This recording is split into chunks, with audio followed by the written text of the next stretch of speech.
Wait, did I just load the wrong one? I just loaded myself back into the frickin'... Okay.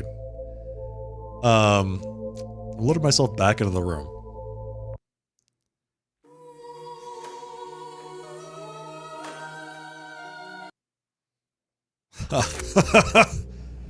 Well then, alright, so... Great. Can we talk to him and not get that, like, stuck there? I wonder. Sow an act and you reap a habit. Sow a habit and you reap a character. Sow a character and you reap a destiny.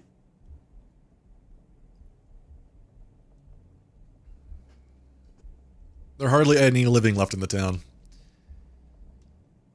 It is so, and yet this silence, for reasons I cannot quite name, instills in me a kind of hope. In any musical work, there is a point of stillness that foretells the final crescendo. I've got bad news. The plague is coming from the polyhedron. Okay. The polyhedron did the piercing. Because of it, the infection found its way to the surface. I'm not going anywhere with you. I don't trust you. Georgie knew. He knew. Oh, the Canes knew, man. So there's just an option there to not follow him. You can either follow him or not, and if you do follow him, then you die. And he's really mad at me now. I'm going to leave. Goodbye.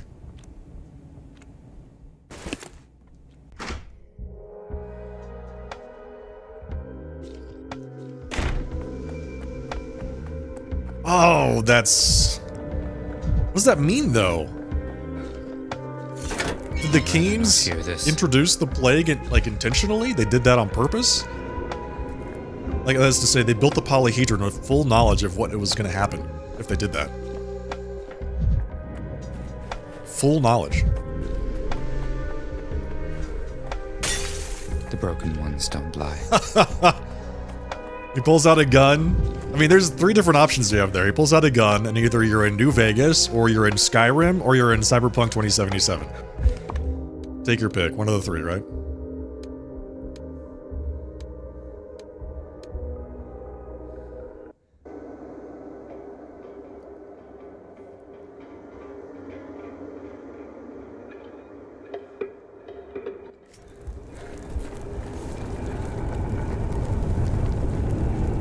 Alright, where does he live?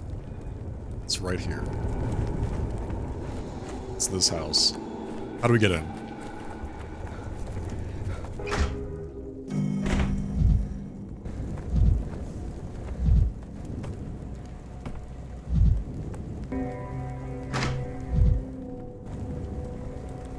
It's so dark in here.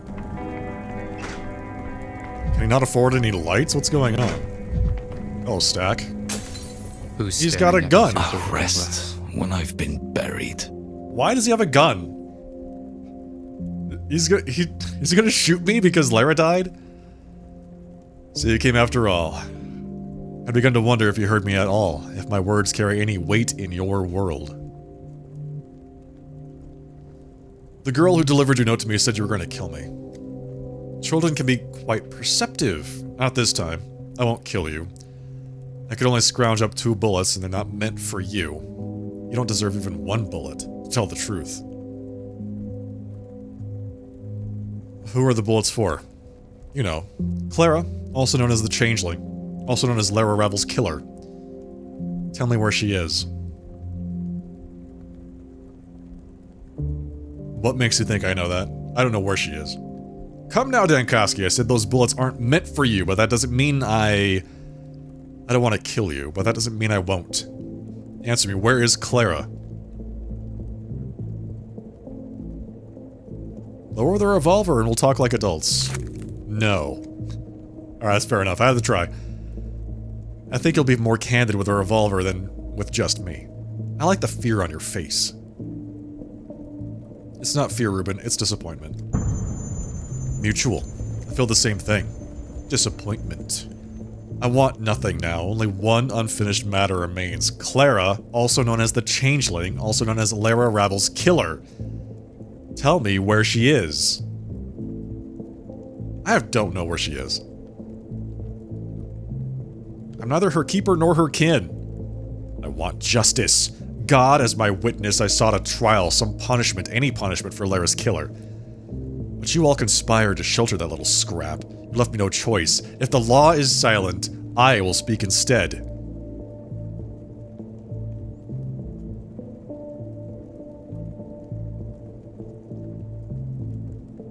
You know, I'm almost certain Clara isn't human. She is the plague, its incarnation. You'll find her in the most dangerous infected quarter of the town. She's always there. Ooh, we could either send him... Like, there's two different places that she might be.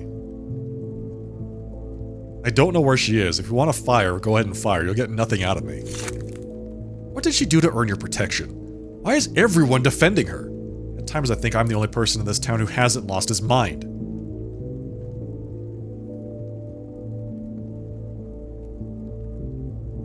One bullet is for her, the second, I suppose, was for yourself. Farewell, Reuben.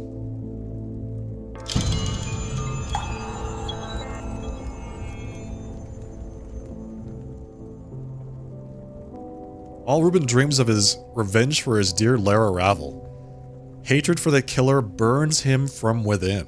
Ooh, okay. Whatever they say, Clara didn't deserve death. I didn't help Reuben in his search for her. Oh, I feel like that's the right way to go. Reuben is a doctor, and I mean, he's a decent one. Definitely helped us with the plague, but he's a little unstable, and honestly, I don't think Clara deserves to die.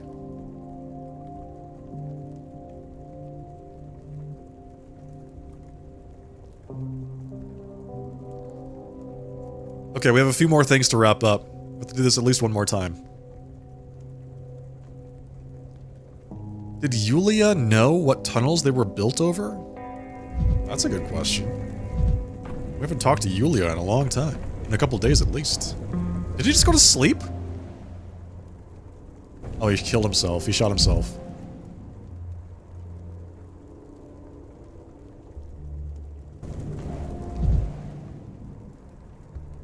Barack was right.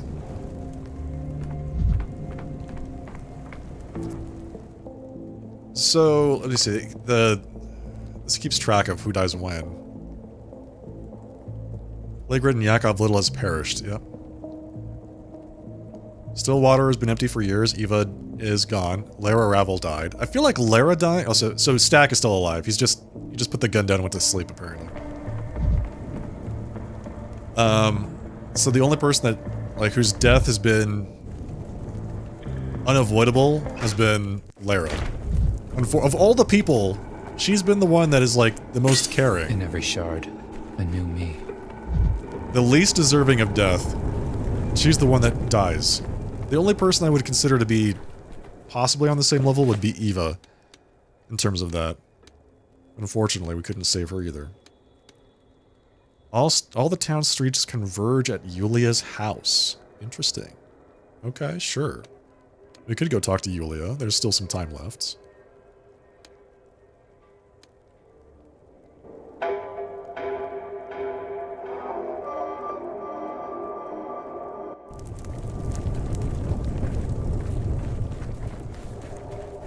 A little unstable. Yeah, a little.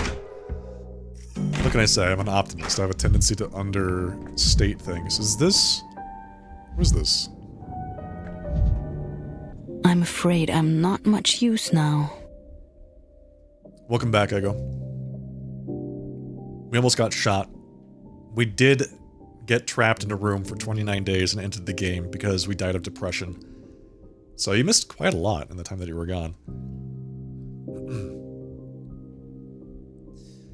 Your visits, Stankovsky, rarely mean anything good. Yeah, that's right. Yeah, right? Can you imagine that? Like, day 11's been packed, man. It's been packed with all kinds of stuff. You're an educated woman, Yulia. Why the superstition? It's not superstition. It's statistics. I don't do logistics. I do the statistics. Sounds like it makes a correlation with causation. Maybe. Maybe not. What do you want? Tell me, Yulia, you laid out the streets here. Do you know anything about underground tunnels beneath the town? I've heard of Step Tail. The earth under our feet is a body, and blood runs through that body. Is she good with the Lecky? Nah, man, I don't know. I don't know. Did you know that game has a DLC? I was thinking about going back and playing the DLC. Still Wakes the Deep.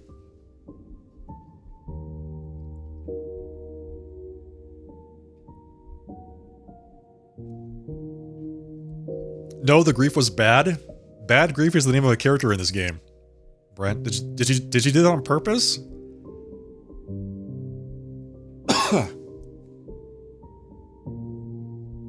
Or is that just accidental? It's not a tale. The tunnels exist. You can get into them through the abattoir, and it looks like they're the cause of the epidemic. What? So she didn't know. You forgot? Oh. Well, I'll give it to you this time.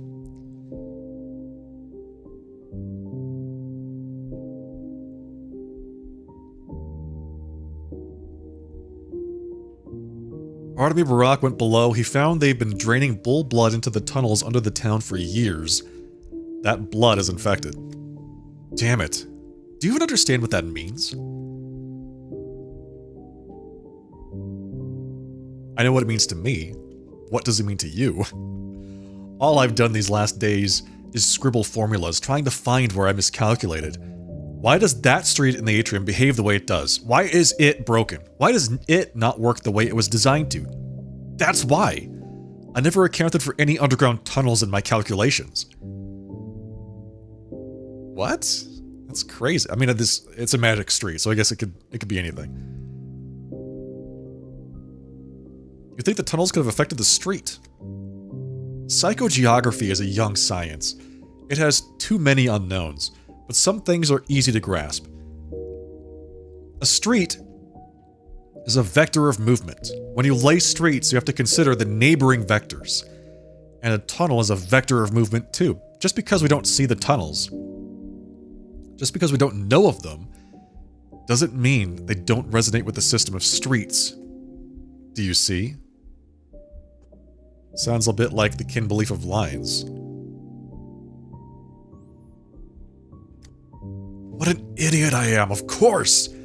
Of course the underground vectors are knocking my trajectories off. It's a blessing it turned critical on only one street. I wasted so much strength trying to find the flaw in my calculations, but the flaw wasn't in my calculations.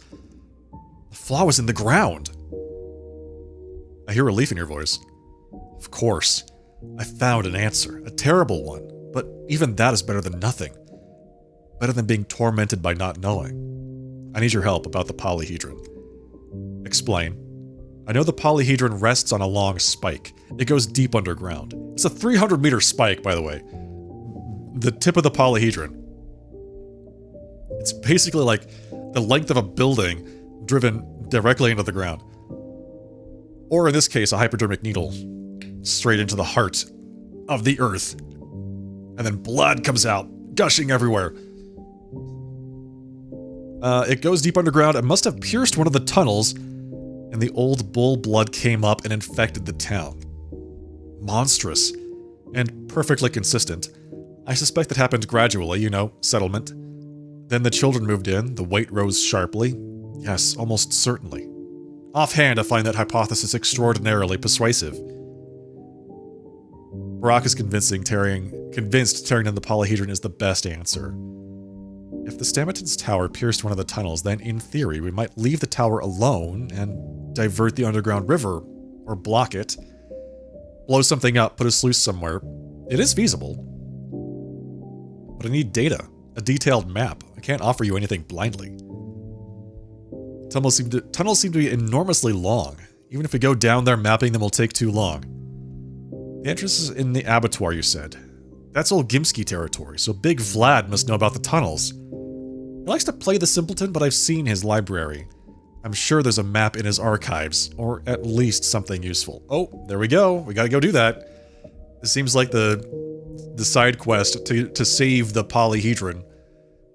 I think in the second game I chose to destroy the polyhedron to save the city. Yeah, because when you destroy the polyhedron, just as Barak told us today, blood wells up from the ground in its place, and Barak uses that blood to create enough cures for the entire city.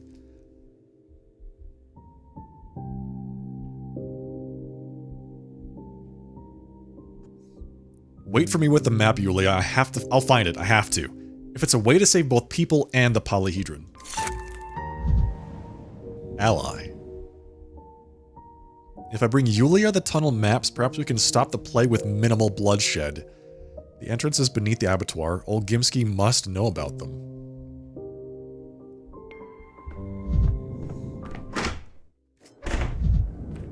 Your new girlfriend, Polly?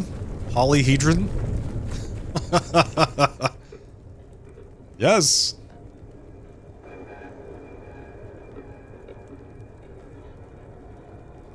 Oh, I should have gone down through that other district. Actually, I still can. Wait, why can't I do that? Oh, because I did not choose that path.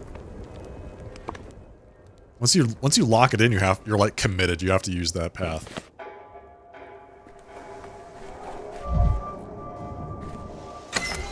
Vibrant. Everything's so vibrant. Imagine not being chased by a giant bone monster.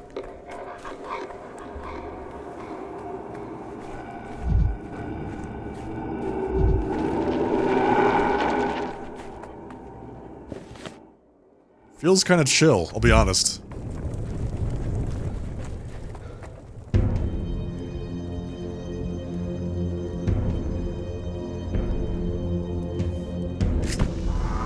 Разговор есть.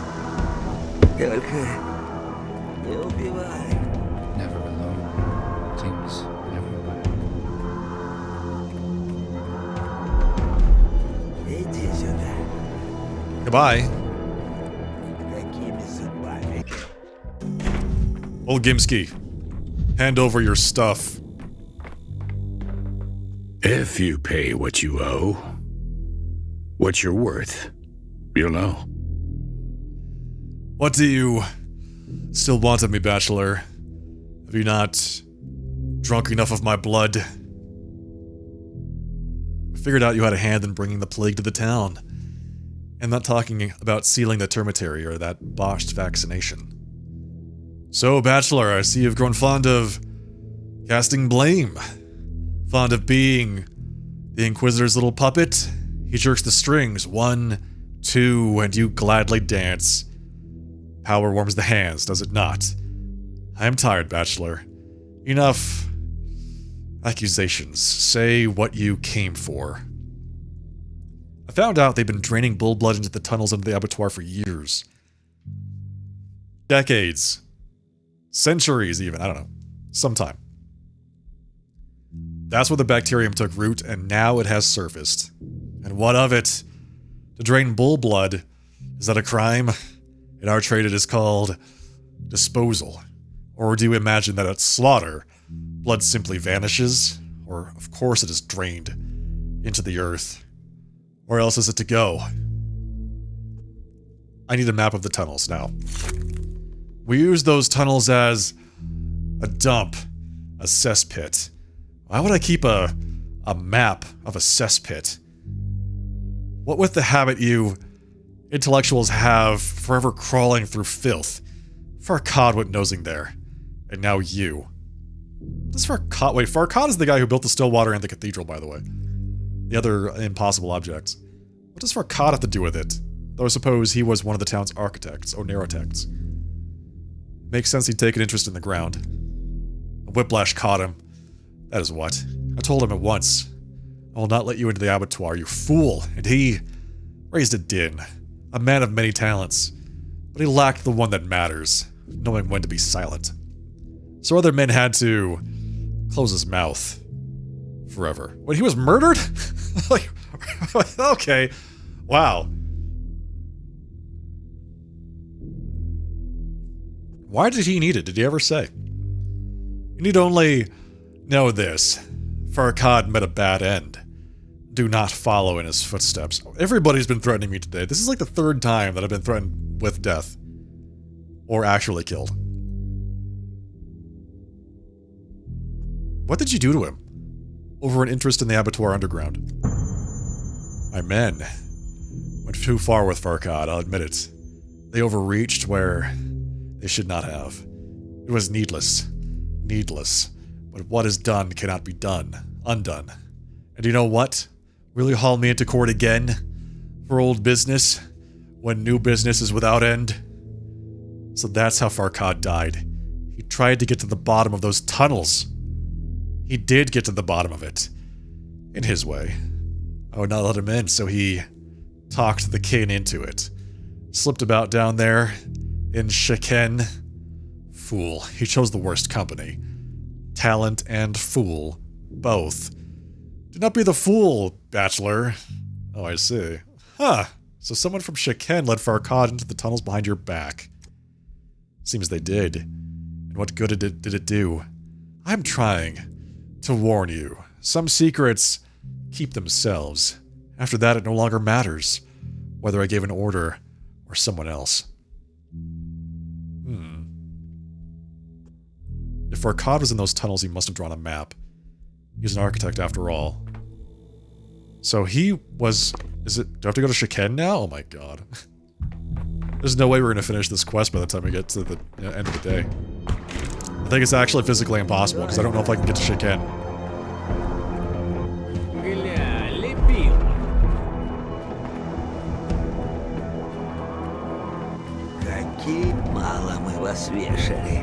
You're too high-strung. I don't want to go that way. Let's not go that way.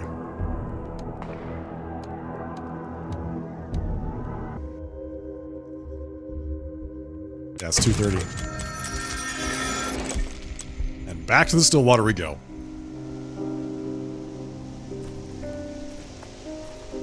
The end of the day has come.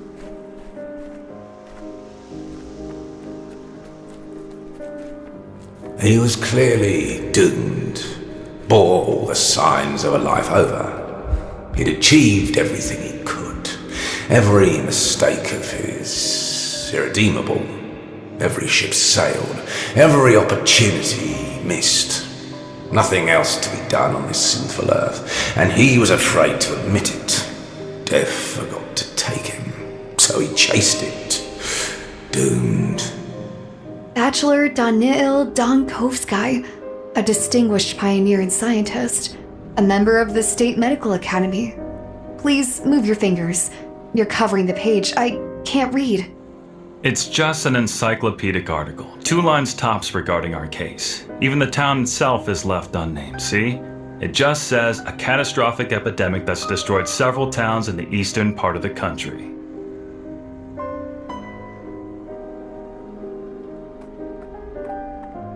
So Dankovsky dies, is what they're saying. And what a shame. Just nothing to be done. Okay, I get the idea.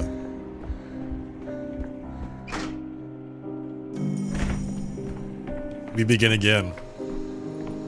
What we didn't finish before, we will finish eventually.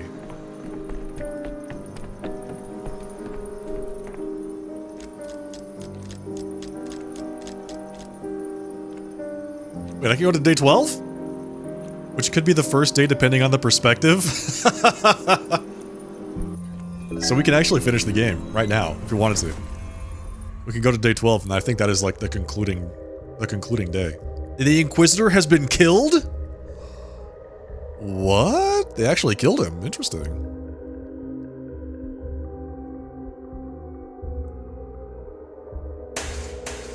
Okay, we're changing that. Georgie knew. Okay, so there's a lot to do still. The bells are ringing. I didn't manage to warn Peter. We want to talk to Peter. And that is of course the first thing to do. There's the whole thing with Eva. Eva is alive, but not the Eva that we knew. She has free will, basically. Okay, yep. Plague came from the Earth. Yep. Polyhedron. Georgie knew. Yep, that's where he tried to kill us. And succeeded once.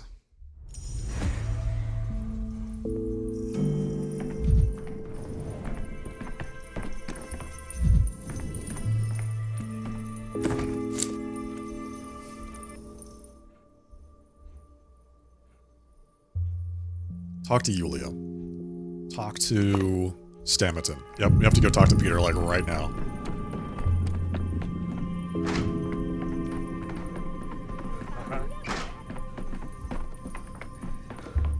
We did only a handful of things before Peter basically became... What was this? Active intimidation? Quiet. Oh, yes. Before Peter became, like, beyond us, we couldn't actually interact with him anymore. Alright, here we go. Take 2.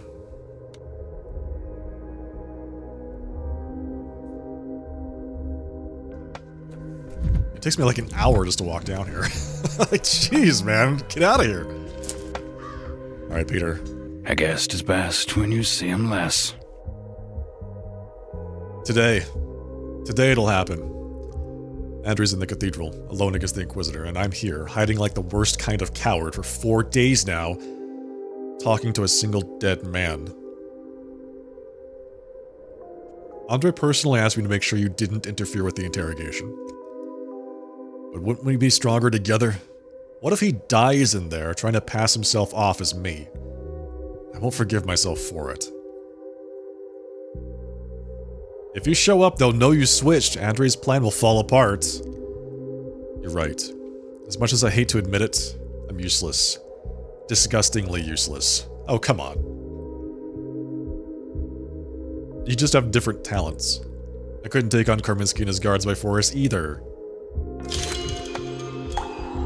Okay, so we talked to Peter. I intercepted him at the last moment.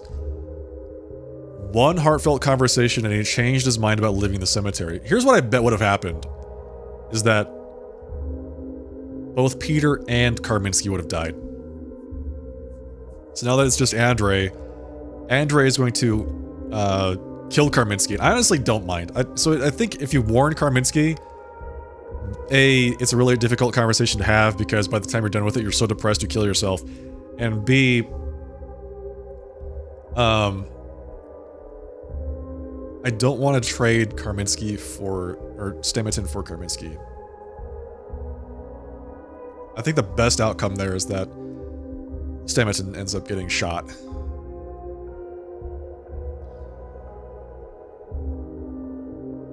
We could imprison him. I don't know. No, that might be something. Like put him in jail. If we put Andre in jail, then Karminski would live, but I honestly don't care about what happens to that guy. Let's go talk to Yulia.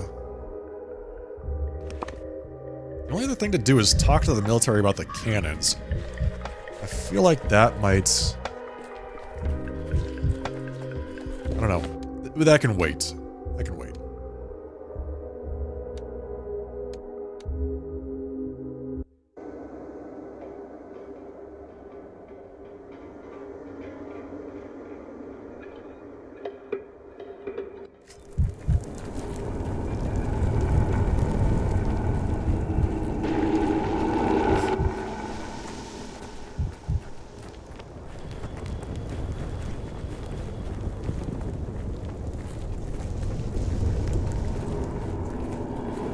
Yeah, if there's one thing I like about how the game presents itself, it's the pantomimes that they have. I guess they're not really just pantomimes, they're actually voiced parts, but still, the tragedians that act out the game's events. So it really sets the tone that, yeah, the game is just, it's telling a story, right? You should look at it through that lens. They did the same thing in the second game, and the first one. Every day there's a play that you can go watch at the end of the day, which basically reflects the protagonist's actions back at himself. Was is she? Where'd she go? Wait, where are you? I was looking for Yulia. Is she home? She's out for a walk. Where does she usually walk? It's rather urgent. Yulia needs to be alone. And I need her professional advice as soon as possible. Yulia needs to be alone. End of story. I expect she'll be back after 2. Come then. Who are you? Who is this person? Yulia isn't there yet. Time-wise, I couldn't have spoken to Barack either. That's true, because Barack doesn't become available until like 7 o'clock. My head is spinning. I'll come back later.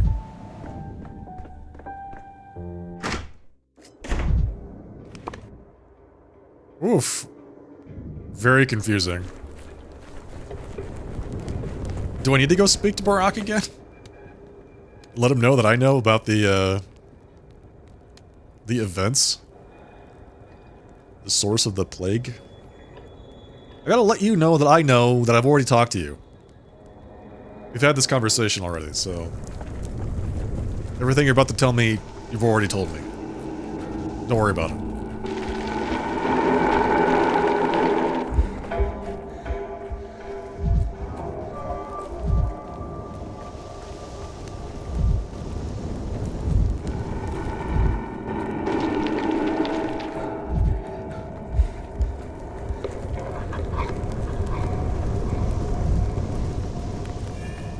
Boiling, cracking, screeching, living.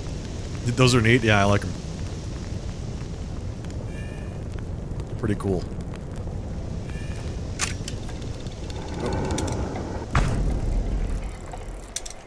Goodbye. Let's go talk to the military about the whole cannon situation. Are they actually shelling the town? Wait, are they all dead? What is going on here? Belshazzar's feast. Something terrible happened in the soldiers' canteen. I'll examine the crime scene.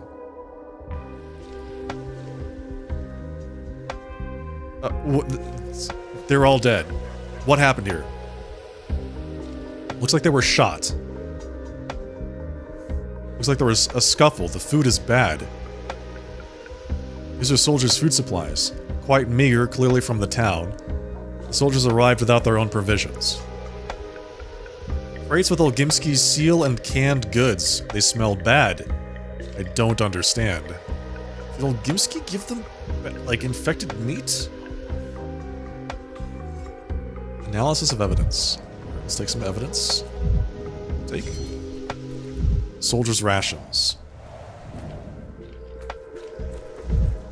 Did Olgimski kill all the soldiers? Not all of them, but like all the people that ate the meat that he provided? Nap time. Yeah, it's communal nap time. It's a hell of a time to take a break, gotta say.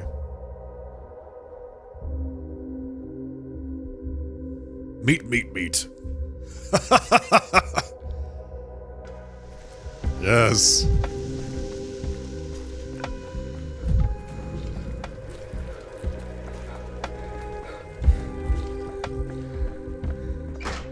Not the good kind of meat either. Alrighty, let's examine this stuff. The meat was not infected, but it spoiled several days ago. The putrid smell, awful color, greasy white larva. You wouldn't eat it even starving. Ugh.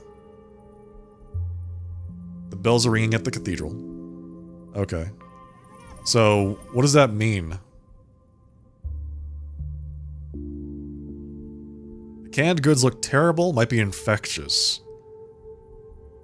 Fatal accident, sabotage, rebel attack. So, did they eat the bad meat and then shoot everyone? I don't understand. The picture is coming together. I need to return and think one last time.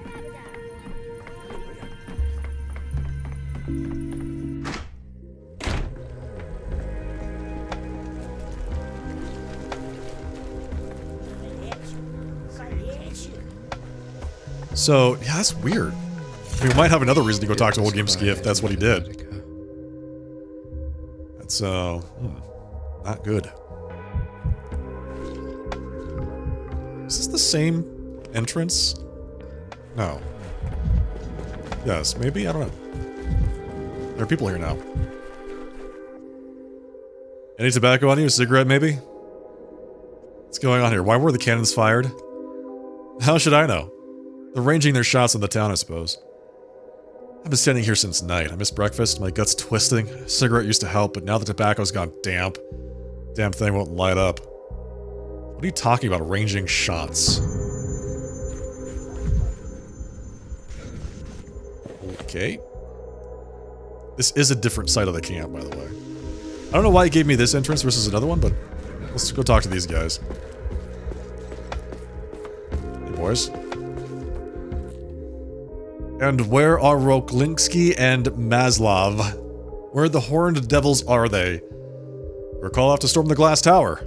Weren't you briefed? Lieutenant Grigoriev led them away. While we're stuck here in filth, Grigoriev's lot are getting ready to make war on children. And on top of that, they're taking our men. Devil damn them. Permission to address you, Captain. In front of us, you may use stronger words than devils when it's that kind of business. You needn't censor yourself, sir. I heard a cannon shot. What was that? Huh? Off you go, Doctor. Go on. Go on. At least he recognizes me. No, Doctor, wait. Tell me this. Who in this so-called town is responsible for supplies? Give me the name of that noble gentleman. As I understand it, the Olgimskis handled the town's provisioning, including food. The master of the abattoir. Is Reddit figured out correctly? What do you mean? That, Doctor, is none of your concern. The cannons in the surrounding grounds are a military installation. Civilians have no business being here. I request that you leave the military site, or we will be forced to use force. No, don't use force that I force you to use. Do not use the force. I watched the entire original Battle of Yavin yesterday. Apparently the original release of Star Wars is coming to theaters again. Like the original cinematic release. So, I'm excited for that. That's gonna be really good. At like the original 1977? Unmodified. They have Jedi? Yeah. Oh, you didn't know? This is a Star Wars crossover.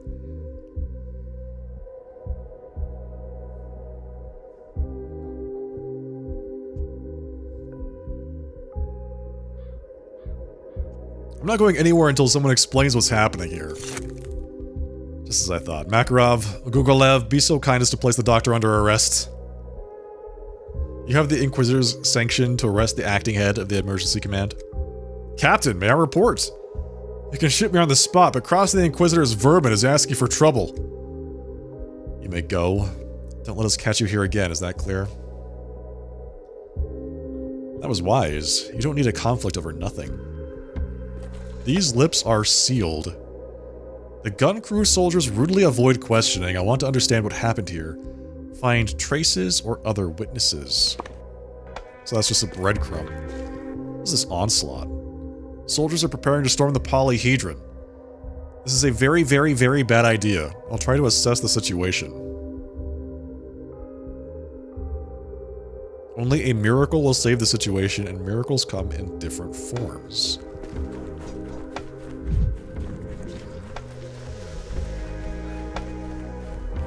Do these guys even know that there's a bunch of dead people over in the canteen? They're not acting like they know, or that they care. Like, it's just this massacre, pile of bodies over here. They're just like, yeah, whatever, just another day. Does anyone have a cigarette? Okay. So now we have more information.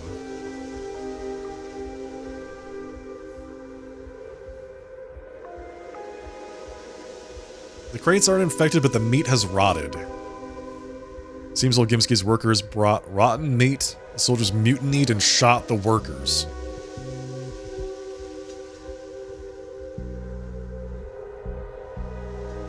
What are these items over there? I saw a puzzle in Capella's house in the previous game. She must have been here recently. in the previous game. Say what? Is that like a meta statement? I'm not entirely sure.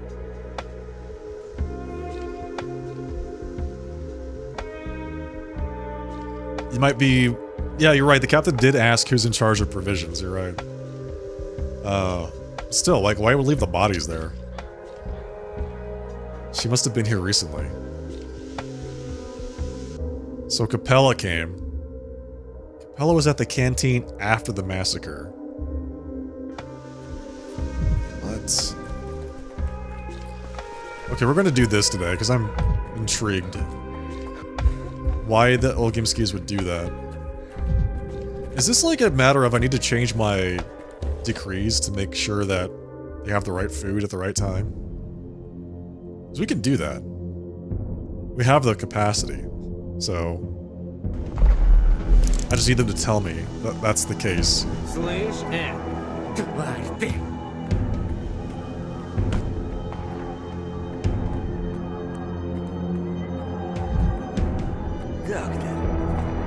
Мало мы вас вешали. Okay. Capella. Hello? Capella's in her room, probably. So Gimski's down here. Vlad. Vlad the Elder.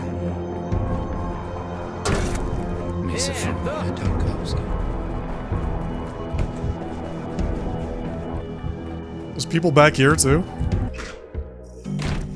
How weird.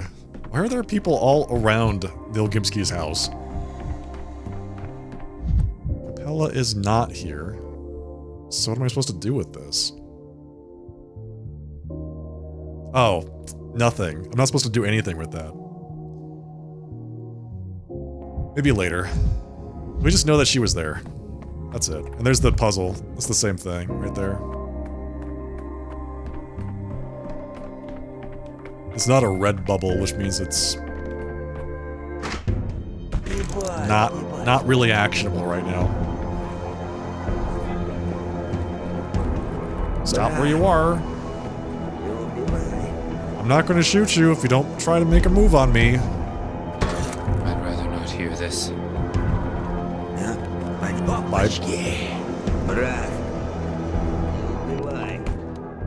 I don't like how it spins you around to face them just randomly.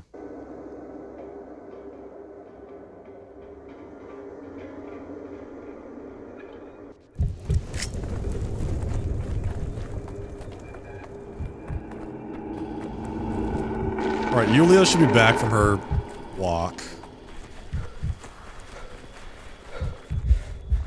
And as Dankovsky mentioned, this is before we talked to Artemy. So we're going to use our foreknowledge, our power of foresight, to have a conversation before we have the knowledge with which to have that conversation.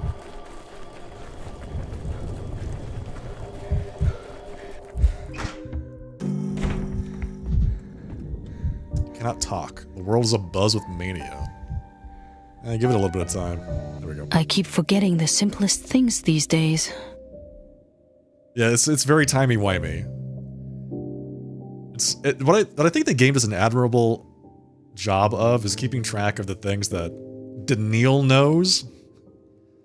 And not the things that the NPCs around him know. It's like, you can... Right now I'm about to have a conversation with her based on knowledge that I've had in a different conversation, but not this time. So they know that Daniil has already spoken to Artemy, and we're going to get the option to speak to her regardless. I think that they did a really good job of like keeping track of all of the consequences and the causes and effects throughout the game, given the fact that time travel is like a particularly prominent mechanic, and it's classically very difficult to get right. Alright, what did I say the first time? Why the superstition? Okay, we have to go through this whole conversation. Let's see, Artemy Barak went below.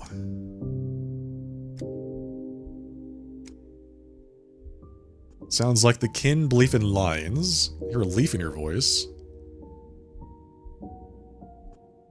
Need your help with the polyhedron.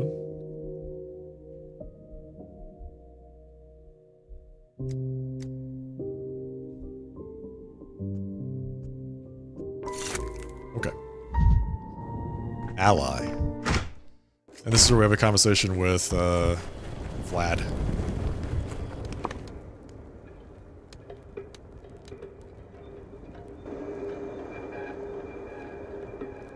You're going back and forth between that, like, upper right district and the middle one is not great. By the way, there's like a whole, plot point about there's a district in the city called the Spleen. And I looked it up. And in previous games, there is a district in the city called the Spleen. And in this game, they combined it together with the neighbor district. So there's only one district. It's called the Maw, right there. You can kind of see that there's this line here, right down the middle. That, in previous games, was the dividing line between the Maw, which was this one to the right, and the Spleen, which is with this one to the left. So, it's kind of funny that they did that, because eventually in the game, they kind of explain why it's gone. And it's like, it's always been gone, because that's the way it is. That's the way that particular mechanic works.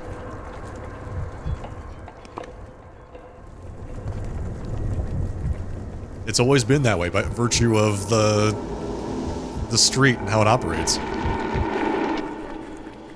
The Spleen never existed.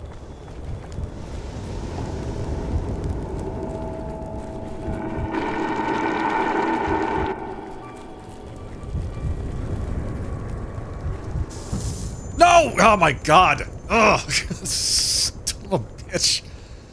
Those spores, man.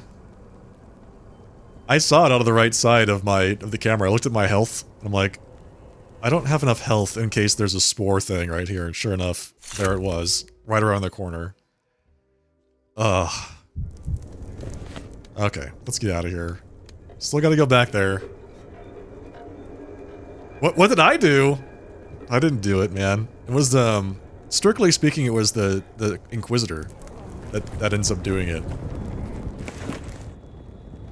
Because he subjects, Heron to the street that, like, fucks up your life. And in doing so, Heron... Basically, the street shows him that Heron has been making... Where was that thing? It's right there on that gate. And there's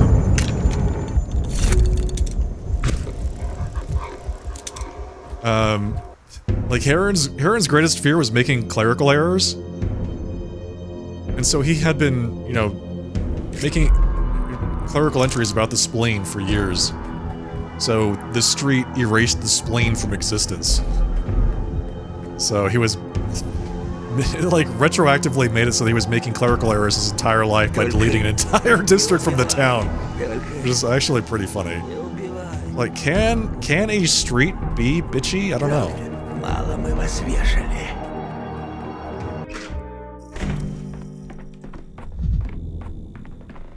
Give me all your stuff. Yes? I'm here about the underground tunnels in the abattoir. You're gonna deny it? I need a map of the tunnels. According to Doom Patrol, yes, a street can be bitchy. Doom Patrol? What is that?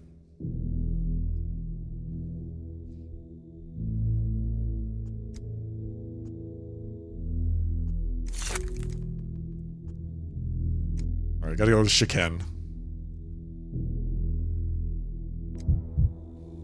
Tales of Bygone Days. Let's get out of here. Стой. Мало мы вас вешали. Иди сюда. Не так быстро.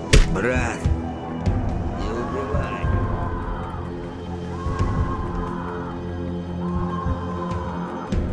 It's a DC comic series. Oh, got it.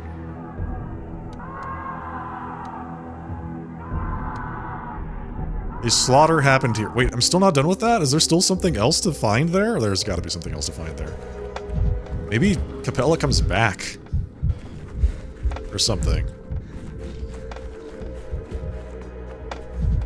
Wait a sec. Wait, is that the show with the, like, mechanical man? What am I supposed to see here? Oh, it's just like a... This is a marker, as in... There's someone you need to speak to, and it's up to you to find them. Got it. That was Brendan Fraser. Oh, right, yeah. Okay, we're speaking to Taya, the, spiritual leader of the kin. Jekte-kun! I was waiting for you. Did you bring oat talk? Better not to ask. Silence is golden. Aspity speaking directly into our minds? What dragged you here? Why have you come, Teneg? Did you know Farkad? Was he here? Farkad was a Tomo-kun. He made me laugh, and he drew little bulls for me. Farkad was looking for the underground tunnels beneath the abattoir. Farkad always asked for too much, Yake. Always wanted more. The steppe loved Farkad. The kin let him stay among us. Mene Dunda Begti. Farkad went into the tunnels beneath the abattoir and he drew them on paper. He drew a map.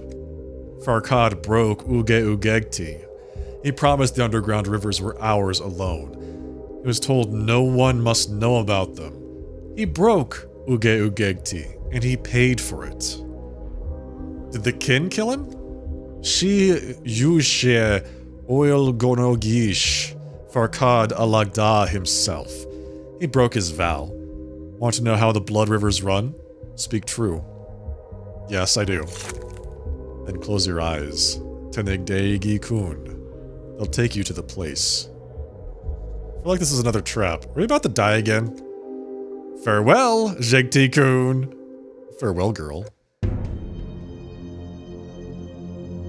feel like we're gonna die again.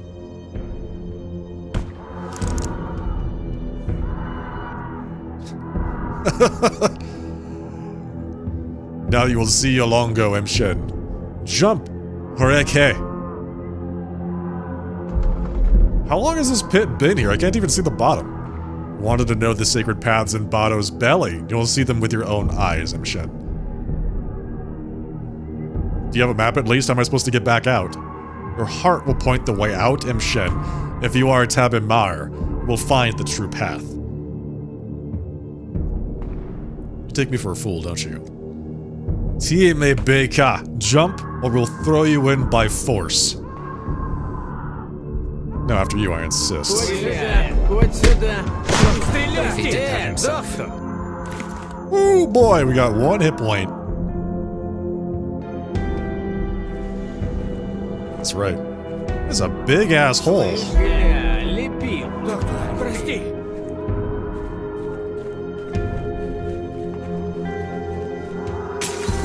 This is it. Okay. Where am I? The Stammenton brothers are Farkad's greatest enemies.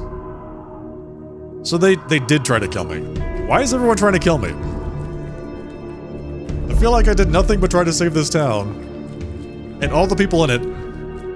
Over and over and over again. And I constantly have to defend myself. From literally everyone. I'm not gonna shoot you if you don't try to punch me in the face. Okay? Listen. I am reasonable.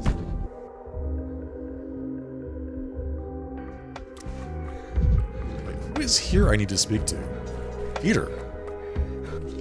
Why does everyone come to gawk at me? Someday it will end.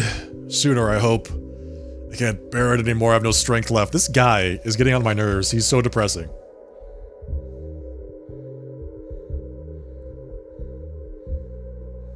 You've been going around telling everybody that I murdered your girlfriend. They might have misunderstood. I banished her to the fires of hell. 10 times. Okay? If you're going to tell a story, you better get it right. Pull yourself together, Peter. This is serious. They walked to tear down the polyhedron. It looks like the plague began because of it. I knew it would come to this. I did not think it would come so quickly. Farkad said it. He said the polyhedron's shadow would catch us, and he was right. Right about everything. And I treated him so horribly. What do you mean? I was afraid that Farkad was right. I hoped that if he fell silent, if he went into the ground, his truth would follow. The truth is stronger than death, is it not, brother? What are you talking about? The Earth's wrath. Farkad believed the Stepfolk were right, that to pierce the ground was so deeply is dangerous. He brought proofs, drew maps. You were right in everything, my friend. Forgive me. Forgive me for it all. I need that map. With it, we will save the town. How wonderfully ironic. For years, I lived in dread that my masterpiece would vanish, and now, I don't dread it at all, brother. I find myself hoping they do it, because then I will no longer have to exist in its vast, lightless shadow, just as Farkad foretold. What a relief. I'll be honest with you, brother. Hulkamania is gonna run rampant all over you. Do you know where the Farkad's map is? Everything of value Farkad kept in his boudoir. Those walls must remember this, more secrets than any living mouth. But whenever we visited, he would blindfold us. I remember only the thin, glassy chime of a key. And where that key is, where that boudoir is, have you asked Farkad? He's dead! Then speak with his grave. We set him a monument on a flawless foundation. Are you serious? What else is left? I go to his grave often, sometimes he answers. I'm not gonna be drunk, sir, so this had better work. Peter only regrets Farkad. No use at all.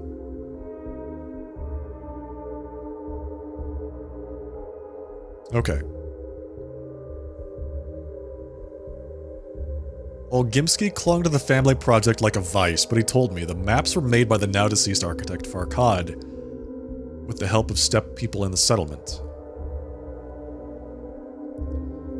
He crawled underground and made maps. The maps are lost, but Farkad shared his discovery with his best enemies, the Stamatins. They almost threw me into a bloody abyss, and they picked the wrong person.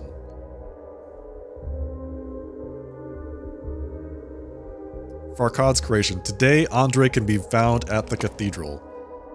So we have to go to the cathedral. We're not going to talk to Farkad's grave. That would be insane. We're going to the cathedral.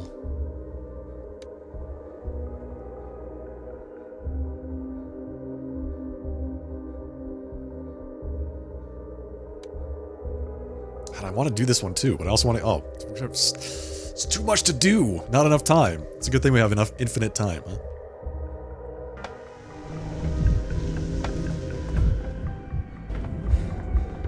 We have to go inside the cathedral. Is that... A town of creepy children and masked freaks, all doomed.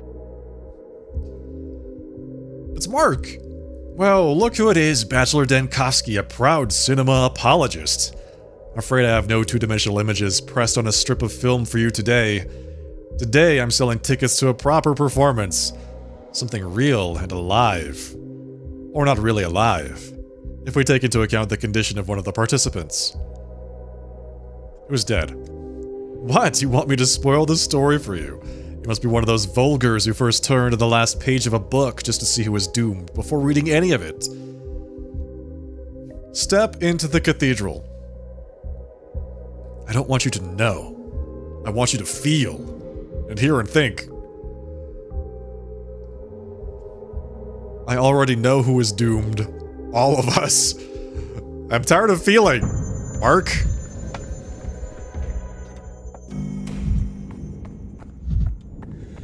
Is that Maria? That's it. Now we're done for. Straight under the bench altogether. No, I got a family here. I can't go under. I can't. Easy, lads. We'll wriggle out. No bench, no nothing. Just stick together. Our story's got to match. So here's how. In the report, I write the boss broke the rules himself and told us to untie the resting guest. That's true, right? True.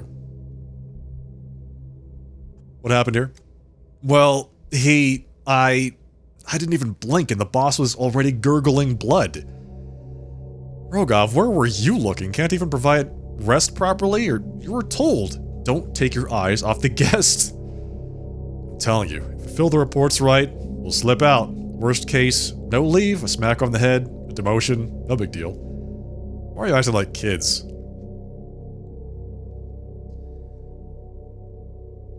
Rest is a euphemism for torture. Am I understanding that correctly? What? What are you picking words for now? Not now. Rogov, know this. I ain't lying in my report. No. You want to drag us all down with you? Huh? You screw up?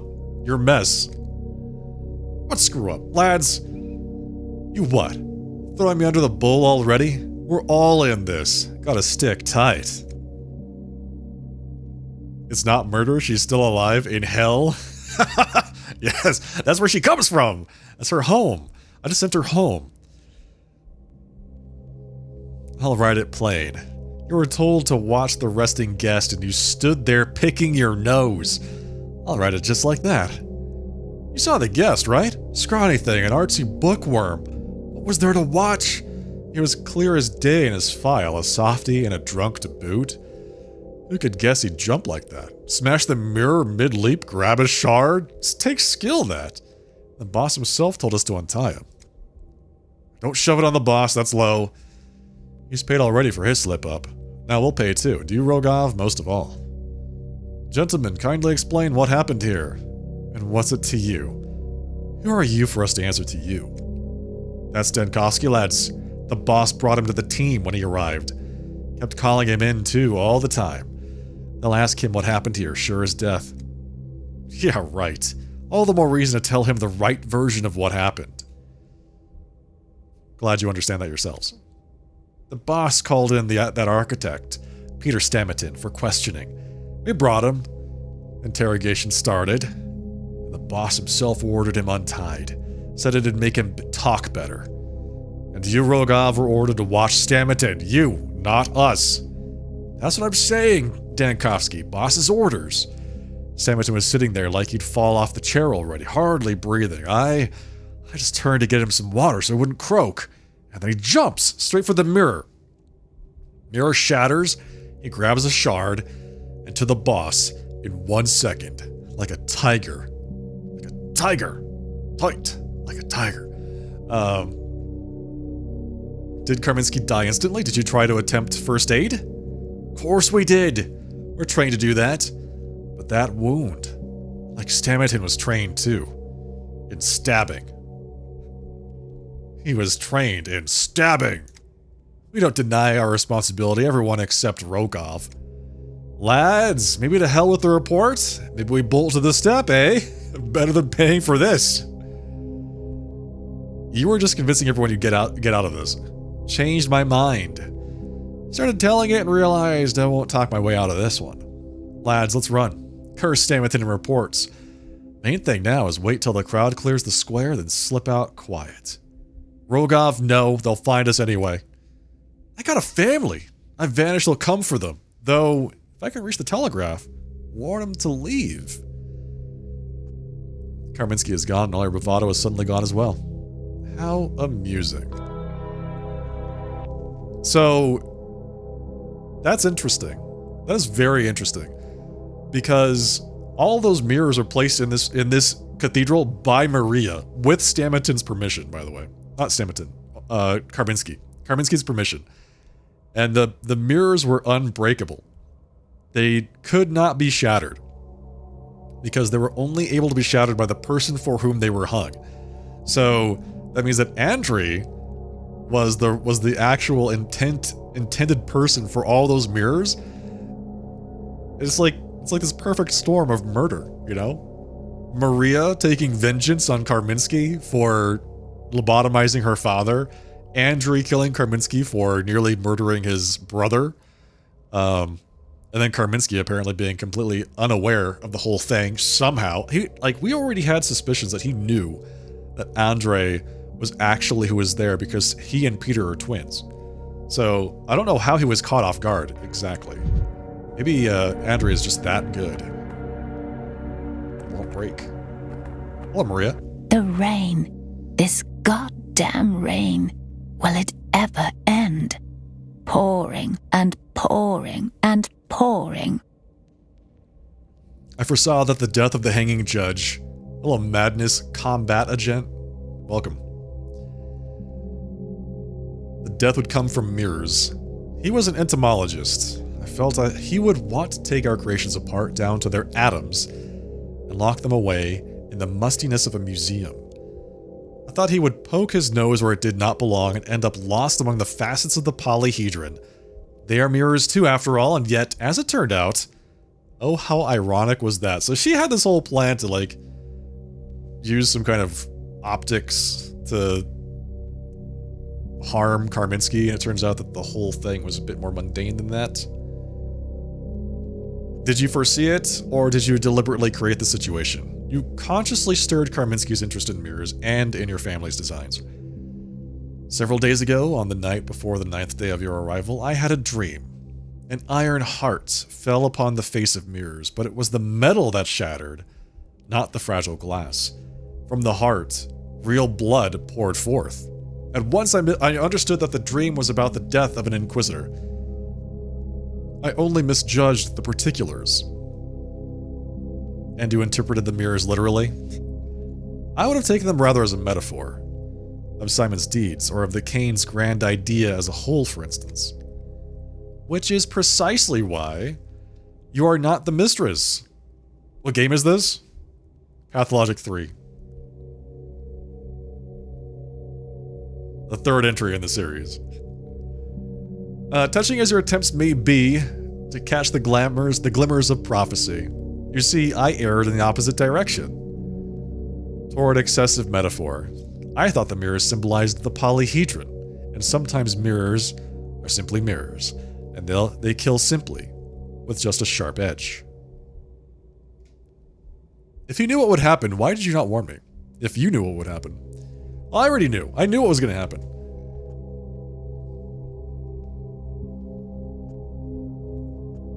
Why specifically the death of the hanging judge? The Iron Heart could have meant any inquisitor. Like Glia Lilith, for instance. My aunt. I did not think of that. But you were right. The dream could have been about her as well. Yet in the end, does it truly matter?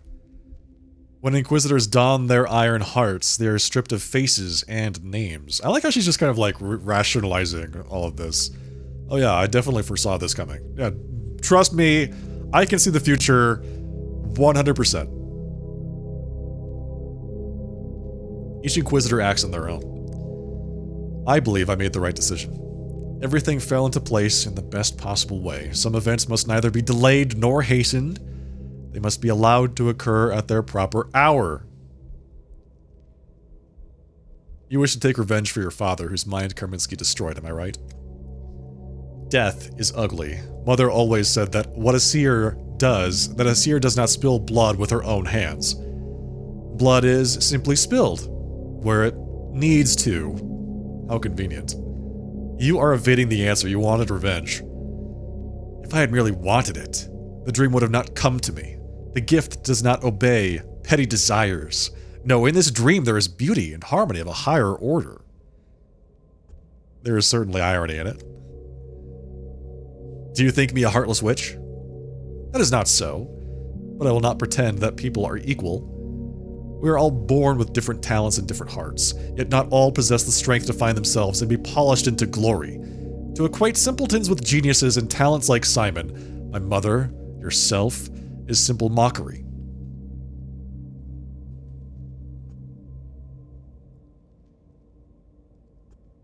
Interesting.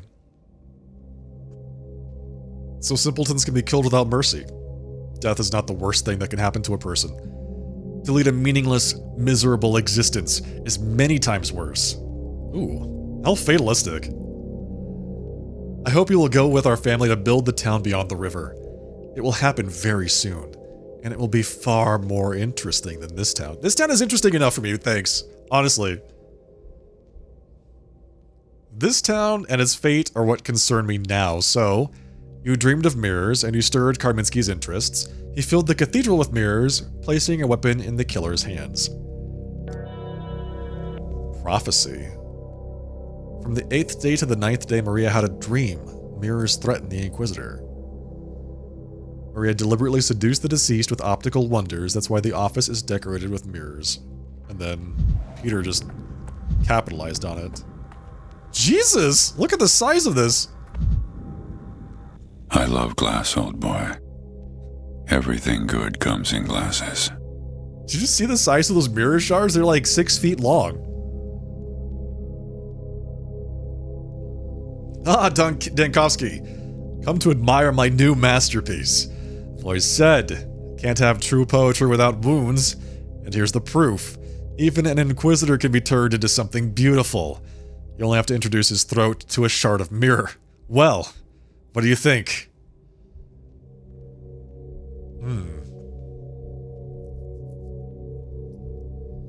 For this work of art, you'll be facing the gallows. Or is that part of the concept too?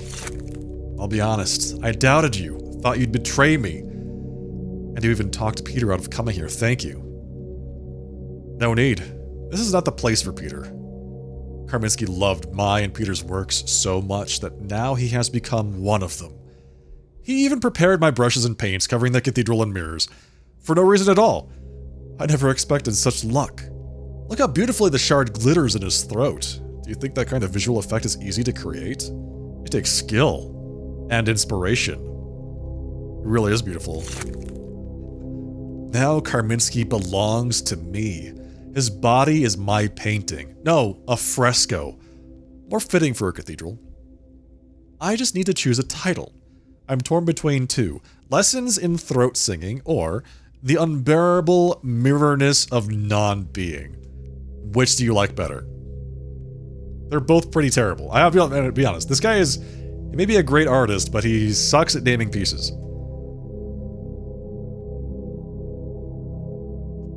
The mirrorness of non-being? Come on, you're being pretentious. Doesn't it get old for you personally? Why not? I have the right. How many people do you know who turned an Inquisitor into art? Exactly.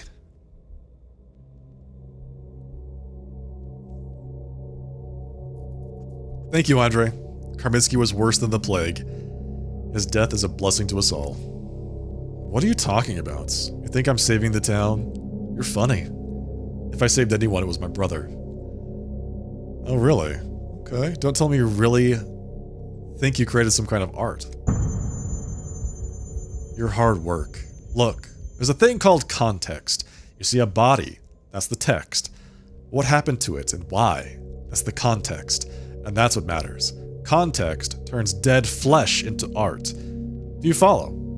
Though, why am I even explaining this to you? Farquaad was the same. Always put text above context. And now look at him. Your cathedral, Farquaad. It's part of my masterpiece too. I can hear you whining from the grave. What does he have to do anything with this? What? An artist shouldn't explain the meaning of their work. Let's just say the cathedral is a perfect place. A frame for my painting.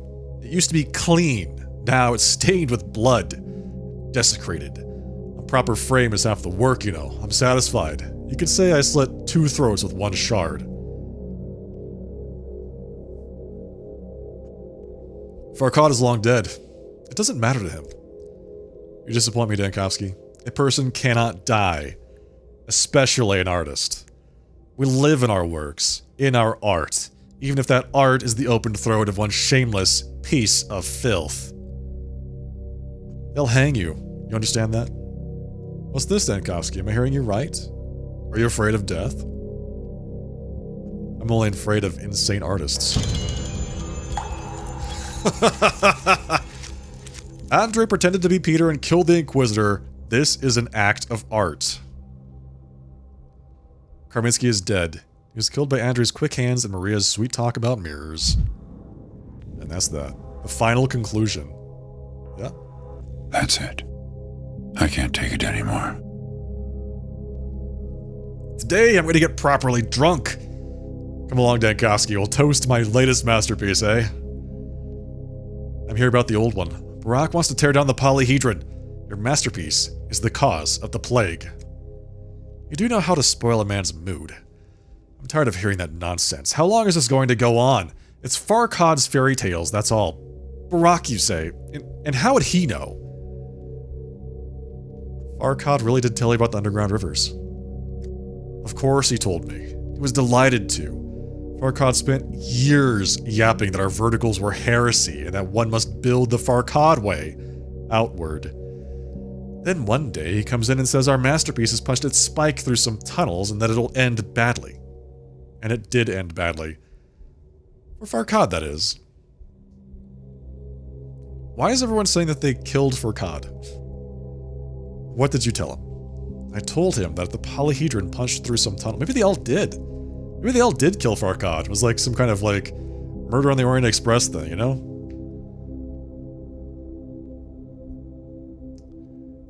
So much the worse for the tunnels. The tower stands and the sacred places of the local rabble are nonsense. Spoilers? Sorry, man. I don't know what to tell you.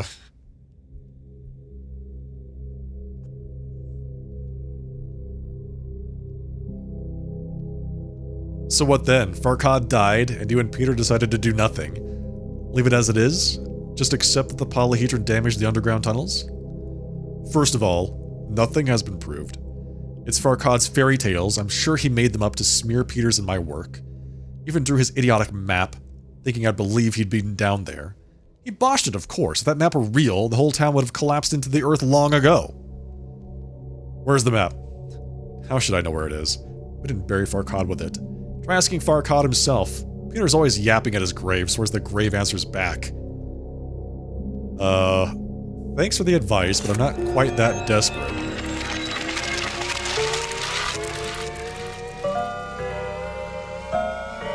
All Andre cares about is that he finally defeated Farkad. The Stamatins won't help me with the map. This is a dead end. Peter only regrets Farkad. No use at all. Okay. Ask Georgie. This is also pointless. Asking Georgie is also pointless. I have no more ideas. Is Farkad truly lost forever along with his knowledge? I guess we have to go talk to his grave. We have to actually go do that. Who killed you? Who killed you? There's at least 5 different people that have admitted to having a motive for killing Farkad. The steppe people? Why so jittery, What did I just break? I wasn't even looking at anything. So there's the Inquisitor.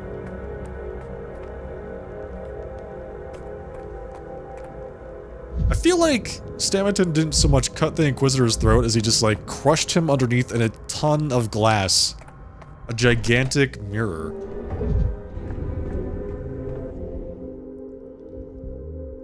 They haven't let us inside for at least an hour and a half. I'm starting to think the so-called performance is us. Can't say it's a fresh idea, putting the audience on stage. Oh, you! They let you in without waiting in line. We've already bought tickets and we're still standing here waiting. Do tell us what's going on inside. Satisfy our curiosity. Wait, Mark Immortel sold tickets? So that means that Andre told Mark. And Mark knew this whole time that the Inquisitor was going to die today. At this time.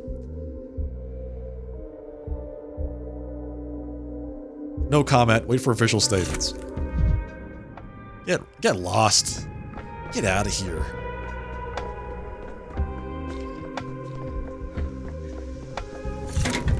We still have time to make it down there.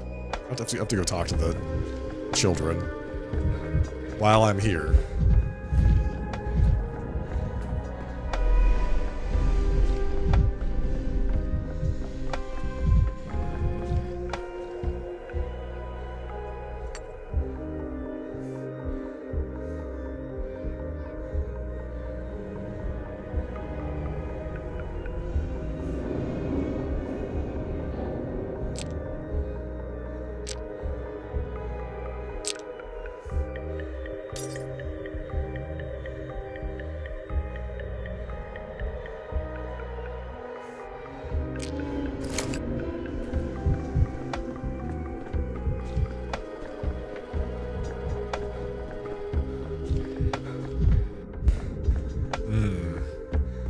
running low on medicine. Not good.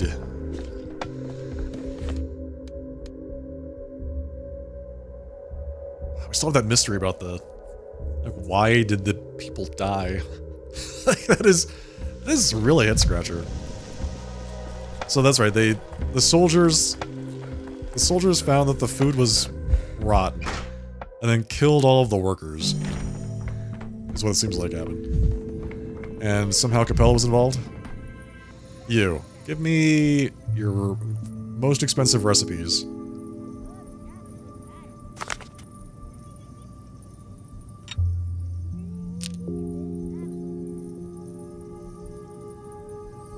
Cannot trade any matches? What?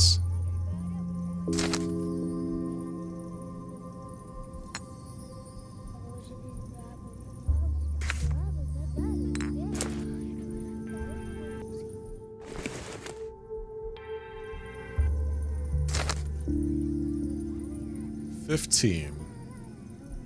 Oh, really? So the kids don't want pens. Shocking.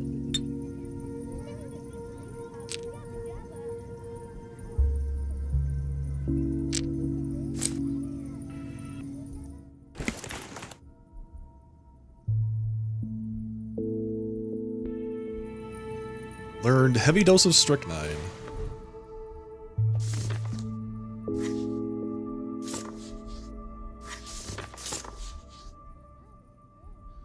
Bromide. Heavy dose of morphine. Heavy dose of strychnine. Regular morphine. Meridorm. Powerful sleeping draught designed to heal one's pains as they sleep. A surgeon's and alcoholic's best friend. Removes hand tremors when consumed in small doses. Interesting.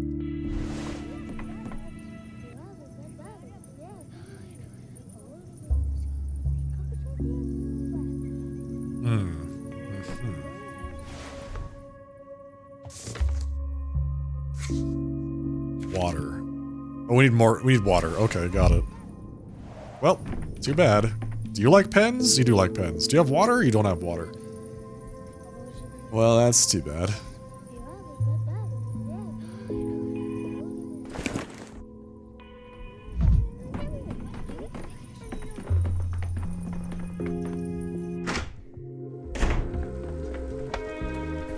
Okay, so we've arrived at a conclusion, which means that we probably don't need to do the rest of that one today. We can continue it on the next iteration of day 11, but I want to see if we can wrap it up today.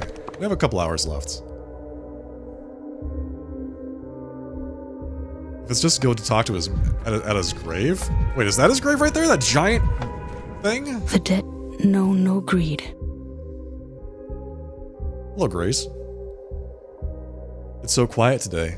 No one's screaming or crying from under the ground. The dead have gone still, waiting for the living's fate to be settled. Tomorrow it'll be settled. I want to speak to a dead man. How do I do that? You sure? The dead are very angry with you. Tomorrow the living will be gone, and the dead will be cramped beneath the ground. That's not an answer. You're clinging to your reality and you won't let it go. I think it's the only true one. You break the others, bend them to fit you. The dead know it, and they're angry. The dead don't get to decide how the living live. Stubborn doctor. You've got to accept there are many realities and they're all hidden in the head, like souls inside a nutshell. Things only exist while we are looking at them, so you've got to learn how to look. That's what Farkad said. Can I talk to Farkad? You can. I just don't know if he'll answer you, or if you can hear him. Your ears have grown rigid. No one can shout through them from the other side. So what? Talk to a grave? Fine, I'll try. I'll try anything once. You know? There are no shadows. Grace suggests I speak with Farkad myself. If only it were that simple. Sure, why not? Let's do it. I'm in. Concentrate. Elusive Farkad. Enigmatic Farkad. It seems you're the only one left with answers to my questions. But you're dead. Who killed you? Peter? Andre? Olgimsky? The Canes? The Kin? Did you kill yourself? Maybe you're alive. Who knows? Was it, Andrew? Daniil Dankovsky. No, I did not kill you. Daniil Dankovsky. This is the spirit of Christmas past. You're answering me, Monument. So we're talking to the grave. We only get 5 questions. That's right. Here lies Farkad, the most stubborn of architects, from his inconsolable colleagues, P et A Gemini. Tell me, Farkad, who killed you? I'm afraid that stays between the one that struck and the one that fell. Too intimate. Not something you say aloud. It's indecent. 11 days in this town and now I'm hearing voices from under the ground. So death really doesn't exist. You came to speak with a tombstone and you're surprised at answers. A funny man, truly. I know you went down to the tunnels beneath the town. I need a map badly. Why? That map can save the town. I'm not trying to save the town. I'm trying to save the polyhedron, the work of my sworn rivals. There's a certain irony in that. I could take offense and refuse, but death's taught me restraint. I haven't held anything against the Stamatins in a long time.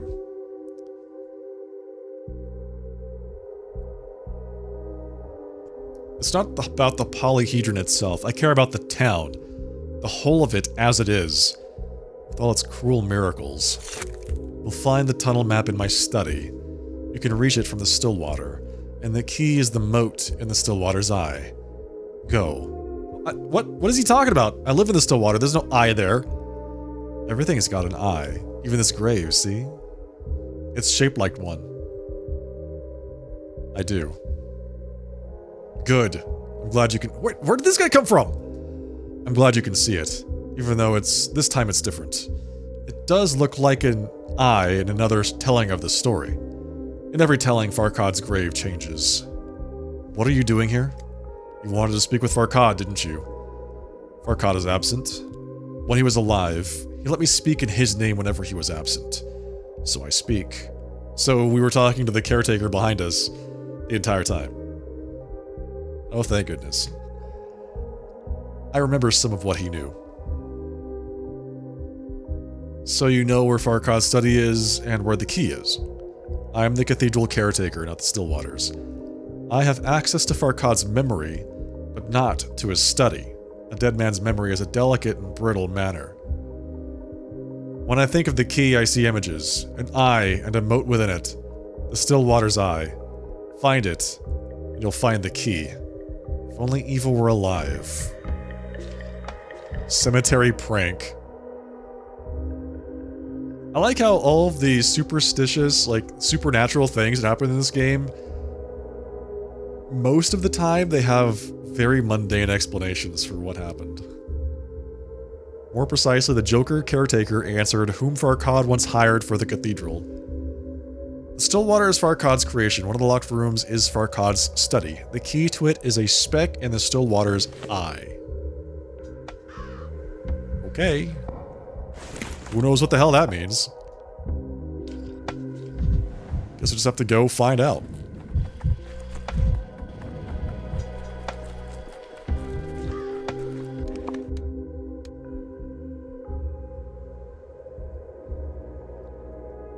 Gotta find the map of the underground tunnels so that we can save the polyhedron.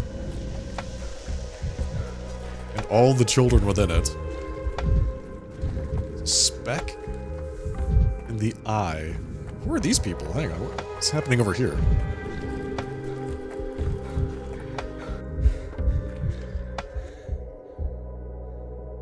I saw it myself. She passed by and the sprouts crawled out of the record. Music became flowers. She's here, friends. We're saved. I do feel a little sorry for the record. My father brought it to me from Nizhny. It had romances on it, piercing ones. The kind that break your heart. Don't mourn it. Here's your best romance. The rustle of stems grown through a dead thing. All from her life-giving step. An herb bride. So you also believe it's they who in the local biosynosis are responsible for grass growth. Who else makes the lifeless live? Think with your head. Nina Kana. The statue. the one that walked off the monument the other day. The day before yesterday, someone stole her monument off her grave and now this. What's going on? I'm telling you, I saw it with my own eyes. Wild Nina walked past. Who else do you think can turn music into nature? Only Nina. Where is she? Look with your own eyes. She was just here. Went around the corner by the shed, and every window in the shed got blown out. They're mixing it up. She went to the playground. The children were singing songs, and twire started growing right out of their mouths. Oh, that sounds awful. So where do I find her? Are you blind? A 6-meter Nina isn't something you pass by. How did you manage not to see her? Are you claiming a literal monument is walking around the town? She was a monument unto herself, even in life. So she came back as a monument. Nothing strange about it. Yeah, nothing at all. Nothing strange. Cool. Music made flesh. The deceased Nina Kana wanders the streets and turns music into flora. Where did she go? In all 4 directions. Testimonies differ. Everyone points somewhere different. So they say that she went there, there, and there. Great! Now I've got more stuff to do.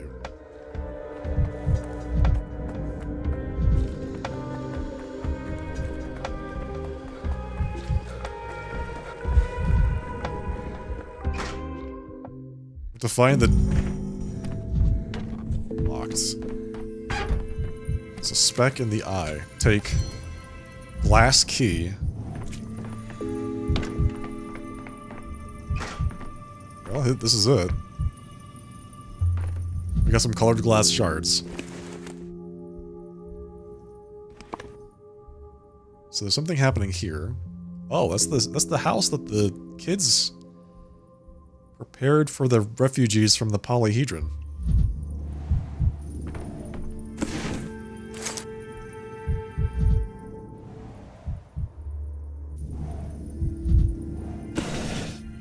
That must be it. The map of the underground. An unfinished map of underground passages. We found it. We finally found it. So this is his study, huh? Heavy is the handshake of a stone hand. Yeah. That's right. That's exactly right. I found the key. Time to break into the heart of the Stillwater and try to find the map. How wrong I was when I moved into the Stillwater. I have the maps. Time to give them to Julius and have to go all the way back across town. And we must do so quickly.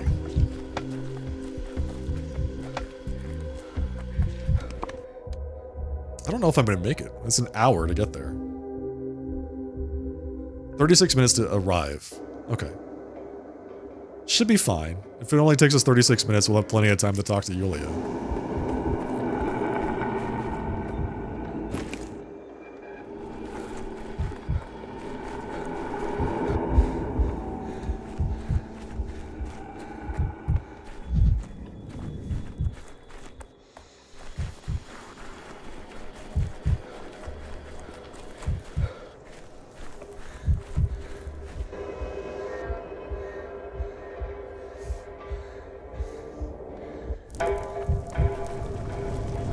I wonder... Oh, no. Having a conversation takes up time, too. It takes up like a minute per dialogue choice, so we might actually run out of time while we're having a conversation with her. I'm not crying. My eyes are just watering. That's the same thing. While you were away, I went through my archives from the last 7 years. 5 times the ground gave way where every drawing and calculation insisted there was solid rock. And every time the Olgimskis claimed the collapsed territory at once. Now you can match those spots to the tunnel map here. I can't believe I'm holding this map in my hands. If only Farkad had shown it to me back then. Maybe I would have dropped everything and left. Or maybe I would have been killed alongside him. I'm devoting this entire night to calculations. Come back tomorrow morning. We don't have much time. Engineers learned long ago how to redirect rivers, even underground ones, but a river can't simply vanish. It must be turned, and turned safely into a new course. At first glance, the tunnel network under the town appears quite chaotic. I need to find the weak points, and see whether it's truly possible to drain that ill-fated tunnel beneath the polyhedron. So, like day 12 tomorrow? That's kind of pretty close, right? Alright, the polyhedron's fate is in your hands, literally. Farkad's maps are a masterpiece. Yulia will need a night for calculations, and tomorrow we'll understand how to save the town. That was a hell of a quest. Like, we went through a lot to get to that. So much. So we had to talk to Barak, understand, like, that there are tunnels in existence. We went to talk to Old Gimsky, the steppe people, the Stamitans, had to deal with Andre murdering the Inquisitor, find the map, talk to a gravestone, come back, give it to Yulia, who now has everything that she needs to protect the town. Hopefully. There are no guarantees, I suppose.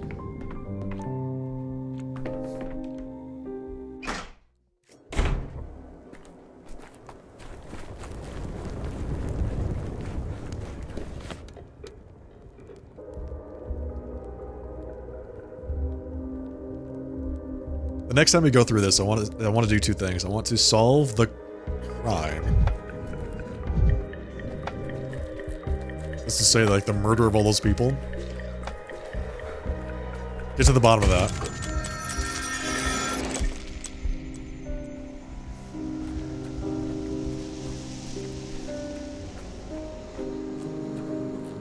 And find Maria Kana, or Nina Kana. He was clearly doomed.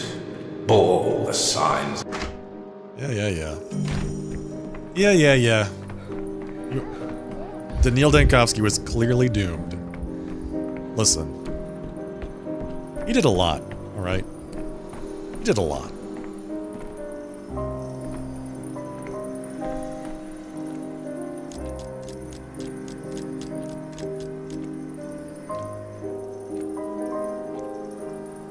In which some thanatological theses are being practically proven. Thanatological theses. Thanatological?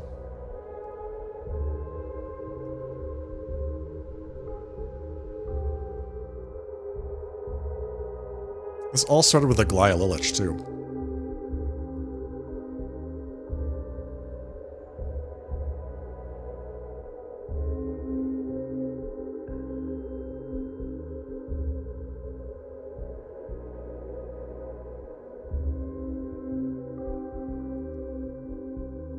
Karminsky is dead. Stack is not going to kill Clara. That guy is just out of his mind. Georgie knew. Of course. Farkad. We still don't know who killed Farkad. Apparently there's a million people that wanted to kill him. Unfortunate. Like, he seemed to not be very well liked around town, but did you see the size of his grave? It was like 10 feet tall.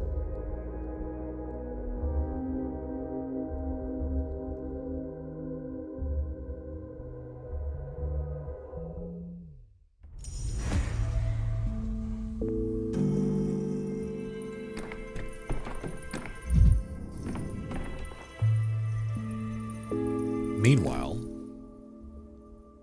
it's happening again. What does that mean, it's happening again? Is Karminsky being murdered again?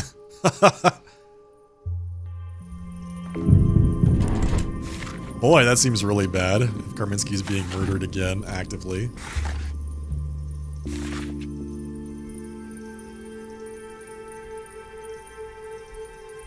So this is like the best that we can get, huh? We can't drop the infection even further than this?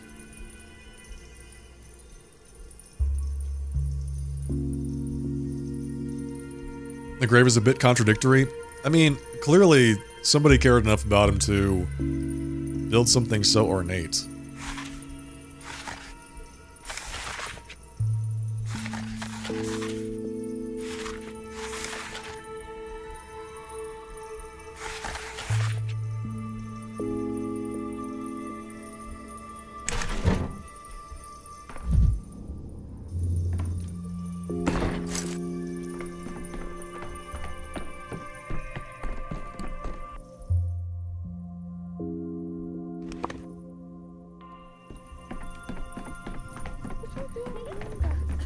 Okay, so the cannons firing is simply a breadcrumb to go talk to those guys about the dead people.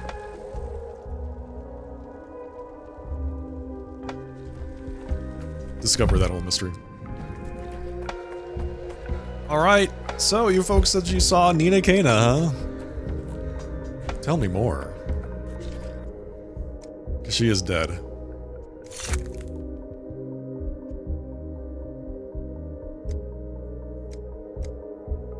Where do I find her?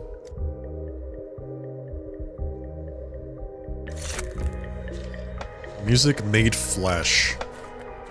Everywhere and nowhere. One of the so Georgie said something to this effect when we were discussing the monument disappearing. He said, "A monument is not a needle, and this town is not a haystack."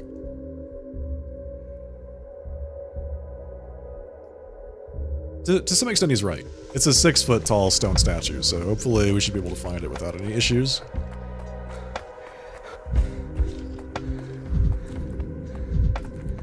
You there, boy. You're green. Talk to me. Child. She actually stepped on my foot. Can you imagine? Another inch and I wouldn't have a foot. I'd have a flat cake. Where did she go? I don't know. It's Nina Kana. Better not look where she goes. Better not look at her at all. She's wandering somewhere around the neighborhood, but far from here. Otherwise, my knees would still be buckling. I'll try to catch up. Where did Nina go?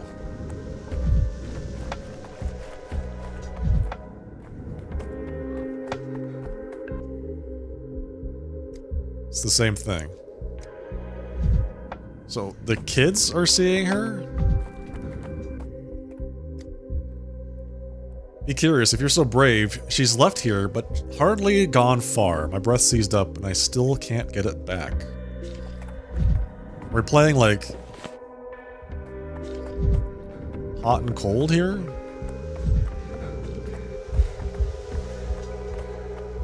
So she's not far from where I talked to that child. I came to look at Nina too. She passed through here a minute ago, didn't even glance at me. And still my heart dropped into my heels. She's very close. Maybe I should look behind the fence or in the alley. She's very close. She's like, they said 6 meters tall? She's very tall. So, what is that, 24 feet? No, 18 feet? Still, anyway. Where could she be? One does not simply hide. A 20-foot tall statue. There it is. This is it. It actually is it. We're saved. She's returned. She returned to us. She didn't leave us to die. So that means the end of the plague. What are these bits of rubble doing here? You don't know Nina. Where she throws stones, apple trees grow. Soon, they'll grow here too. Just give it time. The town won't last long. Only you can't eat those apples. They're poisonous. Where did she go? Can you tell me? You're a queer one, aren't you? How could you possibly miss Nina? She's 20 feet tall. When she sets foot to ground, it thunders so loud that windows break. Seems quiet now.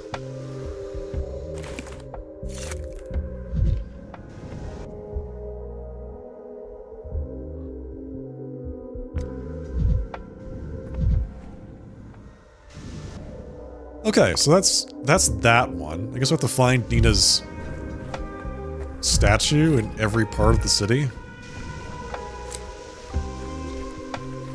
Boy, that's gonna take a while.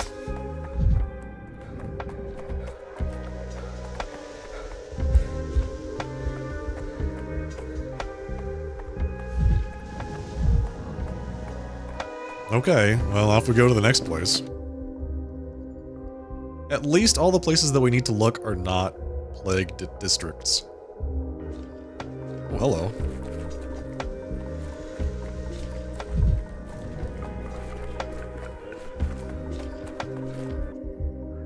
Where did she go? She's far. Okay.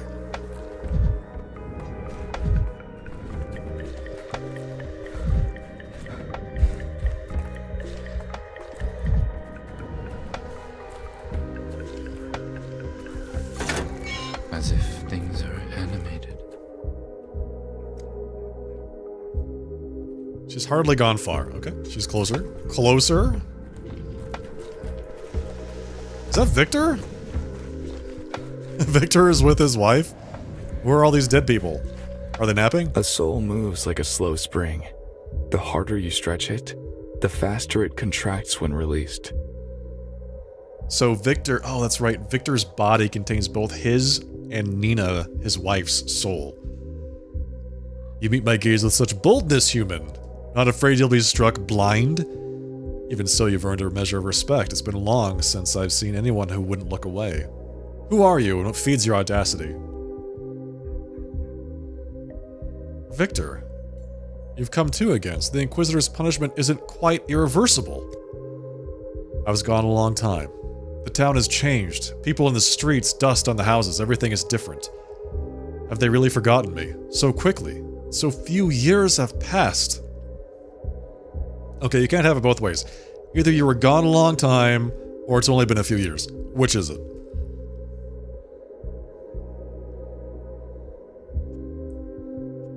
Maria will be happy to know you've returned, Victor. It appears my family was handled disgracefully in my absence.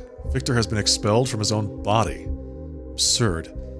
Since my departure, the town has completely lost its respect and its fear of the Kanes. So you're Nina Kana. Simon believed focus would become a refuge for the soul, a chance to overcome death. I believe the boundary between the dead and the living can only be broken by force of will. You took possession of Victor's body? And what becomes of him, his soul, his identity? Victor cannot return to the living world, and I mourn it beyond what any human frame can bear. But the punishment is final. Once cast out, you do not come back. So I had to step into his place. My sister tried to bar my return yesterday. At the last moment, she faltered. Then it was your sister who led Victor to the stairway to heaven. Why did she back down? I don't know. She lost her nerve, or else she altered her design. To shove kin from a stairway, one must first crush something within. Cross over it. Perhaps she couldn't. She was always weaker than she pretended. Why did you return? I returned because I can. What else did you expect to hear? Right. But why now? That's the question. I've heard about your temperament. It seems rumors didn't exaggerate. And besides, my family has almost been wiped from the living world. Simon did what Simon does. There was never any hope for Georgie. He talks too much and does too little. My daughter is drowning in doubt. My son is in danger, and my trampled husband can no longer protect them. I had to break my way back into life. So this is Khan's mother, possessing Victor's body, apparently. Break my way into life. He chose strong words, and these fragments of a monument everywhere, too. Put your sentiment away for later. Answer me. I feel the mirror tower is about to entomb my son. Yet I can miss particulars. My viewpoint has grown too broad. Lend me a living human's perspective. The polyhedron really has tilted lately. It seems it's barely holding on. Well, Simon made a mistake when he let the children inside. There are too many of them. The structure won't hold. Simon's project, his very soul, risks becoming a grave for hundreds of children, including my son. So that's right. If we save the polyhedron, then we're also technically we're saving Simon Kane's soul, because that's where he put himself after he died. Can you lead the children out of the polyhedron? Casper is their leader. I can persuade him to abandon the tower, and he will persuade the others. Please do it. The children must be saved. I'll show them another place. The train graveyard.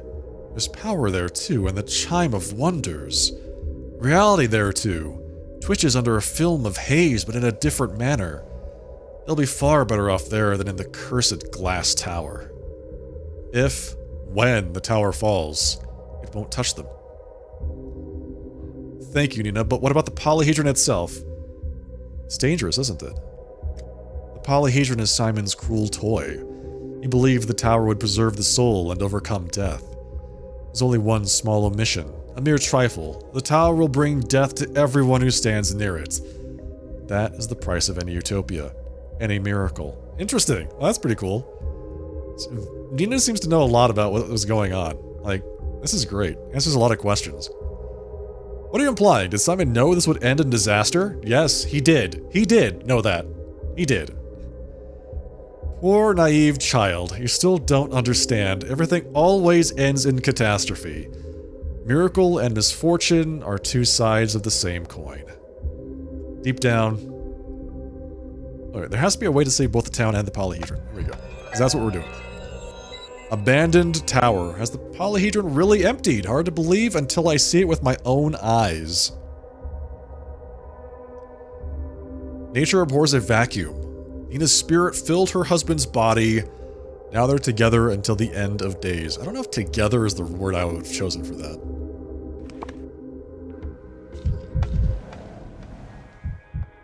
No signs of violent death. Their hearts all stopped at once. Because they looked upon Nina? Oh, I see. That's great. Good. I'm glad that she didn't stop Daniil's heart all at once. Let's go check out the polyhedron.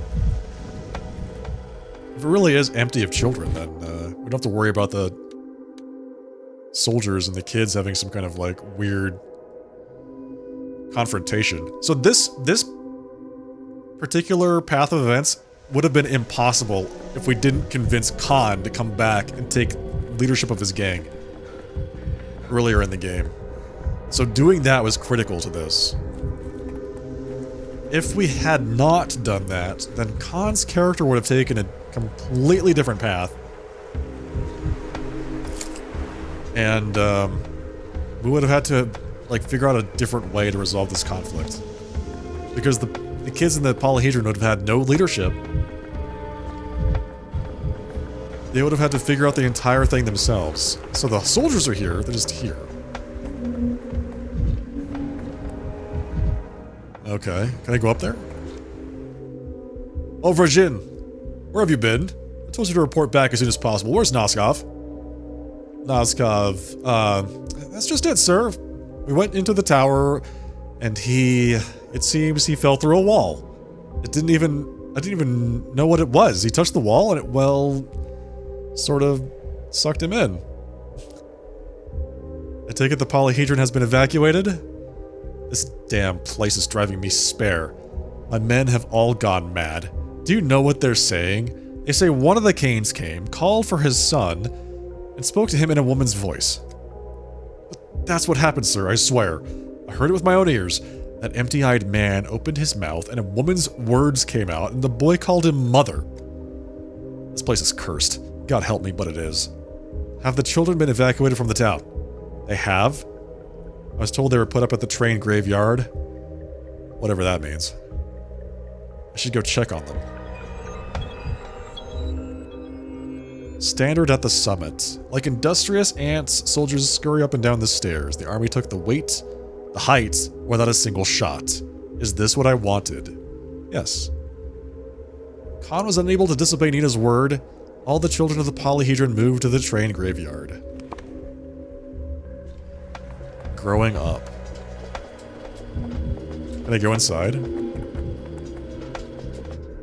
Oh, we can climb it now. Ooh. Let's go see what's in the polyhedron. Let's go fall through a wall. Maybe Bacchio is here. Or Cal.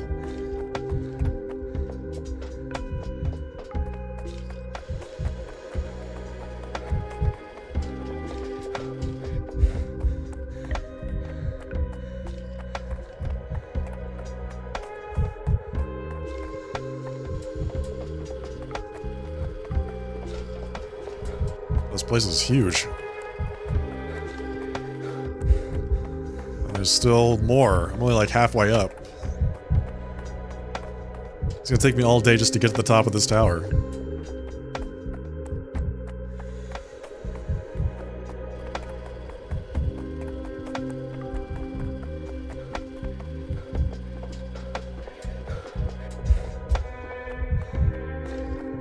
Are we halfway there? We're living on a prayer, buddy. Yes!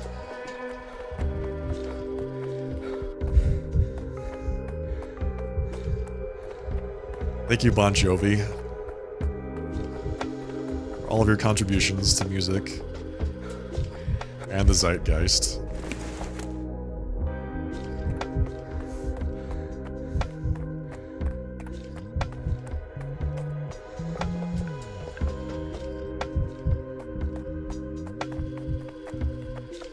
So where is the entrance to this place?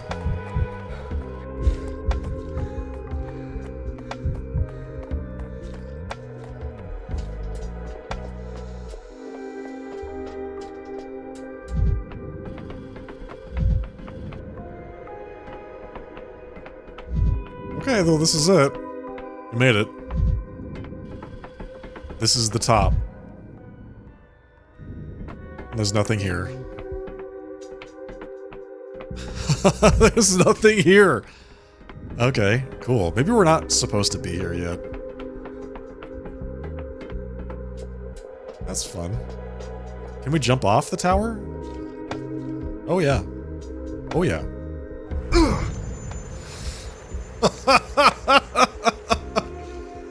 Oh yeah, we can definitely do that.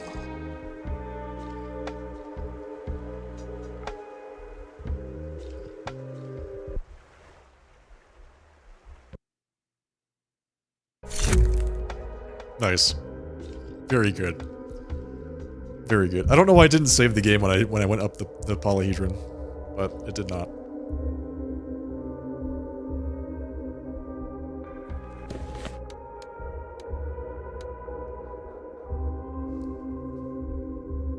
Very nice. Okay. It was worth it. It was definitely worth it. Don't give in to the intrusive thoughts. It's too late. It's too late, man. Oh no.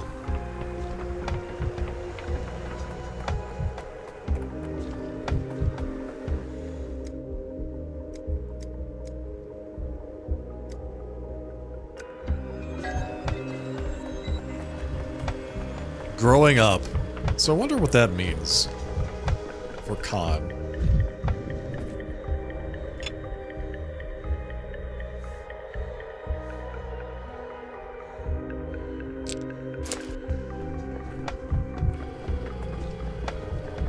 It's not intrusive thoughts. It was science. I had to find out if there was fall damage in the game, and it turns out there is.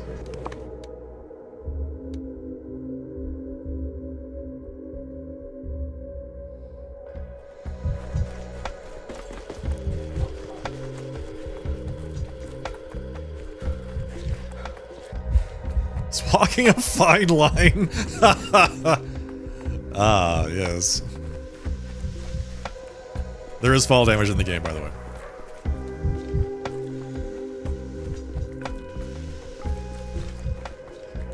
For those of you wondering, that'll be part of my strategy guide later. There is fall damage in the game.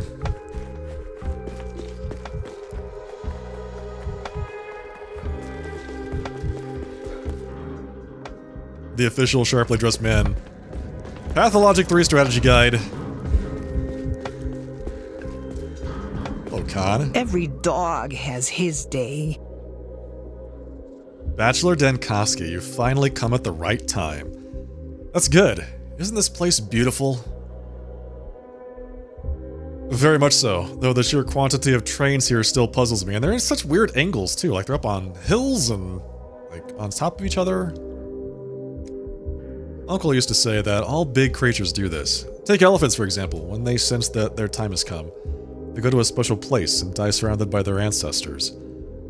Maybe it's the same for trains. Maybe. Because you're here to say goodbye. You and I will never see each other again. What gave you that idea? I have a feeling that everything will come to a head in the next 27 hours or so. The fate of the town, my fate, and yours as well, will all be sealed. You'll either find what you're looking for, or it will find and kill you. Or maybe it'll blind you and hide from your sight. What's gonna kill me exactly? I don't know. Looking at you, and I get a feeling you've died many times at this point. That you're accustomed to death and no longer fear it. The person who died wasn't me. No, that was the other guy. That was some other guy. When I close my eyes, I see you in many places at once. As if you're everywhere at the same time, even in the polyhedron. Can a person be everywhere at once? Uncle said yes. But I still can't grasp the meaning of his words. You think I'll be able to make it into the polyhedron? Depends on what you mean by make it. You can end up in the polyhedron, you can enter it, you can even fall into it or off of it. You can also wake up inside, or find yourself there, and then get lost. It all depends on your state, and the state of the world. Awesome. Thank you, Khan. Not helpful at all. Last focus. From the very beginning, Simon let the children reign in the tower only temporarily. Now time has run out.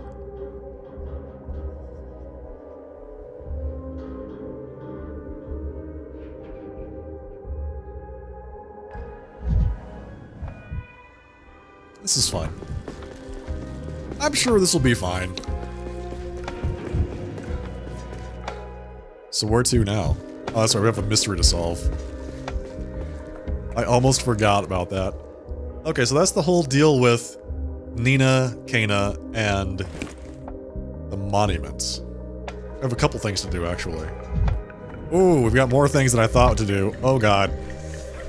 Okay, this is fine. Everything's fine. This person here. It's more honest now. Bide yamarjie zemete beshebdi. Bide haikan miyaka azarabdi. Yunde mayanade budaba gishieb. Okay. Calm down, calm down. Everything's fine.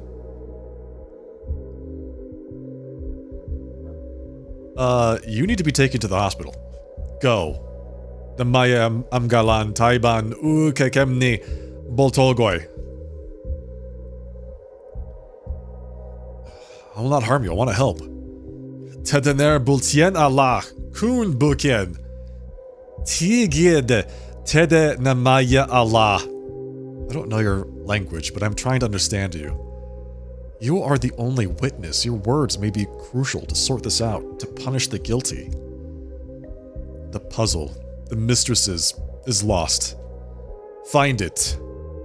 Gare ezen basagan barigda. Tere gemgui. Innocent. Terende tuhalit. Find the puzzle. I know where the puzzle is.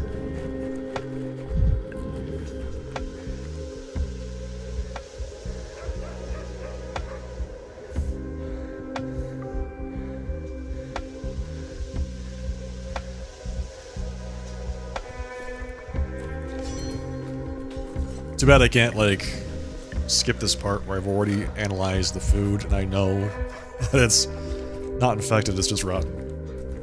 Wouldn't that be nice? So there was a witness here. Interesting.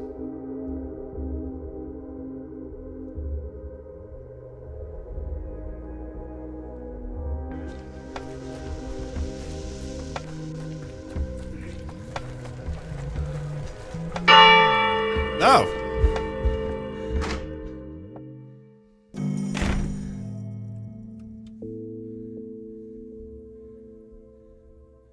Okay, so every day that's gonna happen. Every day that's gonna happen, even though I've already solved the whole, like, Andrei Stamets thing. That bell is just gonna ring every time. Got it.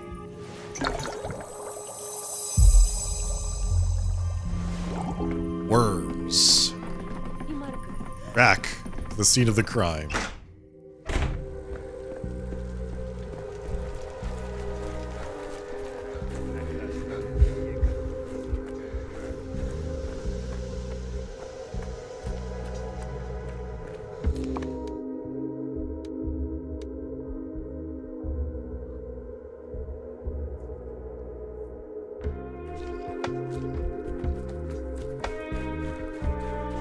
Okay.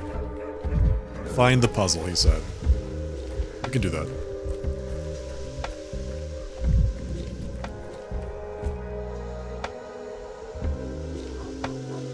There were shots, the food was bad, but not plagued, just rotted.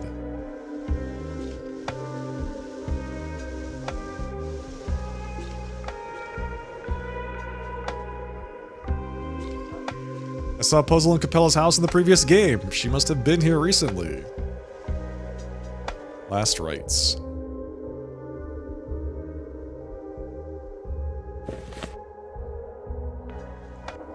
What does it say? I'll examine the scene of the crime? Oh, okay, got it. So there's more stuff here for me to do. Puzzle toy. I don't think a soldier would assemble one. But it really does seem out of place here. I mean, yeah, I know. Can I pick it up or something?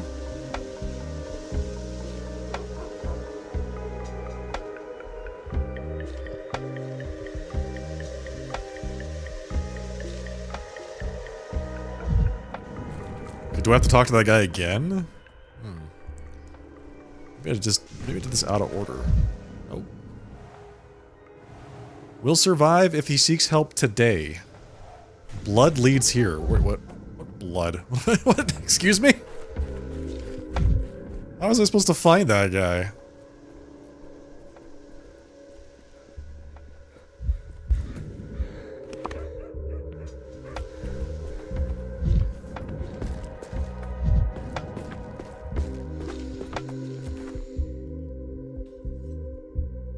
Smoking is bad for you.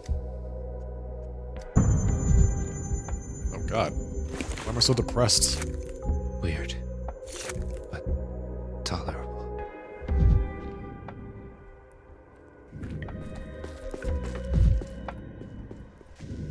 Okay, maybe if we talk to the commander and then come back to the scene of the crime, maybe that's like the last piece here. Let's talk to them, then come back, and maybe that allows us to finish the investigation. Let's see.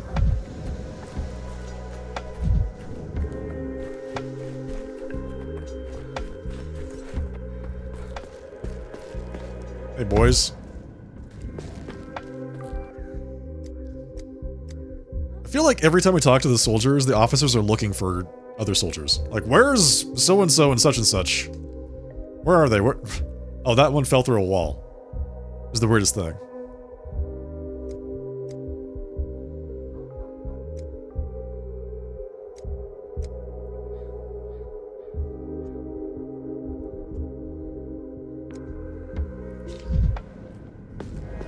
Collision. The army believes the children are in danger and seek their evacuation. The children refuse to leave the tower. No one wants to yield. That's already solved. We already did that.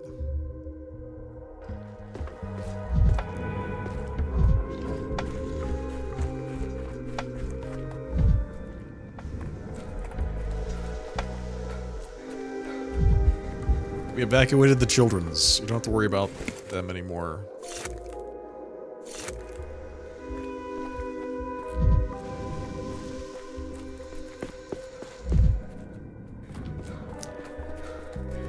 So what is the deal here? I feel like we have to, like, the breadcrumb is talk to Capella. We don't know where she is. When we went back to the gut, or the lump, I think is the name of the Olgimsky house, she wasn't there.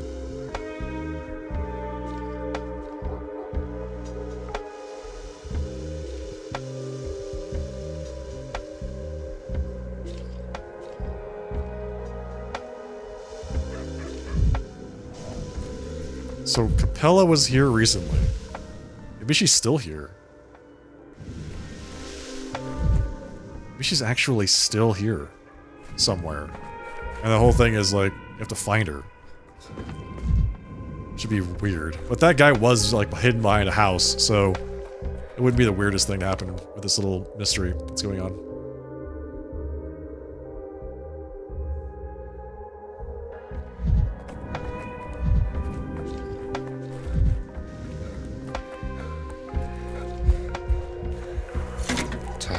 this noise? Okay, what is happening here? Is it inside the house? Hey, what's up? How's that guy? There's that door that opens up into a wall.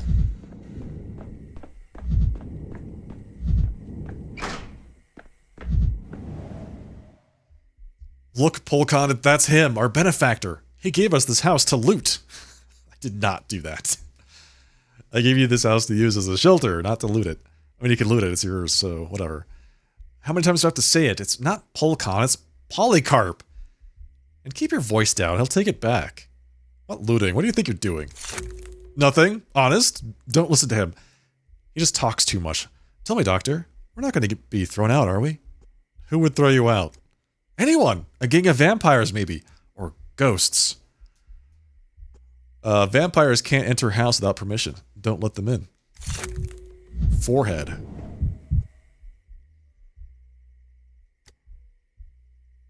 Okay, this is the same conversation. How's life going on in here? Better than anything, my head doesn't even itch anymore. Oh, good.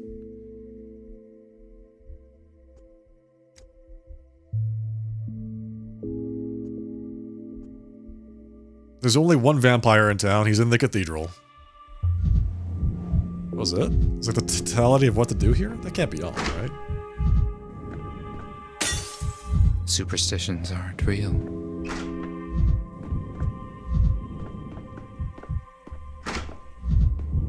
Yeah, I guess that is it. Okay.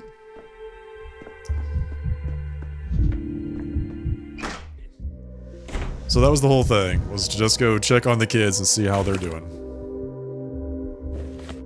Anything else? Oh, there's something happening here. Is it the Rat Prophet?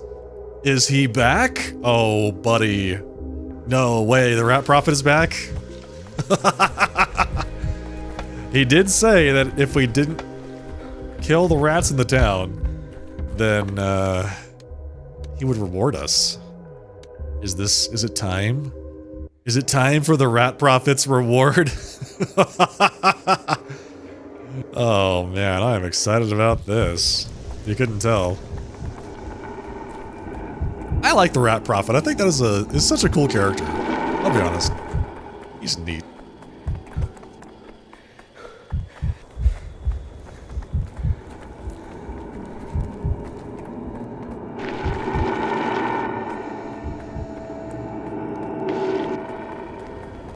He didn't figure too heavily into the first game, or the second game, I should say. So it's nice that he's here in this one. We have full amalgam, so I'm not going to break that mirror.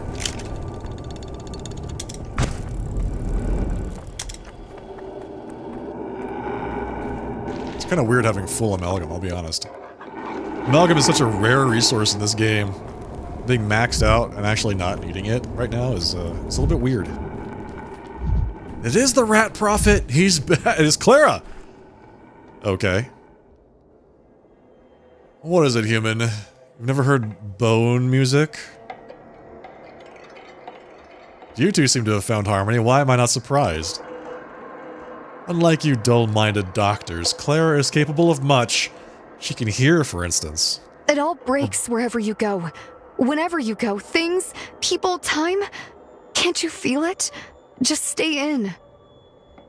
We're bound by the same earth, beaten by the same fate, and we want the same thing. To save the town. Humans can be useful too. A little, but they can. For example, your bones make the finest flutes. Hear the music? Those sounds can only be drawn from a human bone. Uh-huh. Where did you get a bone for it? From the ground, of course. Where else would we take it from? The earth is ancient, full of bones. Hear the tune? It's a weeping music, crying over children imprisoned in an enormous tower. That explains it. I thought those strains were painfully familiar. Leave, human. I knew you were foolish, but I never thought you were dumber than potato peelings. You allowed this stone woman to take the children from the glass tower. There'll be disaster. I hear it. I hear it. Disaster. The children are no longer a threat to the polyhedron. Every word you utter, human, reveals new depths of your hairless feeble-mindedness. You mustn't.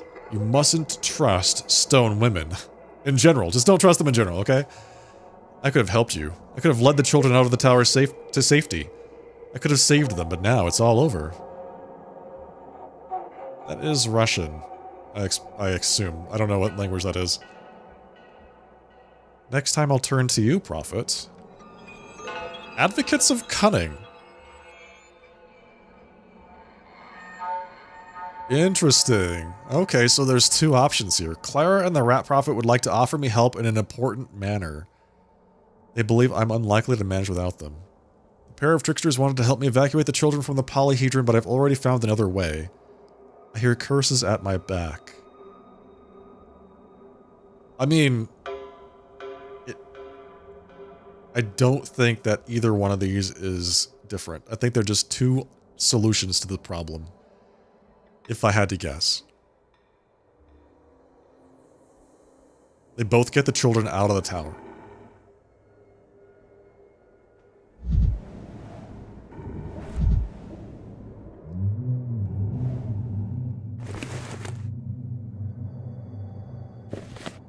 Anything else happening today? No. Seems like it. Okay. Well, that was neat. So basically what I'm hearing is, if you didn't... Yes. If you did not put Han back in charge of the dog heads, then this would be a way to lead the children out of the tower to safety.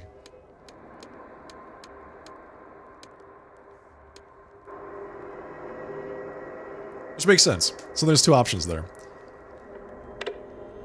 I mean, it's the Rat Prophet. I don't know exactly how much more I trust the Rat Prophet than Nina Kana, the dead woman. Like, I don't know. I feel like she has a predisposition to care about the health of her son, so she might be more willing to do something that's not going to take advantage of the kids. But at the same time, Clara is Clara.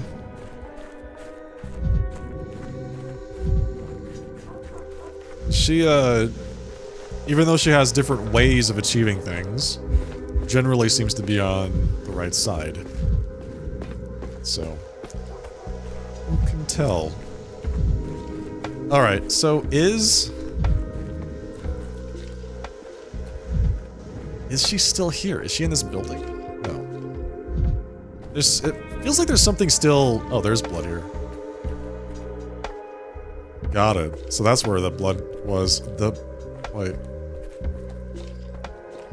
I mean, it's leading to this...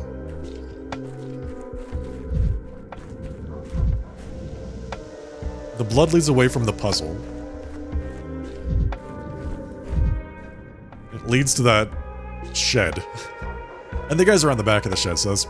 I think this is the breadcrumb here, but you have to have found the puzzle before you actually do anything, so I'm kind of curious.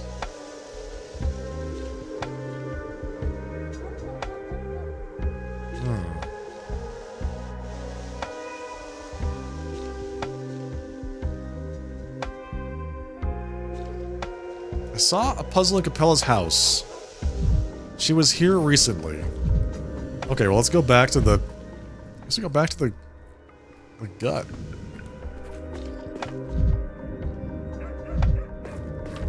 And try to see if we can find Capella again.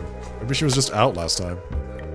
I don't know. This seems weird. I'm not entirely sure what to do with this. Belshazzar's Feast. Capella was at the canteen after the massacre. What does she have to do with this?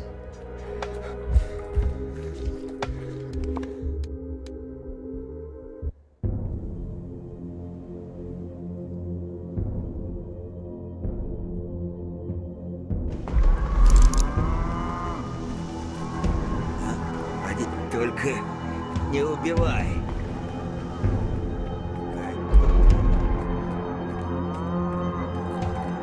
Брат, не убивай. Yes, there's Vlad, right? Hello, Vlad.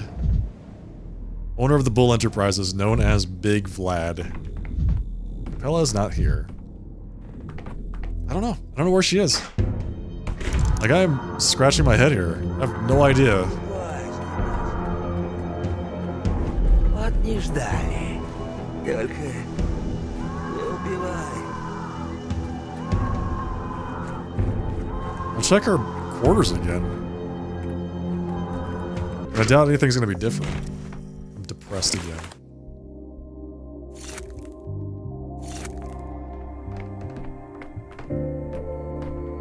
Let's not be depressed. Things are not that sad. Is she in here? Nope. So we found, this is the puzzle, right? That is it. That's our clue. So, she's not here, and she's not at the train yard. What does Capella have to do with anything that's going on here?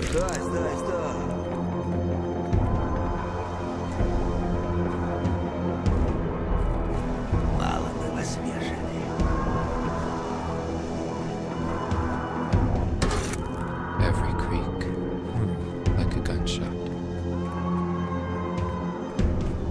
Мало мы вас вешали. You have to look up what the step language is?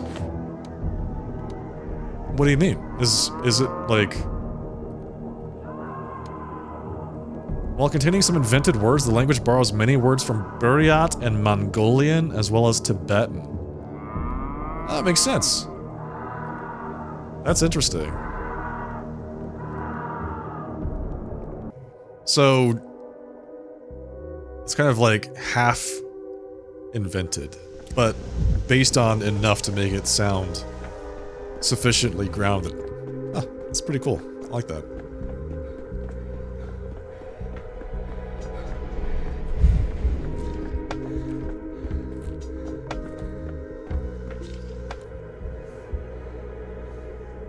Okay, we're out of... We used up all the glass shards, that's fine. I'll buy some strychnine. Or not. How much is this? 4. Yep.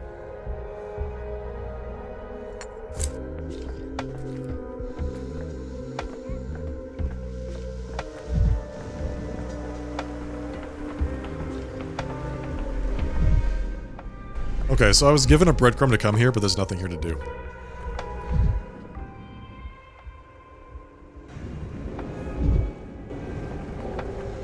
To be honest, jumping off the tower took less time to hit the ground than I was expecting, given how tall the tower is. The town. Does anyone else find that weird? Oh no. Maybe I'm just overthinking it. Okay, so this is fine. This one is done because the children are no longer in the polyhedron. We've evacuated the polyhedron. We've given the map to Yulia, so I think that was the main quest for today, was to get the map and give that to Yulia. Circling is deceptive. It's usually stuff only shows up on the map when there's like something to do there. I would say 99% of the time.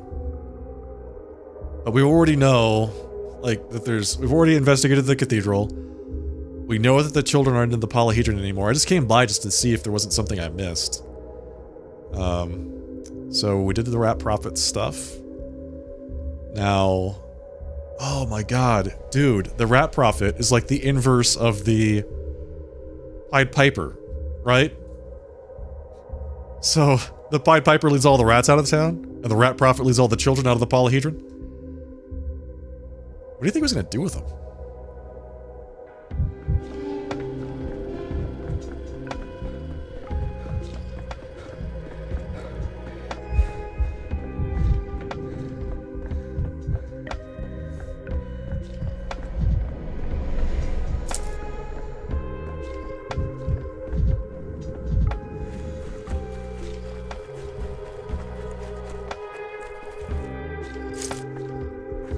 There we go. Okay. This thing with this puzzle with the tainted meat is killing me. Gago, can you look that up? Like, is there something I'm missing? Do I need to find Capella in a particular place? Because I want to do that.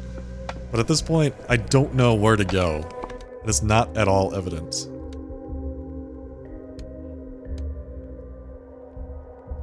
And I don't know if, like, the same thing as what's happening with the polyhedron is happening here. You know, like, is this circle here incorrect? Should I be looking somewhere else? Or Is there something else for me to actually do here?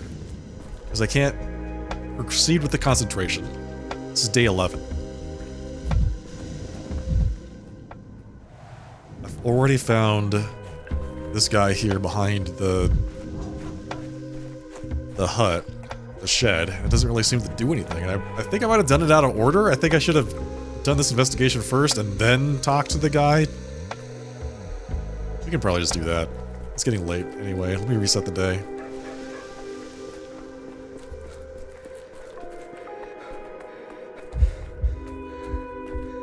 Unlike everything else, you can't do this one too early.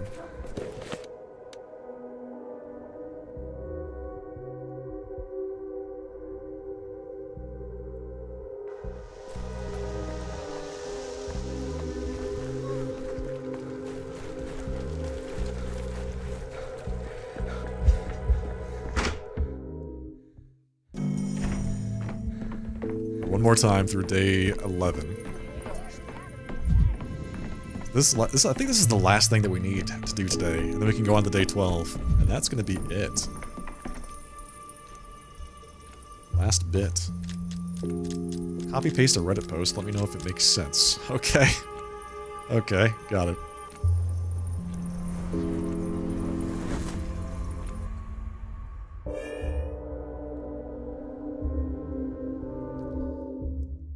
After the analysis of the food... Okay, got it. I also noticed that there's a few other bugs in this game that prevent you, or like can soft lock you, that we have so far avoided. Which is nice, but still.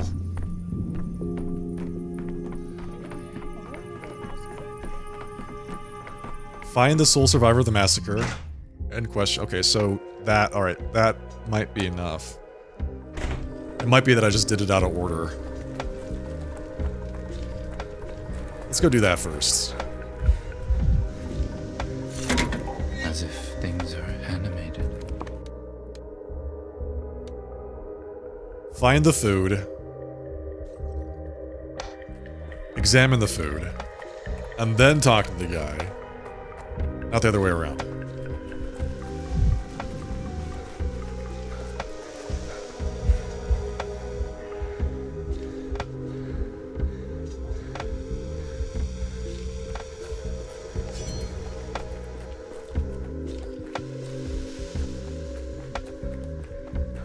Deliberate infection? We already know that's not the case, but I have to go through this a third time. So there's a sequence that we did earlier in the game, wherein on day 2 you enter the focus for the first time. And when you leave the focus, there's two people. There's Mark Immortel, and there's some Doghead kids. If you talk to the Doghead kids before you talk to Mark Immortel, then you soft lock yourself out of getting one of the decrees. So I could theoretically go back and do that, but it would require a lot of extra work that I don't really want to go back and do again.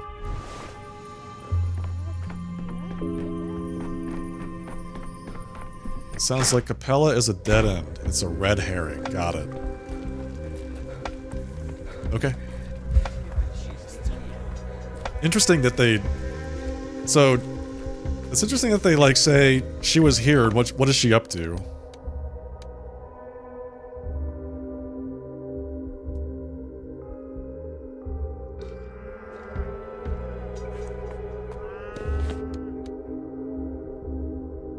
Okay. Well, we'll go and do it, and we'll see what happens.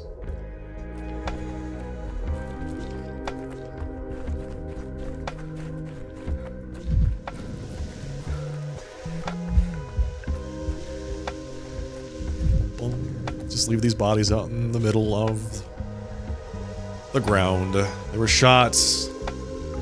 The crates aren't not infected, but the meat has rotted. What are those items over there? I saw a puzzle in Capella's house in the previous game. She must have been here recently. So it's not Capella, though. It is this guy back here. Oh no. Aha. What happened here? Can you explain? I will not harm you. I want to help. I do not know your language, but I'm trying to understand you. You are the only witness. The puzzle of the mistresses is lost. Who is innocent? The mistress? Alright, that did not change anything, unfortunately. Yeah, I need another step here. Capella was at the canteen after the massacre. What? Yeah, what happens now? Basically, like... I've talked to the guy. What's the next step? The only thing I can do is reconcentrate, but that doesn't do anything. Okay. Pick the conclusion that there was a slaughter of workers in retaliation here. Oh. Oh! I have to pick that conclusion. Okay. Thank you.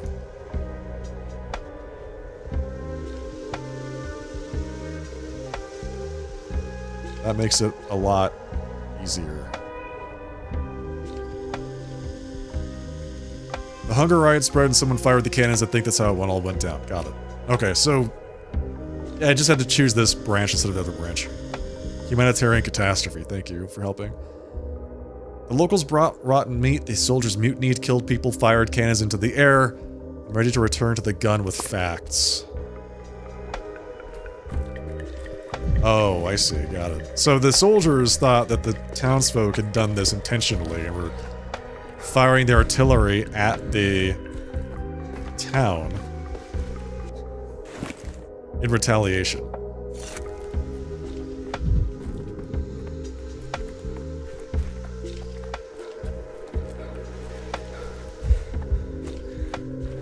They killed all the workers and then they fired the cannons at the town. Look at the size of this cannon, by the way. Cannons.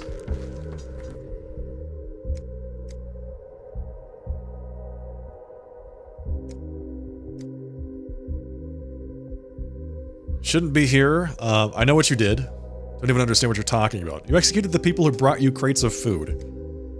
Who could endure this mockery? We're living off the land for days. We're hungry. They haul in meat as it is, wormy, rotten. We tell them, eat your rot yourselves. May have threatened them a touch. And then they began shouting in their language, swinging their hands, almost strangled a private. So we had to, well, protect ourselves. You see, Doctor, it wasn't the army that drew first blood. The locals escalated it themselves, threw themselves at armed men.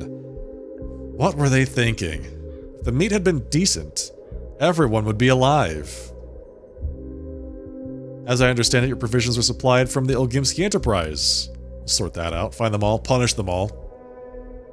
We were dispatched here, not of our own choosing, to halt the contagion, because the local authorities can't cope. We never expected a welcome feast. Times are harsh, men have turned beastly. But to poison the very men sent to save you with rotten meat... Excuse me, Doctor, that's over the line. There's a name for what you did. A war crime. Unarmed people and to the wall. A soldier's temper is gunpowder. Who knows what sparks it? A soldier could endure anything, any conditions. Do you ask for much? Only respect.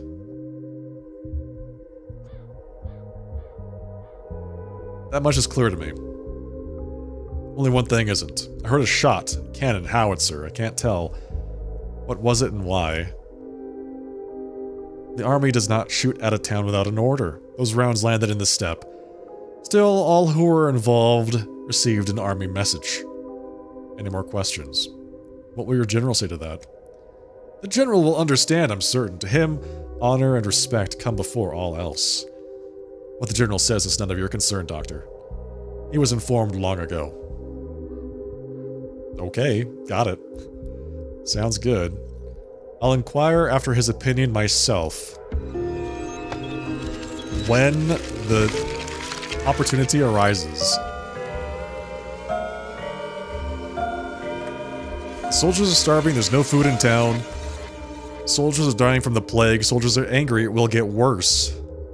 Ilgimsky's supplied poisonous meat. Time to corner Big Vlad. Alright, let's do it. Gotta go talk to Big Vlad. One more time.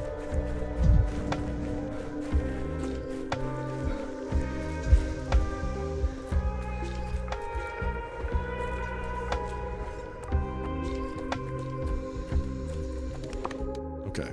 Vlad. I'm coming for you.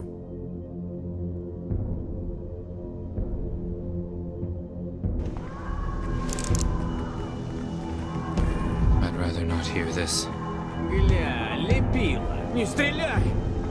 Stay where you are, thank you. Gotta kick this. I'll be on my way. Yeah, just stay where you are. I just gotta kick this thing real quick. And then I'll be gone. Be out of your hair. Alright, Vlad. Why'd you do that? Why'd you do that? Heads or tails? Tails. Always tails. Animals. Animals! They're eating us alive in my own town. Yes. Yes. They're eating you alive because you're feeding them rotten meat. Impudent. You bachelor. You've been running the emergency committee for how long and still don't understand? Or do you think I've hidden fresh meat tucked under my shirt? The town is closed. Where am I to find fresh fish? Cut a pound off myself? People want feeding. They demand it. And Capella. I know she was at the execution site. Have you spared a thought for her? Is she even safe? No mercy from this town. None. Victoria the Elder lies in the grave. My son, you know well enough. And now my daughter in the cells.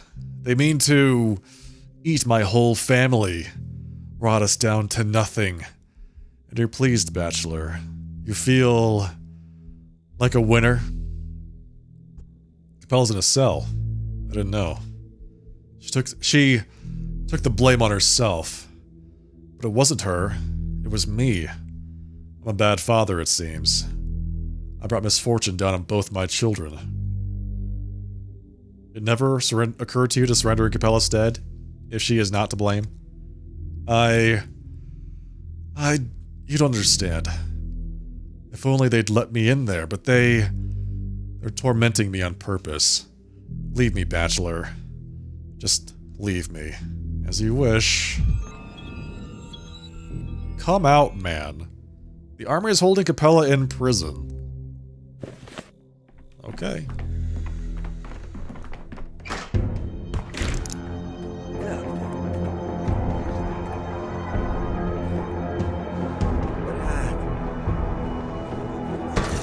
Forgot that there's so much. Мало мы вас вешали.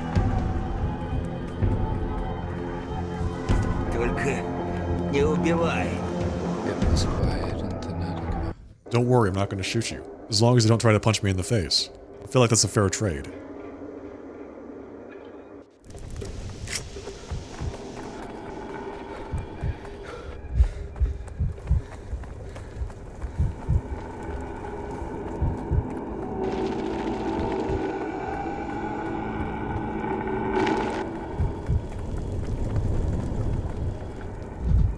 I haven't looted it yet. Nice. Give me those matches. No one can stop my match empire. Alright. Which is she in? Oh, just walk right in. The children no longer remember me. They didn't even lock the door, apparently. Leave. I know what you came for. You want to achieve a thing. Go. Why did they seize you? Who gave the order? Nobody. I walked in and gave myself up as soon as I learned of the slaughter at the station. Someone has to answer for the blood that was spilled, and that responsibility is mine. And your father? What about him? Father tried to explain it to them, but I forbade him. I've been to the station, I know what happened, and I'm absolutely certain it wasn't your fault. When the army first arrived, they asked Father about supplies. It was still Father then. His last big affair before he handed the inheritance to me. Father told them plainly there was no fresh meat. The town is exhausted. Nearly all of the livestock was slaughtered and eaten in the first days. The soldiers wouldn't listen, so he ordered that they be issued whatever was left if they demanded more. I'll tell Blocker not to blame. He'll order you released. No, I forbid it. I must stay. Who will answer in penance for the people who were killed? Our people from the Bull Project. The Olgimskis are one tree with many branches, and that lies our immortality. Don't try to free me. Father will die here, and I will live.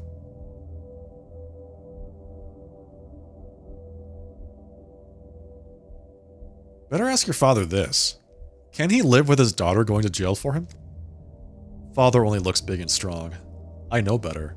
He's brittle, and he's run his health into the ground. There's hardly any strength in him.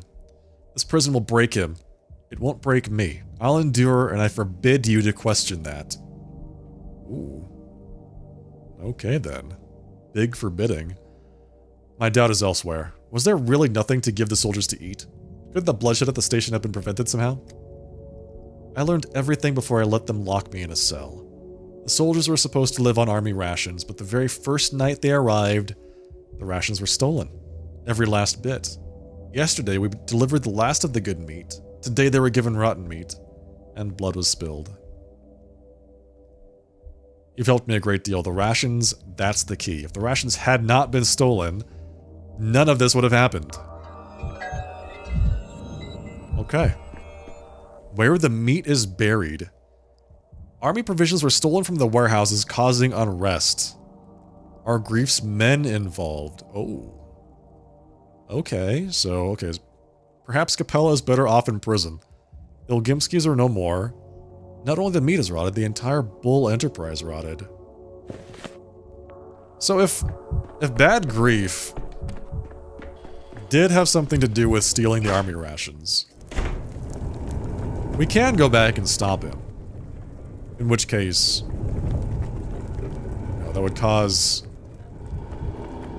Capella to not have to go to prison. Those people wouldn't die. And, Vlad wouldn't have to, I don't know, tolerate his daughter going to jail in his stead. Feels like that's the right thing to do.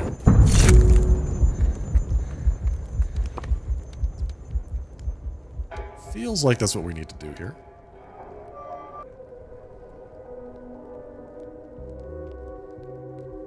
We just need to know which day. She said it was... What, yesterday they had last of the meat. The day before that, the rations were stolen. So they were stolen like the day they arrived. On... day 9? Day 9. How the hell do I get through this place?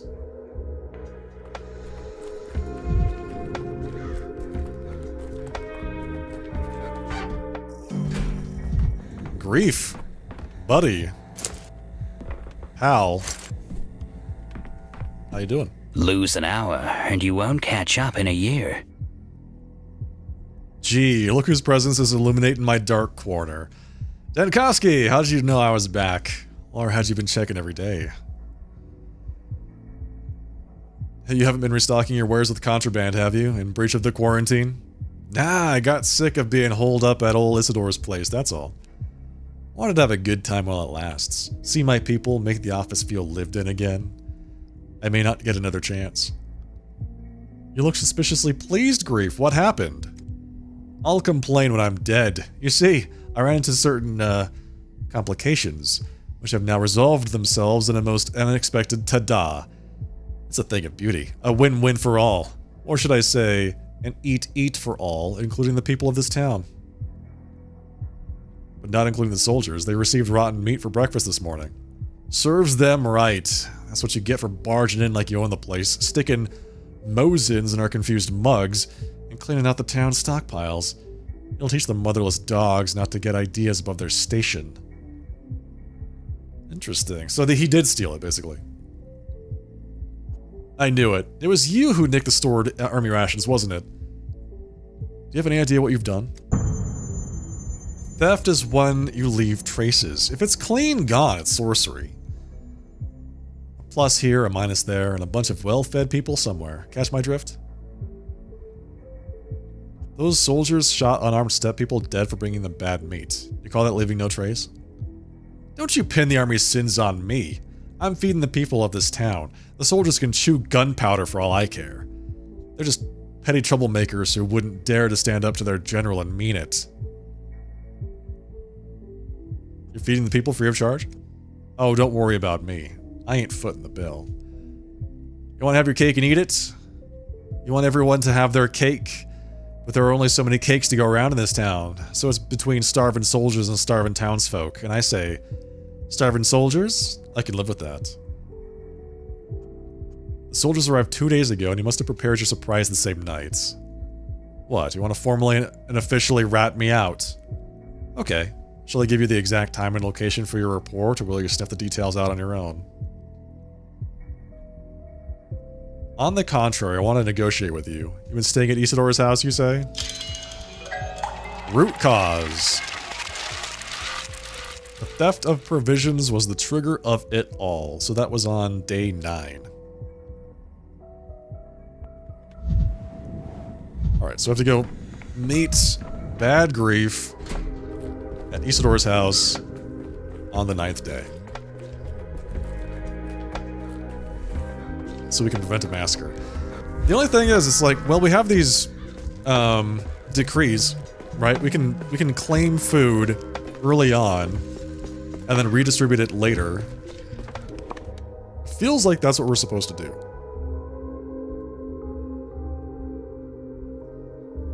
Isidore's house, day 9.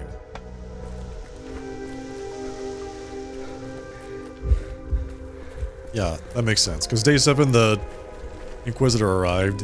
Day 8, still Inquisitor. Day 9, army arrives. Day 9, once again, seems to be like the linchpin day. Everything happens on day 9. Everything of any import, at least.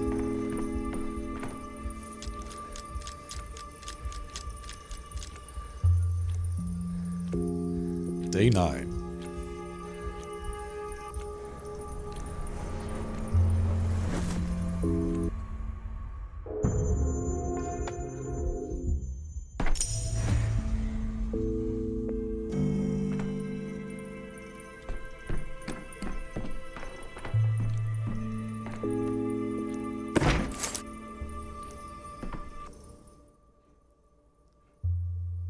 If the theft of provisions isn't prevented in 2 days, the army will open fire on the town.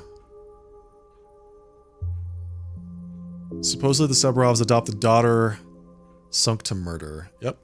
Yep, we're not going to do anything about that. Need to convince Grief to abandon the food stores. Oh, Stack? Sorry, Stack. I know you're gonna try and kill me later, but we can't do anything for that. We gotta let Lara be killed. You've tried everything. Never alone. Things everywhere. It's imperative that General Block survive.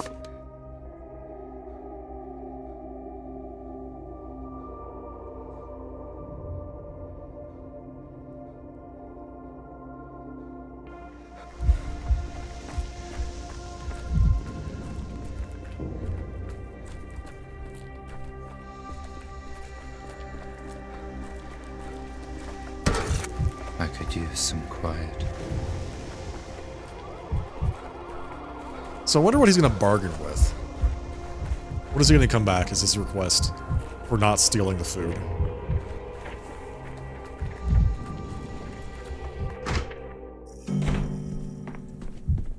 Hello? Time enough for rest after death.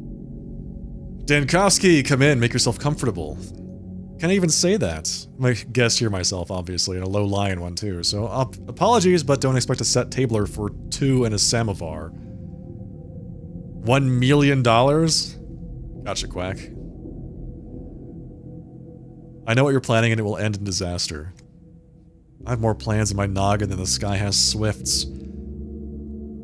Which one are you bad-mathing now? Don't play innocent. You know very well what I'm talking about. Stealing from the army is a terrible, monstrous idea. Wow, our friendly chat skipped its tender youth as a spat and blossomed straight into a full-grown verbal stabbing match. So I've got this to tell you. Big city cobbler, keep to your last. Don't poke your nose into others' business, or you might find yourself in a where's my nose situation. My people want to eat. Who's gonna feed them? You? If the emergency command had excess provisions, I'd offer you a deal, but I suppose our conversation's exhausted itself. If ifs and ands were pots and pans, they'd be empty pots and pans.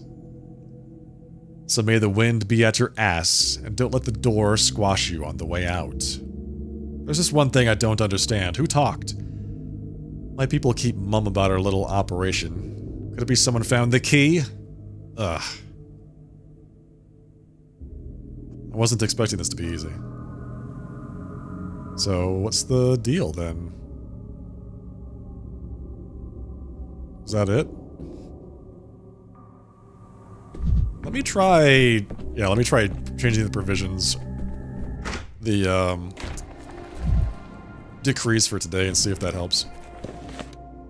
If ifs and ands are pots and pans.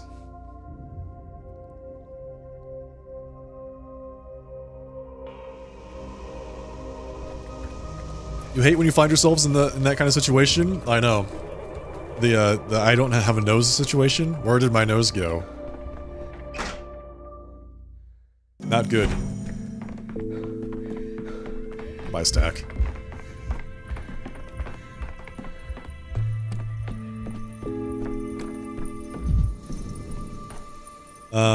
Decrease. Okay.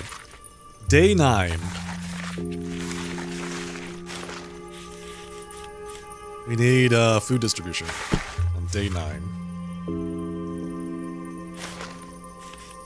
And I know that takes a lot of stuff. Water filtration. Why does that cause the contagion to go up? Hello? I'm very confused here.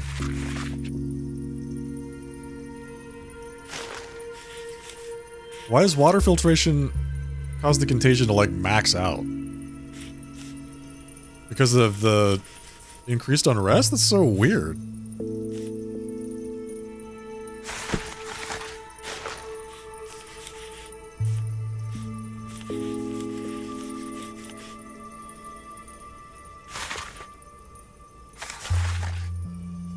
Huh. Okay. So this is the best that we can do. Let's restart the day.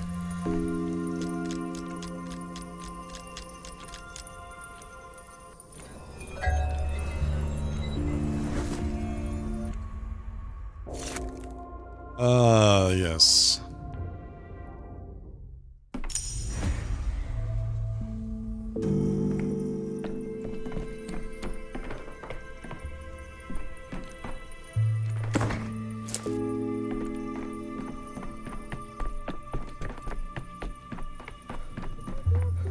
I've done day 9 more than I care to count at this point.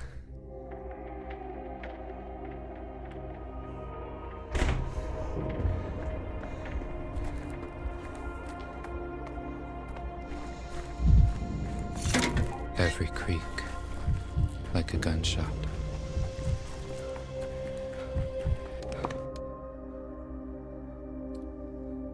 Okay, so we've changed it so we're adding more food. We're feeding the populace today, right? And I assume if we keep it that way, then that will be enough to appease Bad Grief, so he will not feel the need to steal the food from the soldiers. And it's just a hypothesis. I don't know if this is going to work or not. But they did mention the emergency command in the conversation, so I have to assume that there's some kind of, like, breadcrumb.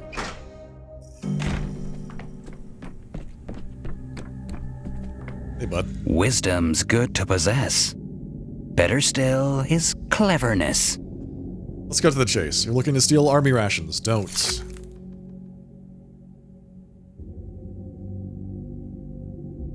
Interesting. You're going through with it. Wait. Okay. I'll give you provisions from the emergency command reserves. Just leave the army alone. What do you say? Gee, I'm surprised. You know what, my friend? I'll say yes to that. I will. Just like that. Why'd I bite the hand that feeds me? Not that your food will last us long, of course. Then again, show me someone around here who's planning to live long. What to eat next week is a bridge we'll cross when we get there. If we get there.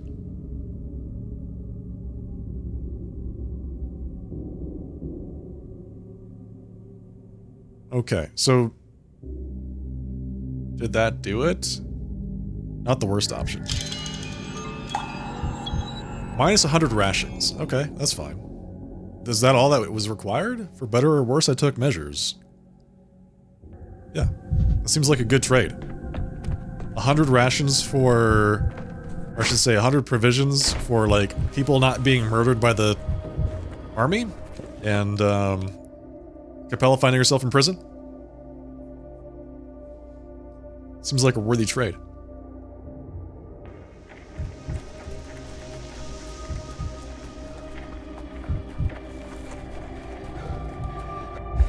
Here's the thing. I need to go check the board again.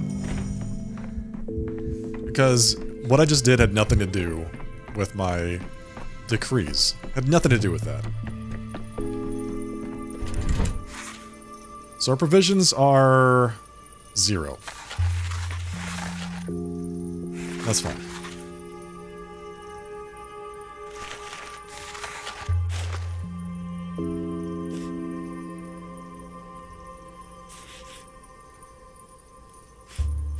Okay, there. So now the quarantine, water filtration. So water filtration doesn't, it does the opposite of what it's supposed to, by the way. It reduces unrest and increases contagion. That's a bug. Okay, got it. Unless there's something specific that I'm missing there.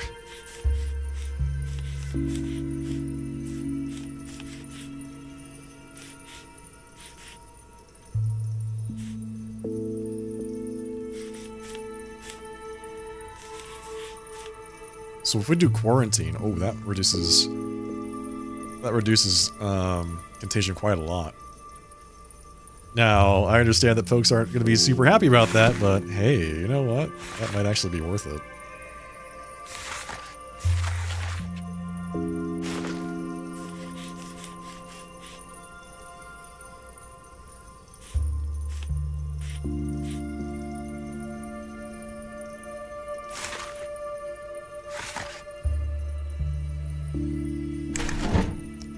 Alright, back to day 11.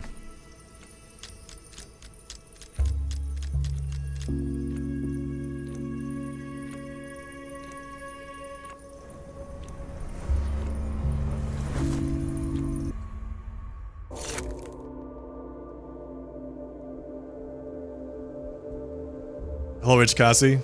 Says, I am just a... Nice. Good. Welcome.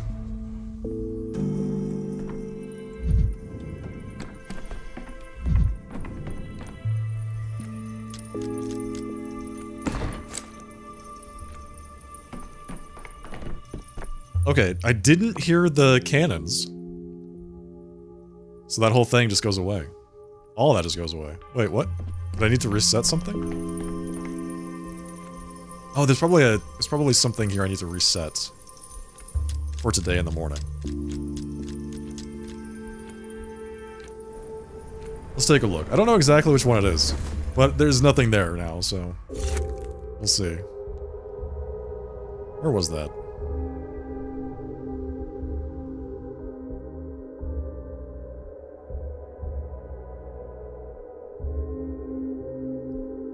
Soldiers are starving, there's no food in town. Soldiers are dying of the plague. They're very angry. Vlad will try to protect his daughter and heir, but Capella took the blame upon herself. This whole thing here doesn't need to happen.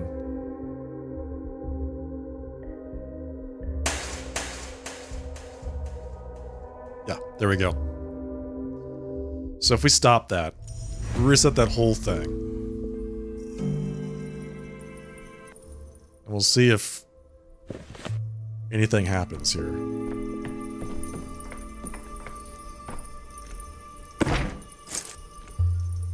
Meanwhile, it's happening again. I hear the thunder of cannons. Okay, so we'd still hear the cannons. Interesting. Let's go see what happened. It's gonna be different. Something else is gonna have happened, though. Some other kind of, like, butterfly effects, I'm sure. Boiling, cracking, screeching. Living. Let's go this way. The biggest thing here is to check to be sure that the massacre did not happen. Yeah, it still did. There's still people dead here. So, what the hell?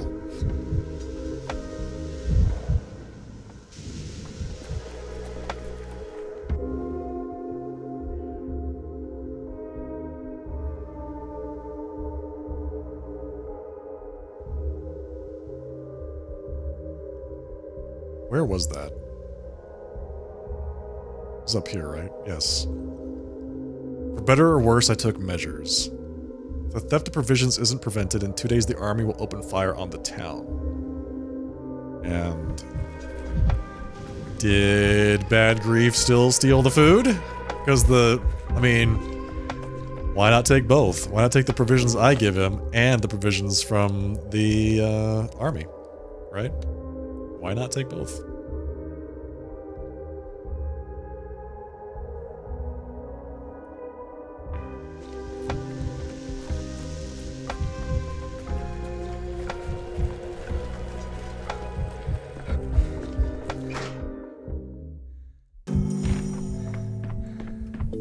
Alright, let's go through this whole thing again.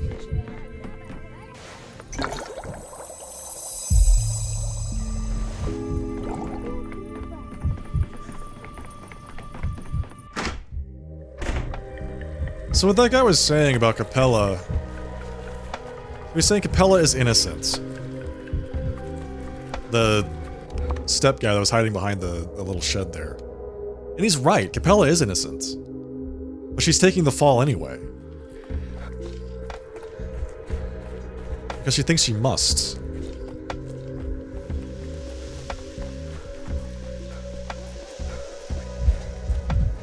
Alright, let's go talk to this guy behind the shed.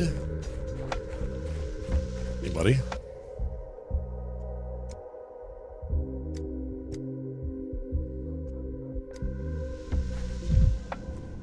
He disappeared! Oh, there he is. Like, wait. No! What? Don't vanish on me now.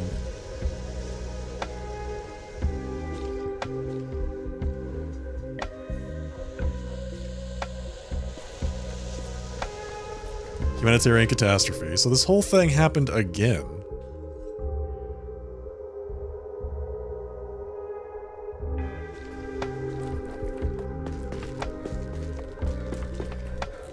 Yeah, I feel like part of the lesson this game wants to convey to the player is that some things just happen. And no matter how much you might try to change certain events, they're always going to happen. This is the second time they've kind of seen that theme.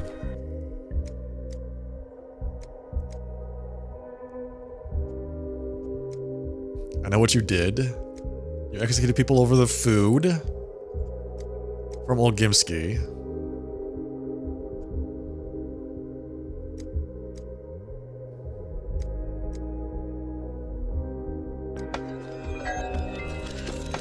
Outer keg.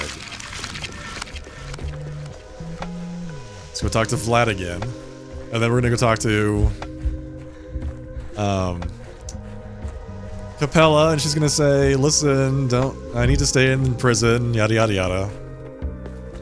Somehow, Bad Grief is still involved.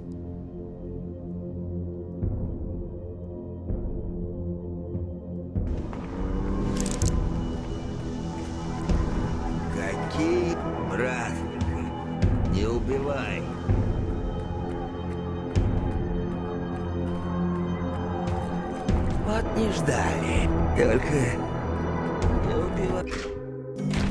Doctor walks up to you, sticks a gun in your face.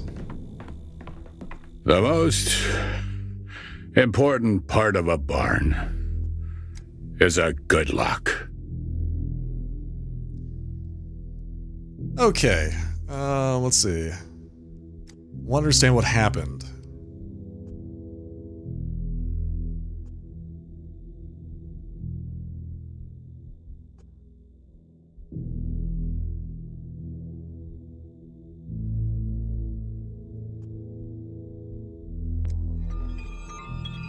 Father to the soldiers.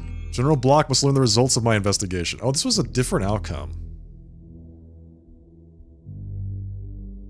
Dilgimsky supplied poisonous meat. Time to corner Big Vlad. Big Vlad gave rotten meat because there was no good meat left in town, but he's hiding something. So now instead of going to... Wait, it couldn't be otherwise? He's hiding something. So instead of going to see Capella, now I have to go talk to General Block. Interesting. So... he gave them bad meat still. He's hiding something. I'm tired of this noise. I think I went through that dialogue too quickly because I thought it was the same dialogue from before. But it was a different one. It had shifted. Oh well, we'll see what Block has to say.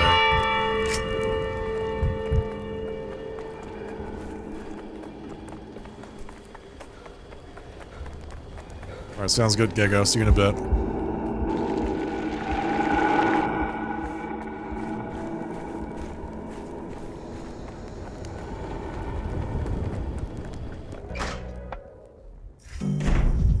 Okay, General Block. The feet go slow when the head's full of snow. You always bring me ill tidings, Dankowski. I don't usually believe in omens, but I can see it in your eyes. You're about to tell me something unpleasant again. You've likely heard your men have been firing cannons at the town. As far as I know, such things are called war crimes. I hope this wasn't your order, General. So far, I have issued no such order. I'm already aware of the incident. The instigators will be punished. Levitan is preparing a detailed written report for me.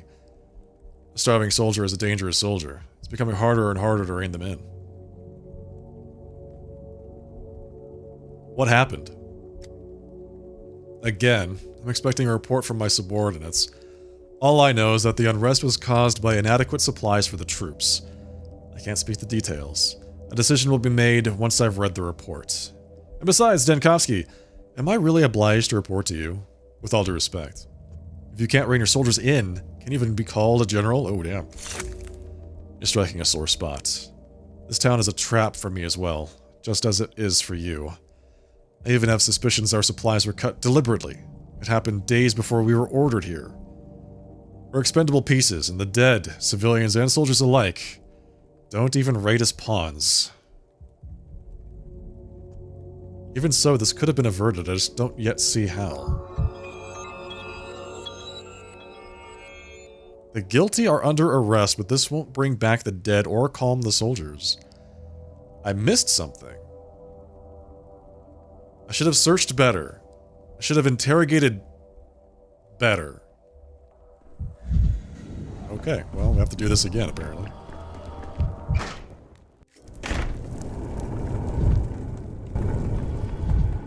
This seems like the hardest quest to do in the game so far.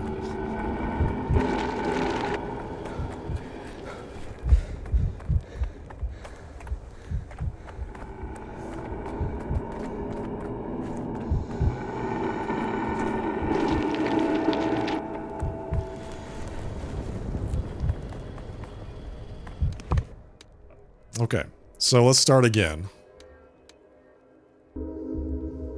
We pacified grief, but the soldiers still killed the people.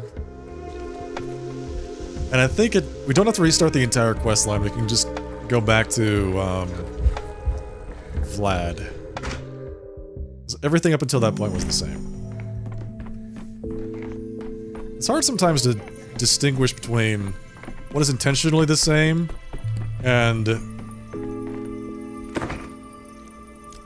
what is unintentionally the same. You know, like, did I make a mistake, or was that just how it's supposed to be? Okay. Let's try it again. From here.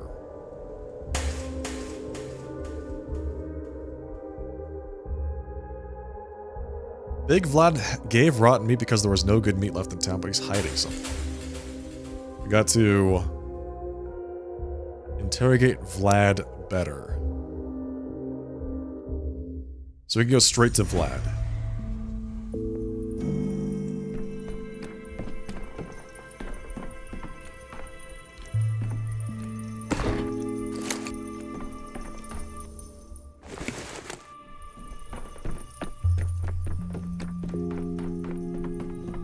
Sabotage.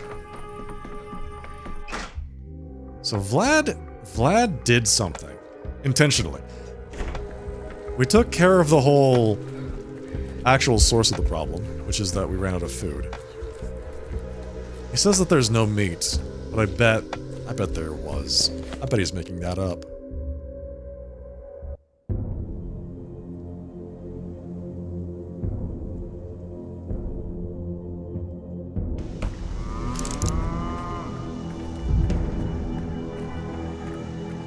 It's like I need to know whether or not the theft still happened.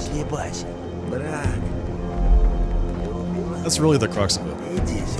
If the theft still happened, then it was bad grief that we need to have a little conversation with. If the theft didn't happen, then it's Vlad.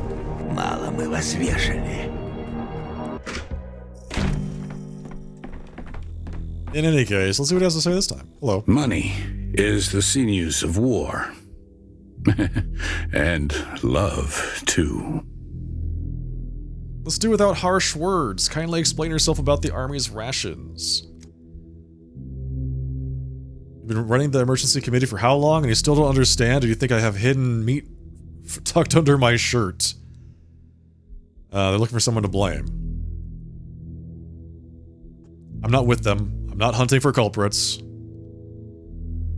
I only want to understand what happened and prevent an even greater catastrophe.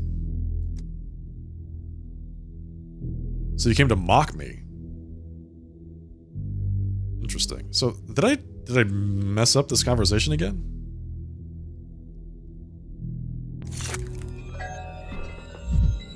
Huh. Couldn't be otherwise. He's hiding something.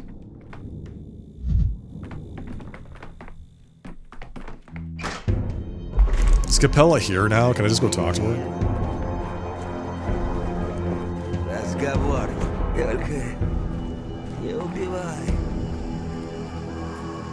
Hello, Mr. Sakinart. Welcome.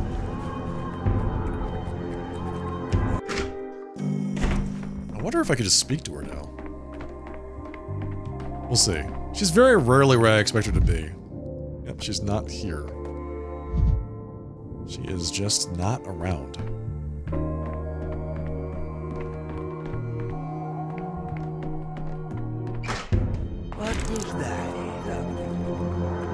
We need to have this conversation again.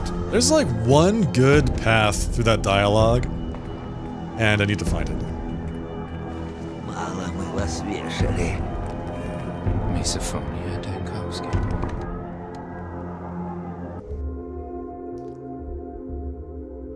Just really confused. Like, what am I supposed to do with this?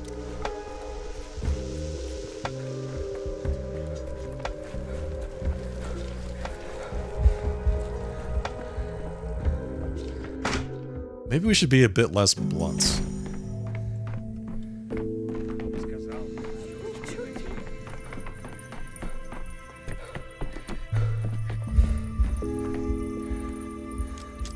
You know, politeness goes a long way, I guess. I wonder what happens if we don't do this quest. If we were just to continue the game, go to day 12, what would be the outcome of not finishing a quest about the army getting food?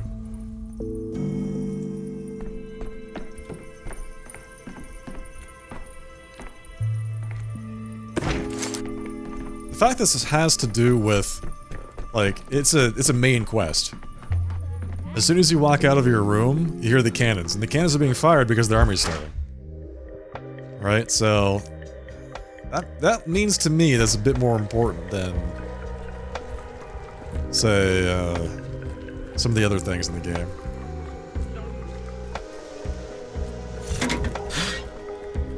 It might just give you a new decree or something like that.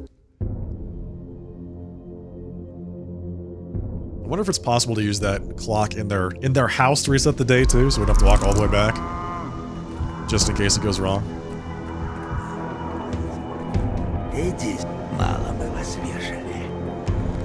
Vibrant. Everything's so Welcome back, Ego.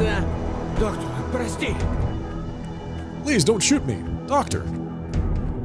Don't try to kill me.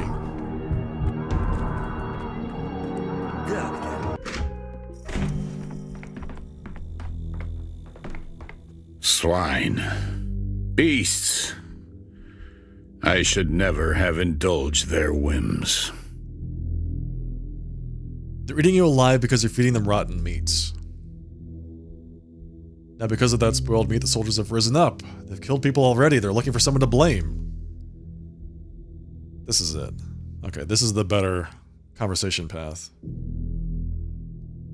How is it that whenever calamity hits the town, it's always your doing? Wait, no, this is like the same thing. Interesting.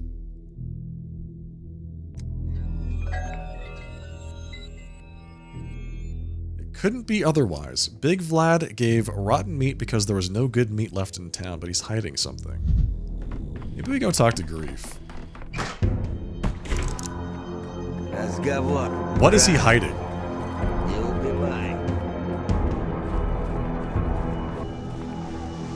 Доктор! Хоба! Не стреляй!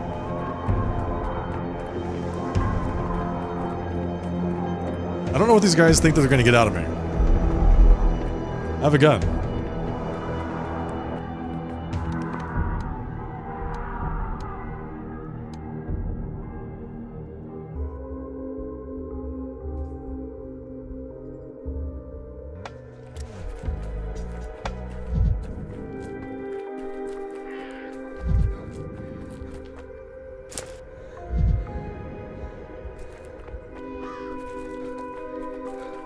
Okay, where is Bad Grief's place anyway?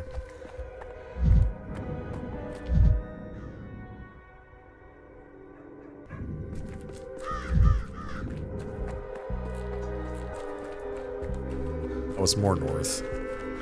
Or east. Further down the tracks, however we want to look at it.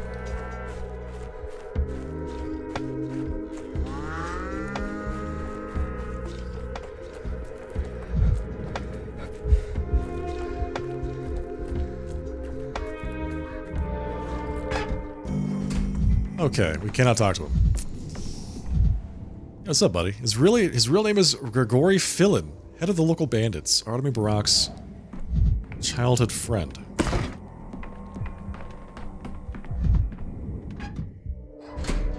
Okay. So is that it? Is that just the whole thing?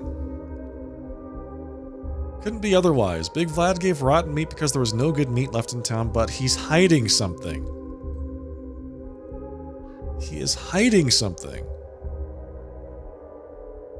Who else will the army listen to? Not to me. You could hardly have missed the gunshots.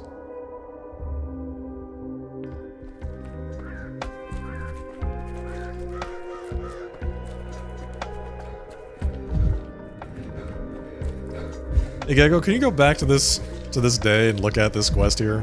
It's the same quest. I just need to know, like, after you do the thing with Bad Grief on day 9, on day 11, what changes? Because I'm not seeing it. It doesn't seem like there's a good ending to this. And he keeps saying, like, you missed something.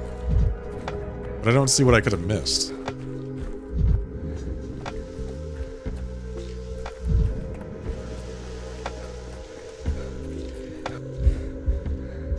Yeah, everyone got shot. Yep.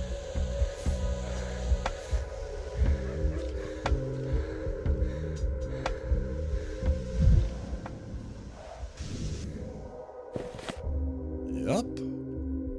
The only option left to me is to go back to talk to General Block. And I know if I do that, then the quest says, you should have investigated better.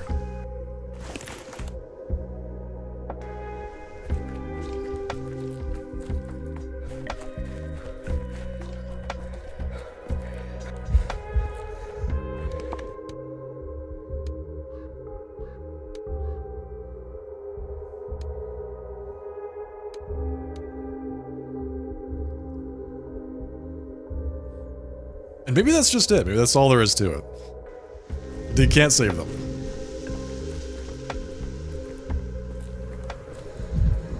We're gonna find out. We're gonna try. You're too high strung.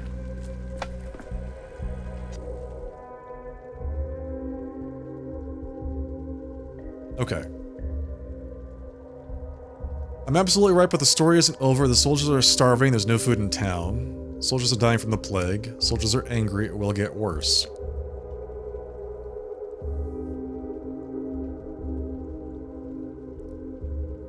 Did you go back to day 9 and talk to Bad Grief? I did. I did do that. That is, this business over here. I got the... For better or worse, I took measures. Spoke to him, gave him some food, and then I went back to day 11, and nothing seems to have changed.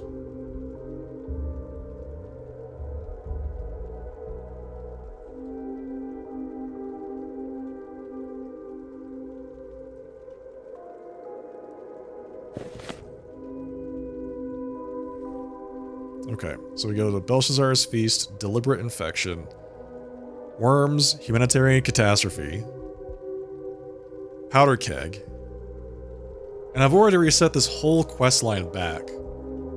So, choice on how you want to handle the situation. You can make a deal with Bad Grief, giving him rations, or you can speak to Grief and then go to Block, make him a deal instead. Oh, the better option is to go to Block, since giving the rations to Grief means that he steals them anyway. Okay, that's kind of what I thought. So, let's go back to day 9. Reset that again. Talk to Block. Alright. Got it. Yeah, I mean, who would have thought that making a deal with a thief wouldn't have turned out well?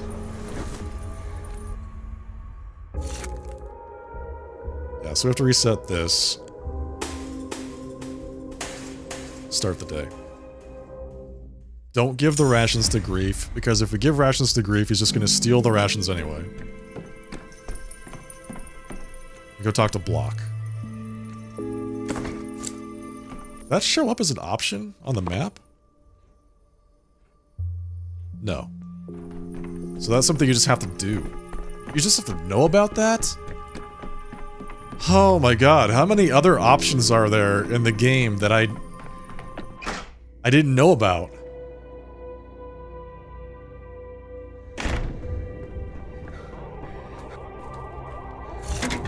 You can speak to him and make a deal instead. As a seasoned veteran, you must know that food riots are the worst of riots. Got it. I can provide your contingent with extra rations. So you lose 100 rations either way.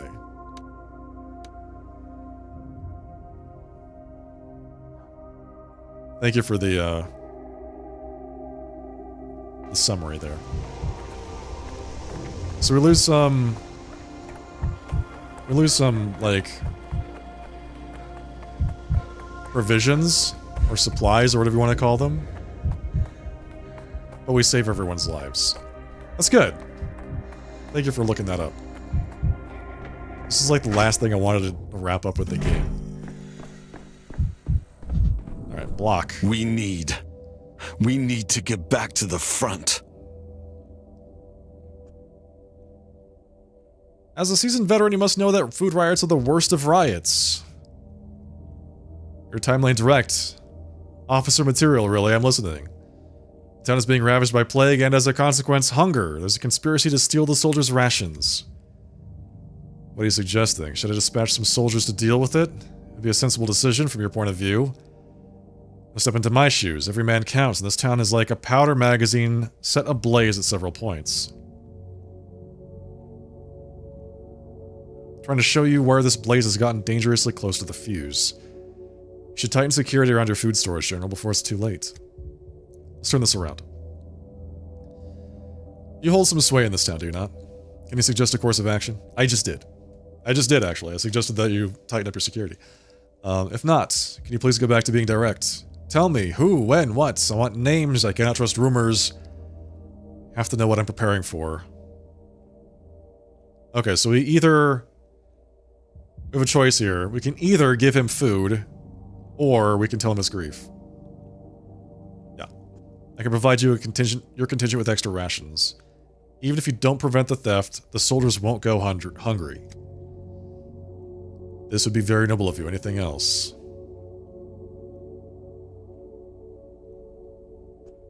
Nothing else to say. In this case, good day to you. Thank you for taking a keen interest in my men's well-being. They didn't make you head of emergency office for nothing. You see the whole picture. I'm trying. Good day to you, General. Okay. Boom. For better or worse, I took measures. Got it. So now, if we go back to day 11, we should expect nobody to die. We should expect this.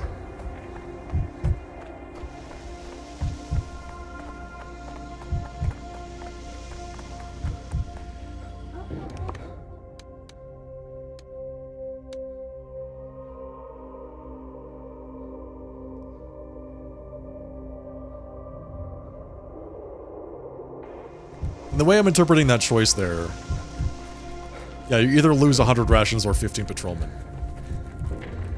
It's possible we have to give up grief. Yeah, we'll see. We'll see. I have enough amalgam to do this one more time, so it is possible. I hope not. I don't want grief to end up in prison, but we'll see.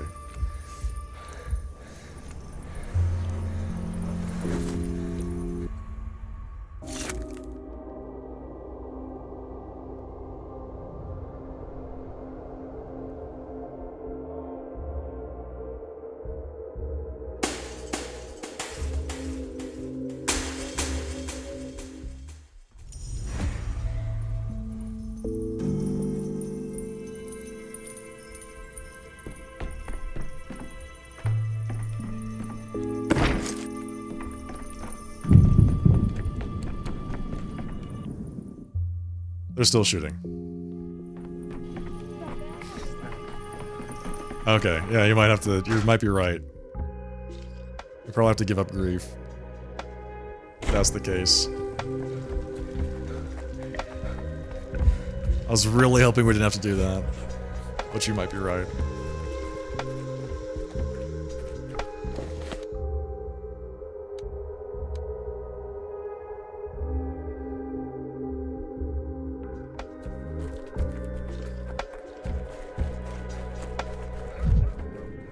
Yep, they're all dead still.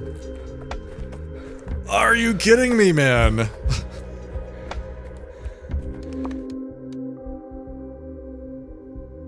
Preventing this murder is like... It's a nightmare. It's an actual nightmare.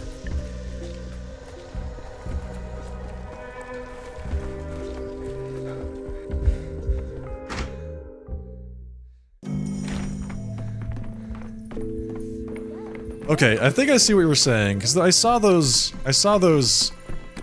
there, but I thought when you said choice, that there was a choice between losing the rations or losing the patrolman. That's what I thought the choice was.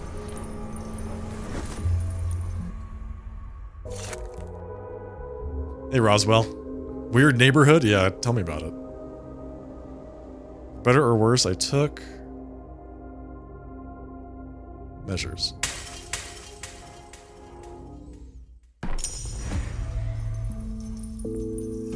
Okay, so you have to give them rations and tell them Reef is going to be stealing their stuff.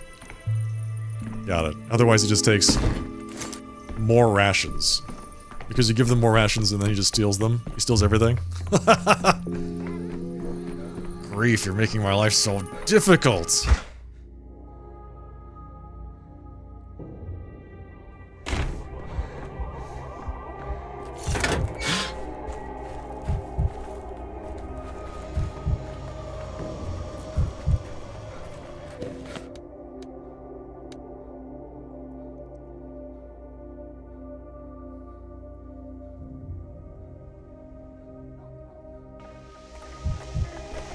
Yeah, I get that. I know, Gregorian. It's just when it says choice, what I interpreted that as is you can either give up the rations or give up the patrolman, and really you need to do both.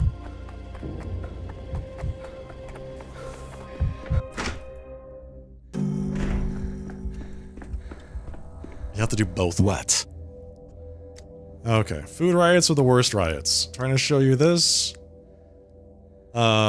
I can provide your patrolman extra rations. And... oh, okay, got it. So you have to... It's either rations or patrolman, and then you have to give up grief. He's likely to act tonight. This is better, thank you. I'll take measures. Anything else you'd like to add? No. Okay. That is it. So that should be the whole thing. Right? Yeah, okay, so there is a choice there. You either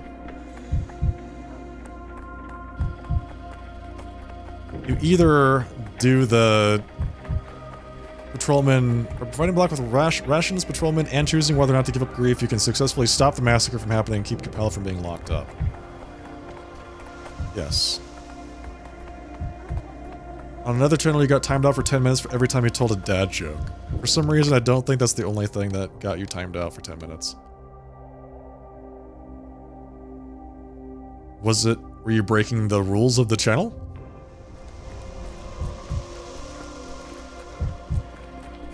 Why isn't the patrolman an option? Because it's the same dialogue choice. It's either you either give them patrolmen or you give them food. It's the same choice. I can do it again. That way we can go through it like one step at a time, but that's what I saw there. So I saw both of those things. Once I chose give them food. Let's see. Rations, patrolman, and choosing. Okay, let's do this again. One more time. Just to make sure, because I don't want to have to go back and do go back to day 11, come back to day 9 again. Do it one more time.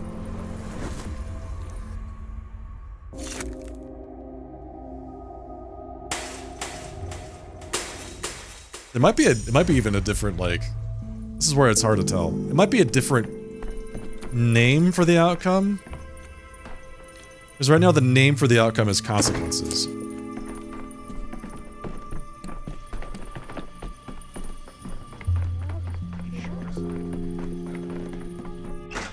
It might be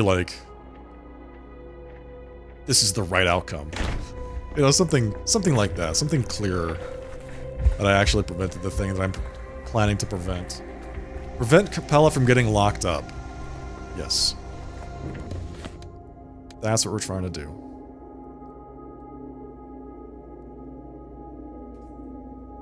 Spent 2 hours on this one thing.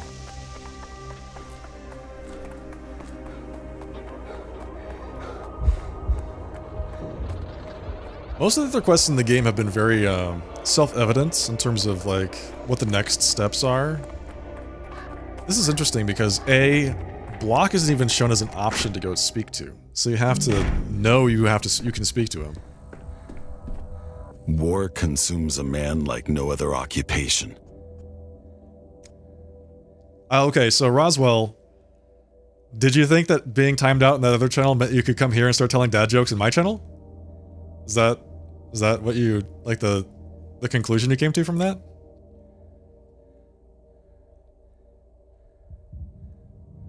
Do you just need an outlet to tell jokes?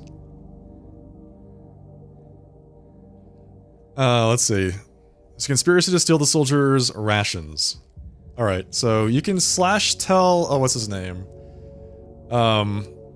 Blackbird? Yeah, you use private messages to send those dad jokes to Blackbird. Gogolian, what is Blackbird's full handle? Then you can use that as an outlet. Blackbird loves dad jokes. Tells them all the time. Okay. People are commenting that you need to give him both. Yes, we're gonna do that right now. We're doing that right now. Hello, Line X.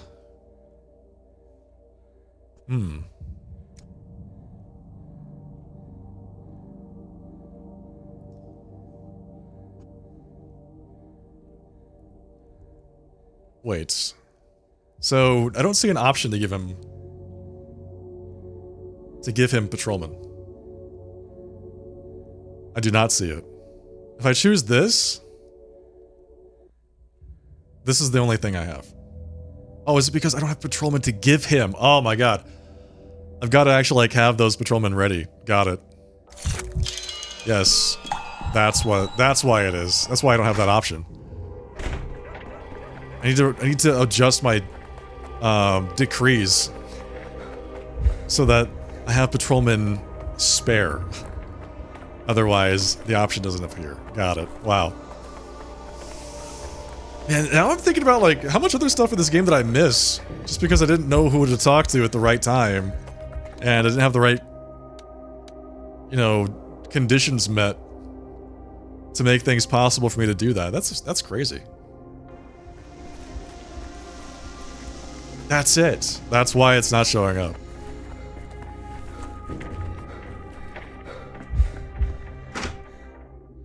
Please stop, Roswell. I told you to take it to Tells. Take it to, like, you can send direct messages to somebody that you think will appreciate your jokes. This is not an open invitation for you to just spam, from the dad joke generator website, okay?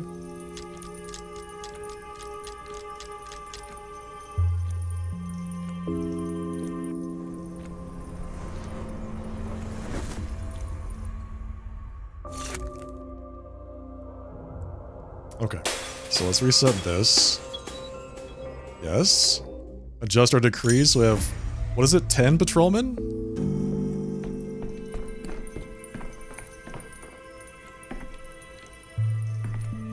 $15. Yes. 15 patrolmen. Okay.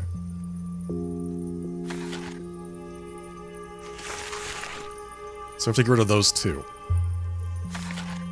We can use something that requires orderlies, but we cannot use anything that requires patrolmen. Or we can recruit more patrolmen. By doing this. So now I have 30.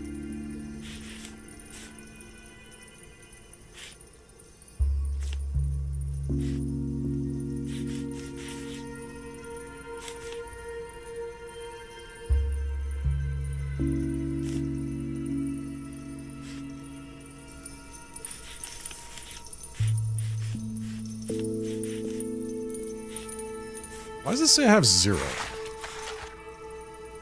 I do not understand. Oh, that's medical requisition. Oh, that was the wrong one. Anyway, okay, let's get rid of that. So we've got 15 right now. We have 15 right now. If we recruit more of them, mobilization. Minus 250 equipment plus 10 patrolmen. So we get 10 more patrolmen. Then we can do something else. And we'll have 20 left over.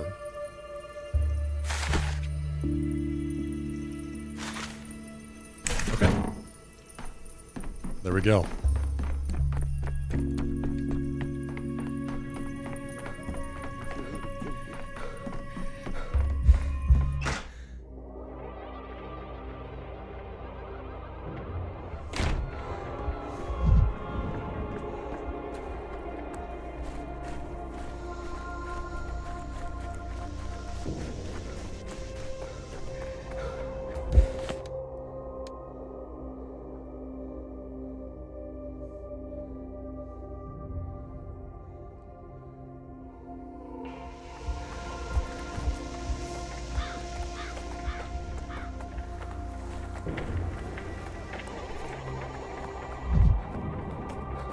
I'm excited. I'm excited. We can finally finish day 11.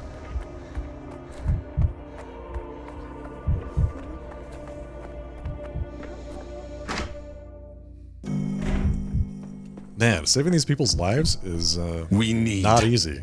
We need to get back to the front. There we go.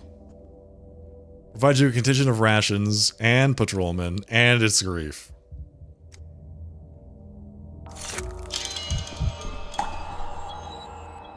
Okay.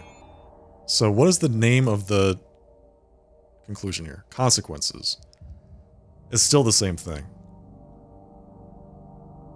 I insisted that the military reinforce the guard and the provisions. I gave them patrolmen. I gave them rations. For better or worse, I took measures. So it's still the same. Right? It's still the same name for the outcome. But it's like slightly better. More effective. When I say slightly, it is effective versus not effective. Which is good.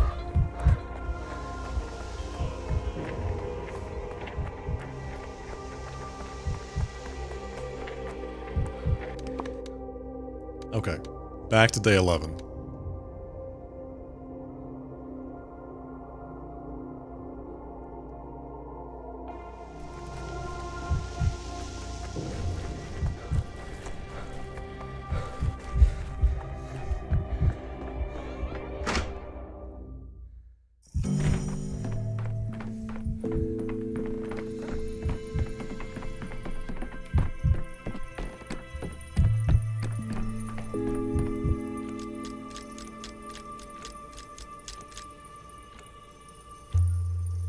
Okay.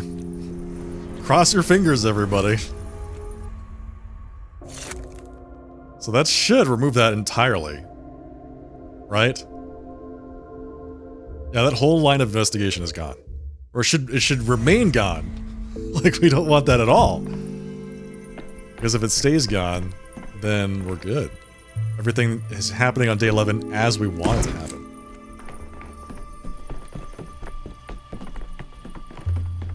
Yes. Yes, perfect. That's so good.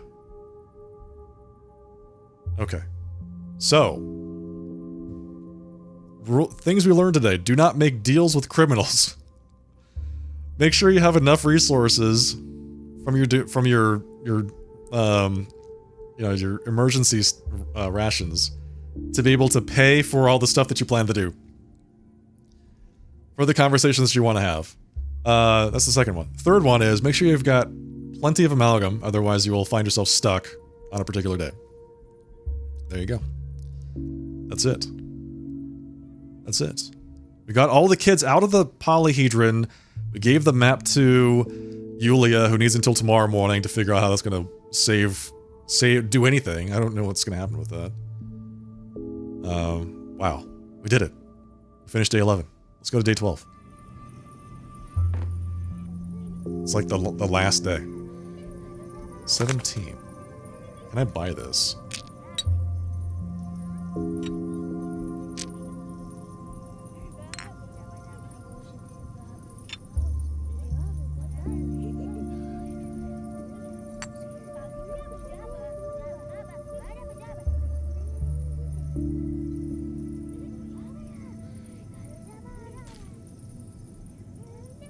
Oh, not enough.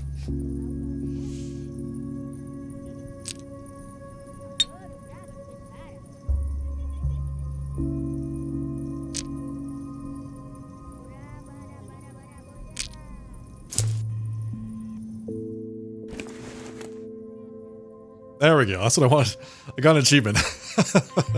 Learn all recipes. We did it. We got the achievement. Fantastic. Let's get out of here.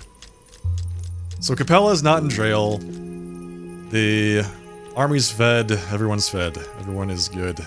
Day 12. Which could be the first day depending on the perspective.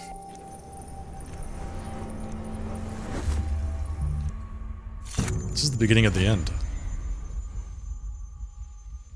Round and round and round and round and round. How do you think this will all end, Bachelor? I'll walk out of this room. I'd say I'll miss our conversations, Inspector, but no, I won't. You imagine you were the main character of these events, but you're not even on the second page of the report. History will hardly mention you at all. That is objectively nonsense. I ran the hospital, the emergency command, found myself at the heart of conflicts between local authorities, the Inquisition, and the army. Without me, the town simply wouldn't have survived to see the end. And you're truly not ashamed in the slightest? I'm genuinely curious why you've latched onto me so tightly. Oh, this game it's not so scary. It's a little bit unsettling. But there's no jump scares or... Well, there's a monster that chases you periodically, but mostly it's just the imagery.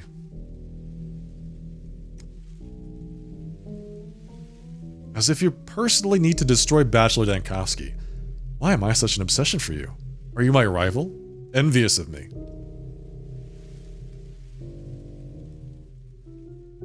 I'm your conscience, since no other could be found. You were never interested in the truth. You invented accusations and pressed down on me, hoping I'd break and nod like a puppet. If I'd been within your reach, you'd have shut down both the case and Thanatica long ago. Is that justice?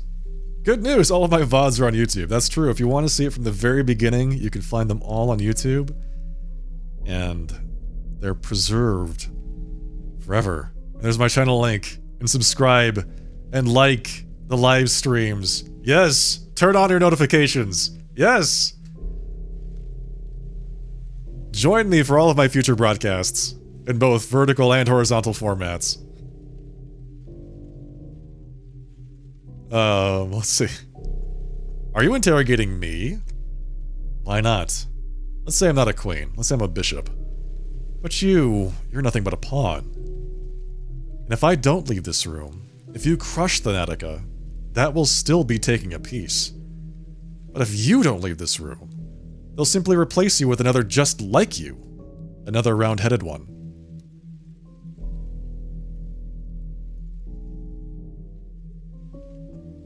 Want to hear that you're right? Don't count on it. I still hold the keys to the interrogation room. So do the military police, and the Inquisition's assistants. Even that brute Tellman has a duplicate. Just admit it, Inspector. This entire situation has long since spiraled out of your control. Just as it has for Bachelor Dankovsky. And what's left for us to do but play out our rules?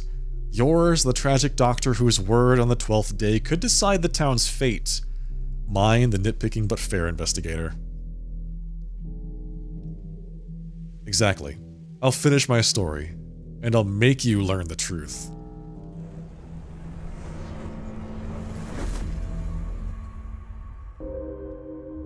Beginning of the 12th day.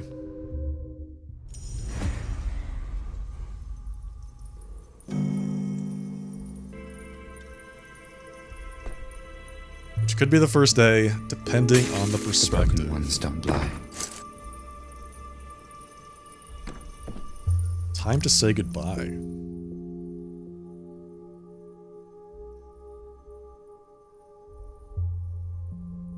Chimera. Every part of the town invariably seeks to destroy another. Without Simon, they cannot coexist.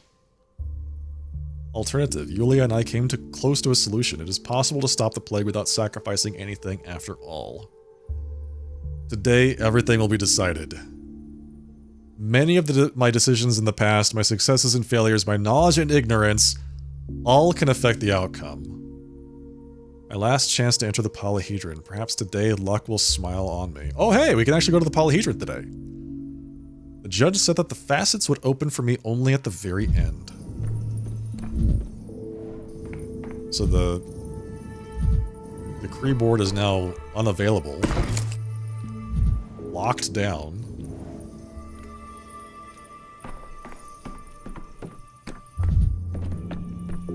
This is the final day. Oh, hello. Yakov Little. Oh, it's Yakov Little's shadow. Oh, doctor, just don't send him away.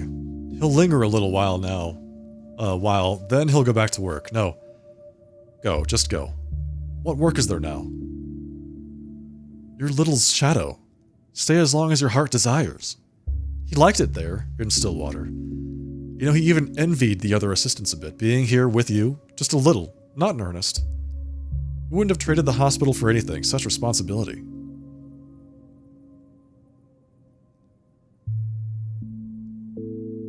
I know, Shadow, I know. I'm speaking to you now, not to him, because he is faithful to the hospital, literally to the very grave.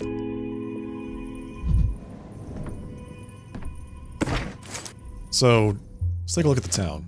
Completely clear of the plague, by the way. Oh my goodness, look at this. This is like... We have to go around and see what has happened throughout. Oh, this is like all the conclusions for all the storylines for the people for whom we have been interacting with in the entire game. This is it. Yeah, no rioting, no plague.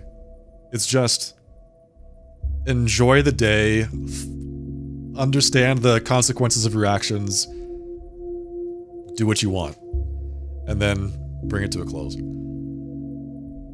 you sleep well on your last day? What do you mean? Today the town's fate will be settled, which means the future will come into focus. Today is the last day of uncertainty. How do you know? I'm the cathedral caretaker, have you forgotten? If the cathedral knows, then so do I. Tell me, is it true? I hear they are going to tear down the polyhedron, but that cannot be. The Anerotech's work is too important, and it's all bound together. It cannot be destroyed. I thought Farkad and the Stamitans quarreled over that, didn't they? They built upward and he built outward. Quarrels are nothing next to barbarism. Farkad was not given to gloating. He respected the Stamitans' work, despite their differences. Unfortunately, the town is doomed, but the polyhedron might still hold. For the first time, I cannot tell how Farkad would have taken it. He created for people. He created for eternity. Eternity and people must not be set against one another. You must be carrying the hardest decision of all to kneel. It can still be turned another way. I'm sure it can. Yeah, I think so too. Oh, hello. My path was called the Clacker. I'm sick of staging the same play again and again. I'd rather sit in with the audience. Hello, Mark. What are you doing here? One writer friend of mine likes to say that all of world culture can be reduced to 4 basic plots. The quest, the return, the siege of a city, and... can you guess the 4th? About a magical tower that must be torn down? Close! The 4th plot is the story of a god's suicide. What are you talking about, Mark? Why, judge for yourself. You came to this town in search of an immortal. Plot 1. And for days now, you've thought of nothing but going back. Plot 2. The city has been seized, and you are fighting the plague that has conquered it. Plot 3. Today the fate of the polyhedron will be decided. They want to demolish it. Which plot is that? Now that, Doctor, is the right question. I hope you find the answer before the curtain falls. With all my heart, I wish you good luck, my dear friend.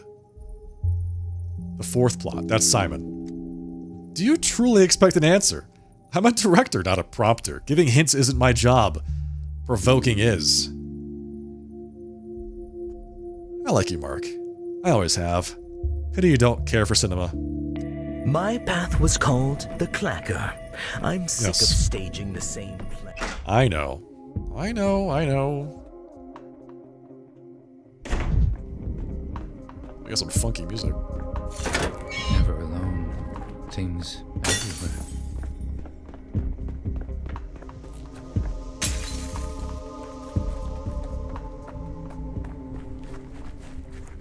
Arson? What is random arson? They were setting fire to people previously, so I'm kind of glad there's no arson right now. We'll go to the polyhedron last. This is it.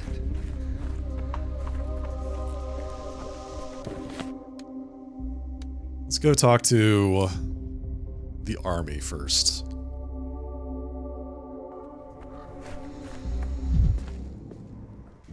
Wait, what? Usually there's a thing that tells me where to go. It said there are fates yet unknown here. Whose fates would that be?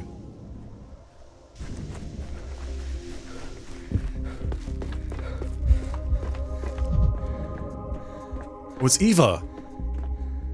I had no path. I walked between states and won my freedom. At least the soldiers agreed to take me with them. The smell in there, of course. I hadn't even stepped inside and I was already soaked through with tobacco smoke, but that's nothing, right?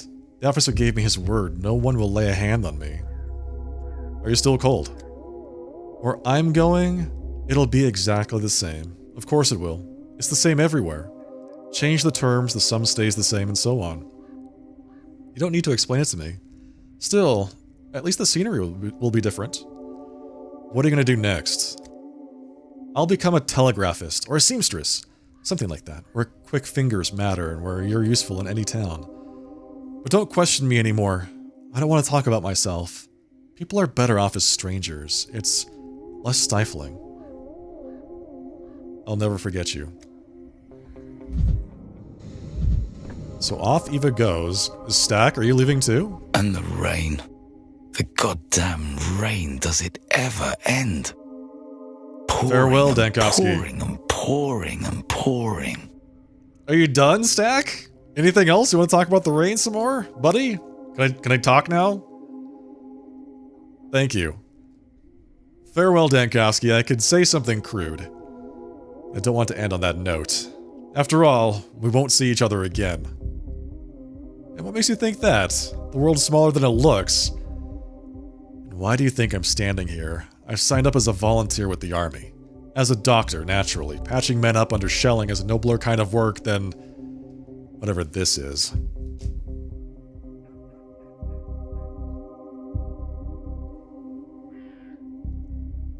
I feel like the army is a good place for Ruben. It'd be a lot of discipline and structure. Same as ever, Ruben. No act without a flourish. I hunted the changeling all over town, saving a bullet for her. So many times I imagined shooting her in the belly, watching her bleed out. Never found her. Maybe it's for the best. I won't have to carry that sin. Good luck, Ruben. You'll need it.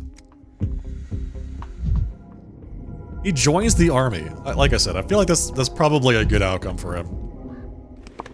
That's everyone here. I would have liked it if they didn't have the apathy mania thing for today.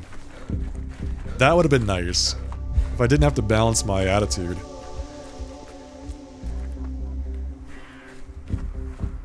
Pouring and pouring and pouring and I get the idea.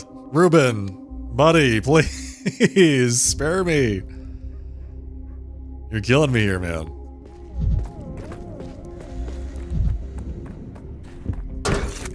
The town dribbles.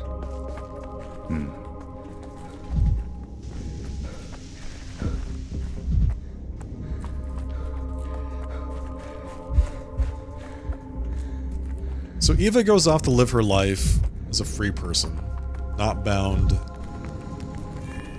to the still water, which is nice. I think that's the best outcome for her personally. There is an argument to be made that Eva Yen decided to stay at the Stillwater of her own free will previously. I don't know if she fully understood the consequences of what she was asking for. Nude, naked, gullible, vulnerable. Okay, Peter. Thank you. Glass breaks easily. It's transparent. Building with it is absurd, so it's the only thing worth building with.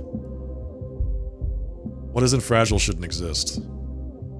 If you build from glass, anyone can smash your masterpiece with a rock. I mean, I know this because there's like a glass structure in town. People keep breaking it. And they have to replace it over and over again. But there will come a day when rocks will start breaking against glass. When spirit overcomes matter? Or do you mean literally? All I'm saying is the world where brute force invariably overcomes the delicate and the beautiful is a hollow world. A different one should exist. Perhaps outside of our lives, perhaps not of this earth. They're tearing the polyhedron down. Its fate is decided today. Glass breaks easily. Do you understand? It breaks forever. I don't understand, actually. Is it hope or desperation talking? Andre says that it can't end like this. That no matter how heavy a missile shells the polyhedron, it will hold. For all that is fragile and lofty should be stronger than the heavy and brutal. What say you? I think the rose is vulnerable and defenseless, like a blind man on a front line. It will not hold, not because it's imperfect, but because the world is. And no one will protect her. None of you. All of you are empty and indifferent vermin. I love it, and I'll find a way to save it. I will. I'm a simple man. Why talk when you can fight? Andriy! Dankovsky, you're here too. Sit down, you have a drink with us. I even mixed a cocktail for the occasion. Karminsky's Throat. Secret recipe. Drink carefully. There's a shard of mirror in the glass. It's part of the recipe. Is that tomato juice? Maybe. Drink up. Drink up. They'll be hunting you, Andriy. You're the Inquisition's top target now. Let them come. This time I've got a knife handy. I'll slit every throat. Tried to save your and Peter's creation from the Inquisitor and it was all for nothing. The polyhedron's fate will be decided today. They want to tear it down. What? Why? We know why. Because it caused the plague. The spike at the polyhedron's base pierced one of the underground rivers beneath the town. The river brought the infection up from the cattle burial pits. Did you read this in Farkad's journals? Like they can be trusted. Whatever happened here, the polyhedron bears no guilt, and secondarily, they wouldn't dare. It reaches too deep into the earth. I've found the underground blood myself. So what? What will you do if it's torn down? I'll crucify whoever did it. I'll call it ascended filth, and pave the foundation of the installation with the bodies of those who could and failed to stop this. And no army in the world will stop me. Man, this guy is insane. He is a psychopath. Fortunately, I won't let them sacrifice the polyhedron. Anna Angel. I'm afraid of undressing. What if I should spot something on my skin? She plays such a small role in this game, I feel like. She has, compared to anybody else, by far the smallest amount of time committed to actually interacting with the character. Yeah, it was me. Me. What are you staring at? It doesn't matter now, so I'll admit it. I was the one trying to kill you. So that was you on the 8th day in the abandoned house. Why? When the Inquisitor arrived, everyone learned you were working for him. And the clever ones understood at once. He's above all the poking through Didry Laundry himself. He's asking you about our sins. I've got a sin or two of my own, who doesn't? So I thought, almost everyone in this town hates you. If you turned up dead in some abandoned house, nobody would even blink. Not even your Inquisitor. So she's the one that locked us in the house and tried to set it on fire, to burn it down. She, denied that. Reports of my loyalty to Karminsky are greatly exaggerated, but I suppose I see your reasoning. That's probably exactly what he was after. Doesn't matter now anyway. Whatever was will burn on the funeral pyre. We'll all drop here without distinction. The righteous and the guilty, the clever and the fools. But at least before we die, we'll get a real show. Watching that squiggle come crashing down out of the sky. You don't pity the polyhedron at all? I don't even pity the living. Why would I pity some dead rebar? Maybe I'm afraid to die, and it's unfair. But this way, at least, I get to go out with a bang, you see? Uh-huh. To my mind, there's no difference. Death is unjust by its very nature. Okay, Anna, you're crazy. Everyone is crazy. Andrew's a straight-up psychopath, though. I'll murder everybody. It's artwork. He's like the Joker. The Jonkler.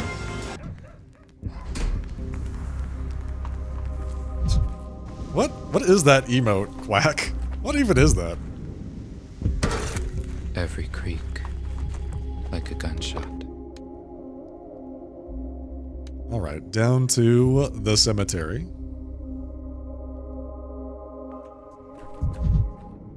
Is Grace here? Who's here at the cemetery? Oh. Who are these people? Oh, it's Clara and the Rat Prophet? It wasn't me. Don't glare at me like that. I'm back at the cemetery again. Back to my old circles. Back to my circles. I walk and walk in circles. So you were born here? I don't know. I opened my eyes here, and where I was born, I don't know. Maybe I'm 2,000 years old, who's to say? Well, you've kept well. Well, you haven't. Lashed onto the polyhedron like a calf on its mother's teats and can't let go. A grown man is still at it like an infant. What are you gonna do now? Step onto the stage and fix everything you broke. I know how, and my hands are free now. Now I only need the will.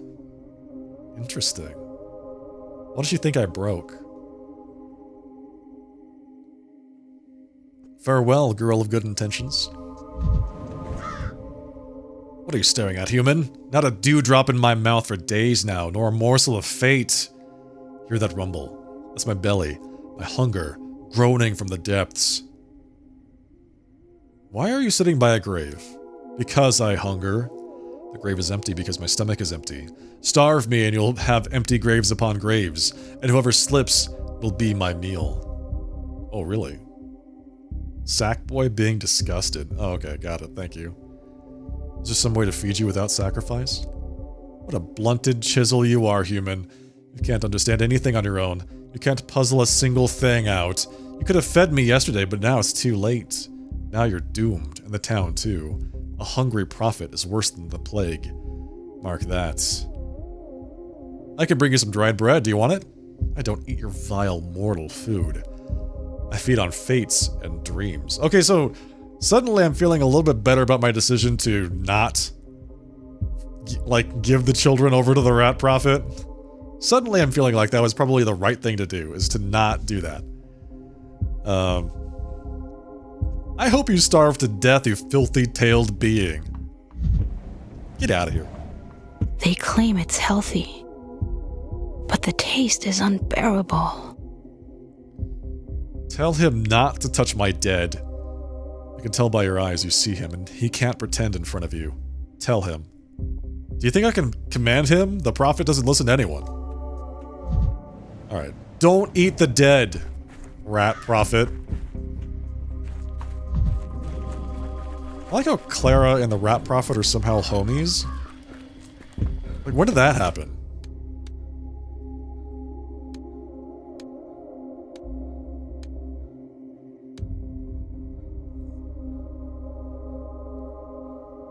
Wait, who is at...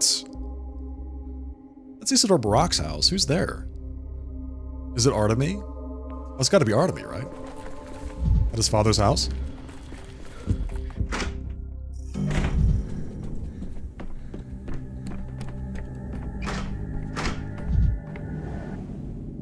It's Oyun. Yeah, okay. So Oyun died.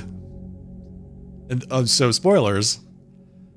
You find out in Pathologic 2 that Oyun is the one who killed Isidore Barak. Artemy discovers this and kills Oyun. So, that's why Oyun is dead. This is his place. Here he shed blood. Here his blood was shed. Was it Oyun who killed Isidore after all?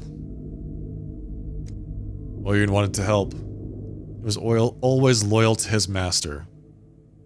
Who was his master? Isidore?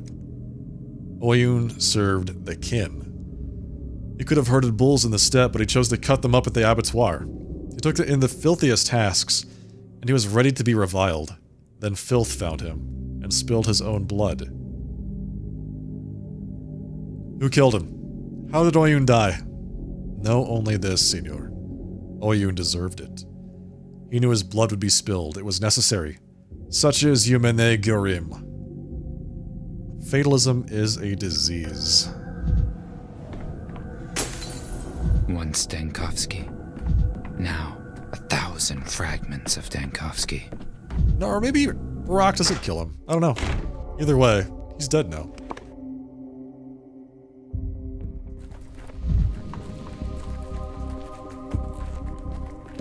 But yes, it was Oyun who did it.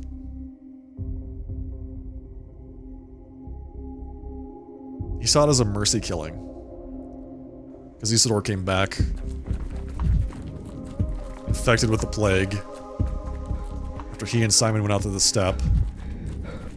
That whole thing still kind of like upsets me. Break it! Break the mirror! I can't break it. It is indestructible. Hello. My path was called the humble. I wanted to understand pain, to accept a world where it is so abundant. But the steppe kept piercing gaze on me. Her path was called the humble. Her role. Interesting. Why did you bring the light with you? Put it away. Stop shining it on me. I beg you. It hurts enough as it is. What are you talking about? I bear no light. But how? Forgive me. I thought that... Never mind. I've had migraines lately. Bright light sets them off. Alexander said the polyhedron will be torn down today. Is that true? Its fate will be decided today, that much is true, but whether it will be torn down is still unknown. But you won't allow it, will you? That must not happen. What makes you think it's within my power? If there is still even a spark of the mistress's power left in me, then I know this. The polyhedron is a miracle, and it must not be destroyed. If it is gone, that is a sentence for us all. To live in a world without miracles. Can there be a fate more dreadful? Tearing down the polyhedron is unlikely to save the town. Why are you shining light in my face again? Do you enjoy tormenting me? Trying to blind me, are you? You need rest, Katerina. Goodbye. What a weirdo. She does her best, I suppose. Oh my god. I fall for that every single time.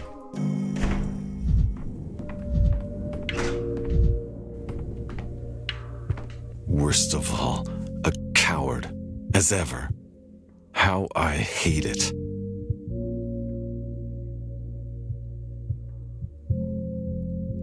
Hello, Alexander. Hello, FF Short 098. Welcome. Thank you, Dankovsky. You've shown me, by your own example, what this town needs. A head on one's shoulders?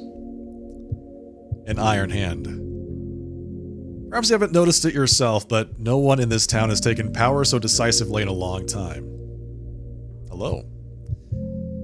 The Gaines believed too much that the people's respect must rise to them from below like steam. The Ogimskis believed their authority unshakable, eternal, and therefore needing no holding. And as for me, you loosened your grip. I thought the people didn't love me, or rather, didn't respect me, and I was, of course, right. What I failed to see was that it shouldn't matter. You, Dankovsky, never noticed when you were adored and when you were hated. You took the town like clay and shaped it into what was needed. Thank you. You saved me from death and from doubt. A different life will begin here now. Interesting. So, like, he doesn't seem to... We did save his wife's life, so... He has a reason to be thankful to Danielle. Still, he doesn't seem too, like, ruffled about what happened with Clara and all that. What sort of life? Your system of decrees will live on. I'll build a vertical structure, bound by strict regulations. We'll stop recruiting patrolmen from the populace. It's time to train a regular militia, and then a police force. Oh, I see. Okay, got it. So when he said iron grip, what he meant was... They're gonna, like, he's gonna go ultra-fascist. Got it. Authoritarian. And what of the other families? I suspect they won't appreciate this personal transformation of yours. It's complicated. Don't take this for a thirst for soul rule, but the Olgimskis and the Canes never knew how to keep to regulations. They settled every matter behind closed doors by sheer personal authority. Perhaps you've taught them otherwise. We'll see. What do you think of the polyhedron? All these years it irritated me. A hollow glass trinket. Money poured into it, lives ruined for it, years laid down for it, an ornament utterly disproportionate to the labor spent. But now, when it's doomed, I find I pity it a little. It's beautiful after all. A shame they'll tear it down. We'll see about that. A good joke, Dankowski. 5 days ago, I'd have believed you were ready to sacrifice tens of thousands for an architectural curiosity. Today I see you're a worthy man, though I understand your longing for the king's designs is still strong. Goodbye, Alexander. I'm glad you made it through this nightmare. Look, he survived! We're all staying alive here. Okay, where to next? Let's go visit Yulia.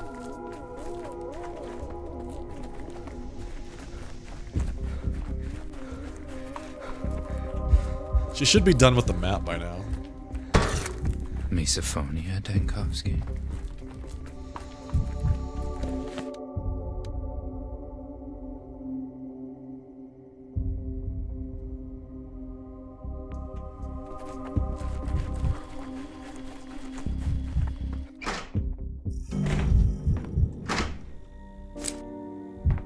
Hello?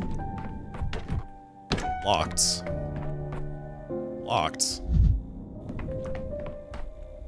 An act leads to a habit. A habit leads to a character. A character leads to a conclusion. That's not how that goes, but interesting take. Only hours left. Only hours. Yulia, did you study the map of the underground tunnels? Inside and out.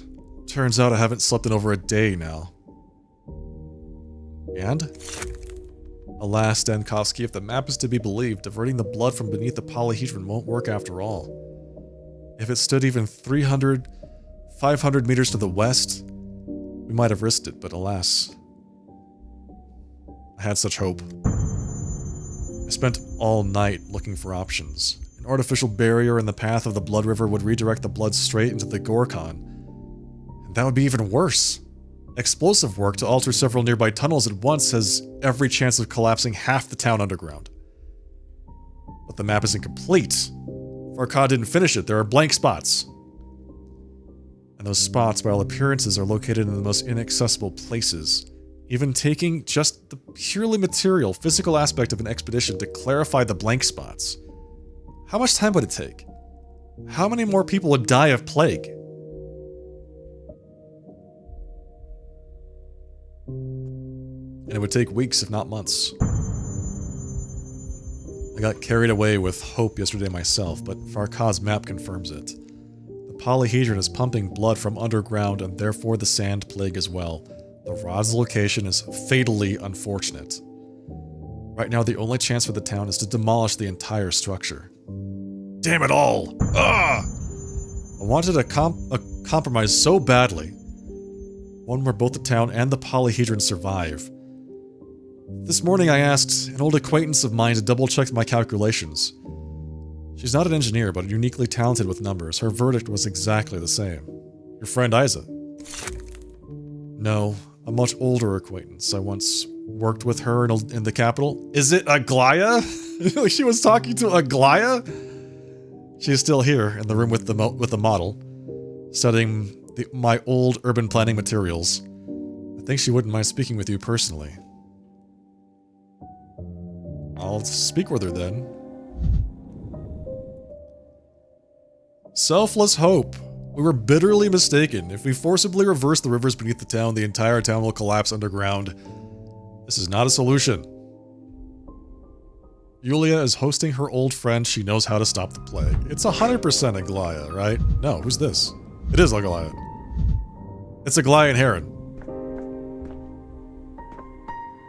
Yes? Good afternoon, Bachelor Dankowski. Yesterday we left much unsaid, but... Forgive me, you're wounded. Do you need medical attention? Yes, wounded. No, I don't need it. I've already found help. An attack in a dark alley. It can happen to anyone. It's well known that the town has many troubled quarters. It's also well known that Karminski is in town, capable of filling those quarters with people given the right order. Wait, so Karminski tried to have her killed? Using the situation in town as cover. A calculation brilliant in its simplicity. As you can see, it didn't work out, and I'm still alive. But never mind. My relationship with Karminski isn't the subject of this conversation. What is the subject? I've definitively clarified the cause of the sand plague epidemic. 1. Rivers of bull's blood beneath the town, an ideal breeding ground for the bacteria. 2. The polyhedron's stake, which has pierced through to such a river and is pumping blood to the surface. Your incognito stay has yielded results. This puzzle wasn't simple, but simple ones don't stoke the thrill. I managed to have a conversation about the polyhedron with its creator on the second day. Our mutual second day in this town. On the second day, practically no one knew about the plague yet. How did she do that? Wait a second. She had a conversation with the polyhedron's creator, which would be Peter Stammerton, about this whole topic before the plague broke out? First of all, that's not true. Ordinary townspeople who witnessed the first outbreak were whispering arguments about the condition of the walls of the late Isidore Barak's house. Second, I didn't say Peter Stammerton and I talked about the plague. We talked about the polyhedron. How did you get him to open up about it? Whether he likes it or not is one question, but every creator constantly argues with himself about his creation. Hoping that argument come to the surface isn't so difficult. Oh, I see. So she manipulated him. She is an inquisitor after all. I take my hat off to you. It took considerable effort for me personally to hear anything coherent from Peter about his tower. I could not try. The polyhedron is the most remarkable object in this town in every sense. It pierces the landscape so dramatically that it's impossible not to be interested in it. Especially since I was aware of the focus concept, and rumors that the polyhedron was built precisely as a focus. Okay, it's a giant focus. Sus? Yeah, right. And what? Did you figure out a focus as well? To some extent. At least that same day I visited Simon's study. A confirmed focus. We know that because we talked to some people, and they mentioned that she was leaving the focus as we were leaving the focus at the same time. I wanted to understand in sensory terms what it meant. A curious development, even brilliant, but still more to Karminski's taste. Though perhaps I missed something. After all, the epidemic's arrival, I had to switch to more practical tasks. How did you learn about the tunnels with infected blood under the town? Also from Barak? After all, you're the one who told me to come to the shelter yesterday evening. Yes, and as you can see, I wanted to share it with you. Artemy Barak and I met early on. I was interested in a man accused of murdering the best local doctor who was also his own father. We found common ground. An unexpected alliance? In the second game, you can attempt to leave the city with Aglaya. When you play the game as Artemy Barak, you can attempt to leave the city, but if you do that, she gets killed. So, it's very sad. But they have feelings for each other. He's a man of rare intellect, and more importantly, rare principles. His worldview, stitched together from scraps of different cultures, impressed me. Artemy told me about certain kin customs. Ultimately, those conversations led both of us to think that the plague solution should be somewhere beneath the abattoir. Interesting. Well, Artemy was going to go there anyway, to undergo his test. Incredible intuition, his or yours? Have I satisfied your curiosity regarding my sources of information? Can we move on to the essence? To the polyhedron's fate? I was curious what words you'd use to formulate that essence for yourself. I received my answer. In any case, all fates are already decided. General Block insists that we must put an end to this today. His artillery is ready. Half an hour ago, I already sent him my order on where to aim. Interesting. So wait, she's telling him to destroy the polyhedron?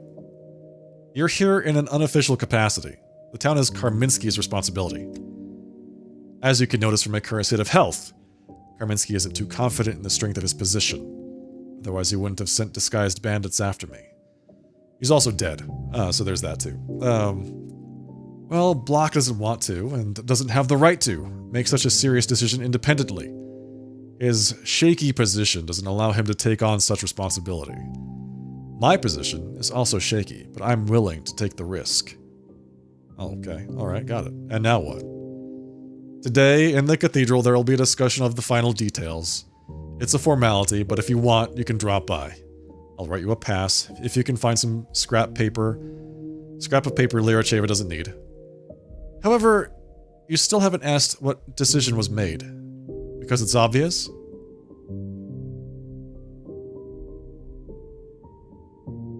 Because I'm afraid to hear it. General Block's artillery will demolish the polyhedron today.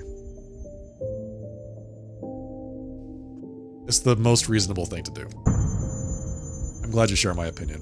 One way or another, the decision is made. And sent to General Block 35 minutes ago. In 3 copies in case the messengers have difficulties. The evidence I've gathered is sufficient for demolition.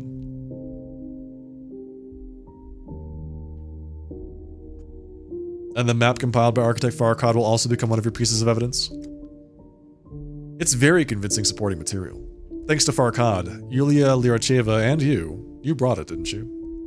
The map proves that this ambitious architectural philosophical project was a mistake from the very beginning. See, I don't buy that. I think that the Kanes did this on purpose. Yeah, the polyhedron is like basically, yes, it's pulling blood out of the ground, and the blood is infected and causing the plague. There's massive underground rivers of this infected blood. The polyhedron has that 300-meter stake that goes straight into the ground. It punctured one of those rivers, and it's like seeping upward. I think it's doing it very slowly, which is why there was like a 5-year gap between the first infection and the next one. But it's constant, and the polyhedron's existence causes the plague, because it is like, unless you destroy it, it will always be seeping out of the ground.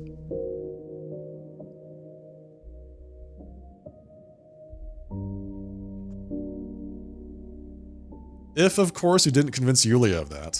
Then Koski, do you want to pass to the cathedral? I'd be glad if you agreed to share my triumph. You give the town a chance to live to see this day.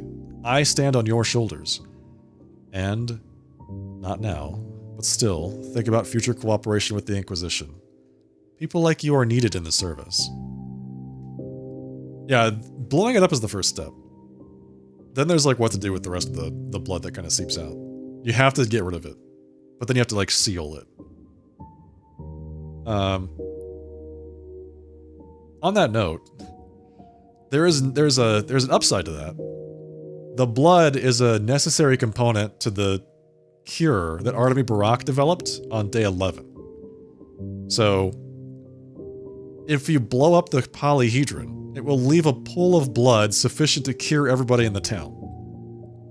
So you can turn all that blood into the panacea which cures the sand plague. So it's like a double-edged sword. You kind of need it, but at the same time you don't want it, because then you're gonna have to like deal with it. I'll come to the cathedral, thank you. I'm not ready to discuss the future right now. Let the present finish first. Excellent. With your permission, I'd like to end our conversation. I need to rest a bit. Surely among the townspeople you'll find many other conversation partners. Everyone today is frozen in anticipation of the denouement. Until we meet again. Hard to believe it's all ending.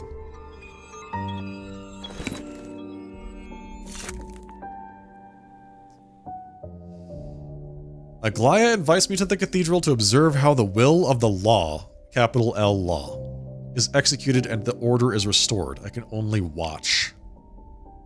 The polyhedron's existence threatens the laws of the world. Therefore, Aglaya ordered its demolition. The decision is final. So all of that work, evidently for nothing, because the destruction of the polyhedron seems unavoidable. Here's Heron. I can't get that ill-fated quarter, the spleen, out of my head. Did I invent it? Did the street invent it? Did the street erase it just to slander me, to stain my reputation? Breaking the capital L law. Yes! Yes! Here we go. You're asking the wrong question. Whatever happened to the quarter to your reputation wasn't the street's doing. It was Karminski. He's the one who made you meet that nightmare. Why do you think so?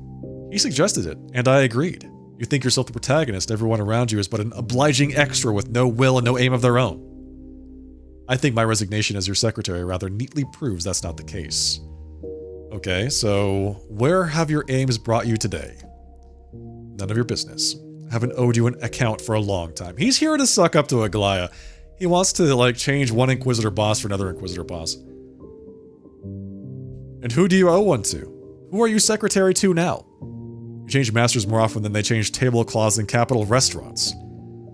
No, Doctor. All this time I've been loyal to my master. Your mistake is that you assumed my master was you. I never served you. And I never served Karminski. So you were spying on me. I'll repeat myself. I served my master, and I wanted to help the town too. It's a pity our wishes didn't align. So who's your real master? Aglaya? Olgimski? Your gravestone will read, he never understood a thing. Go to hell, Heron. Heron's greatest expression of trust was that he left me.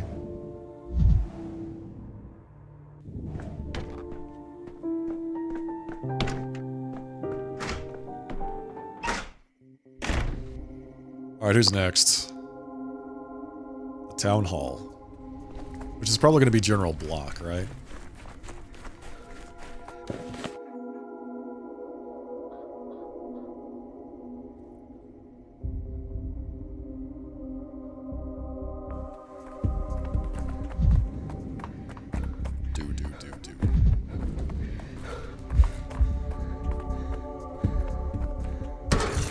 Boiling, cracking, screeching, living.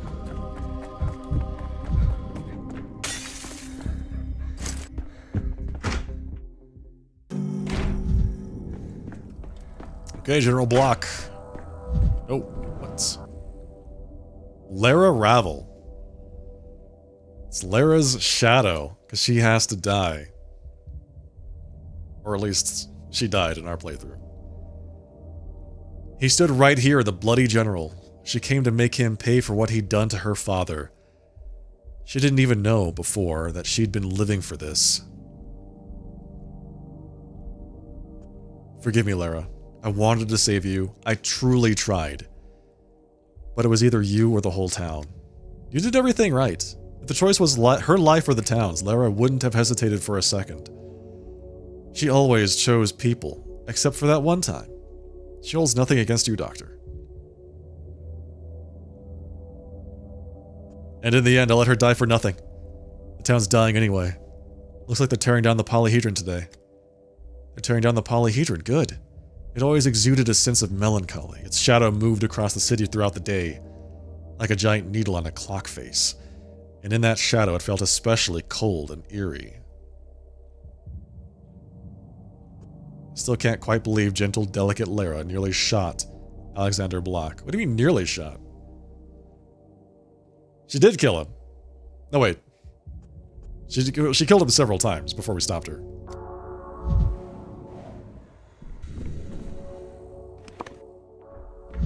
Who else is here?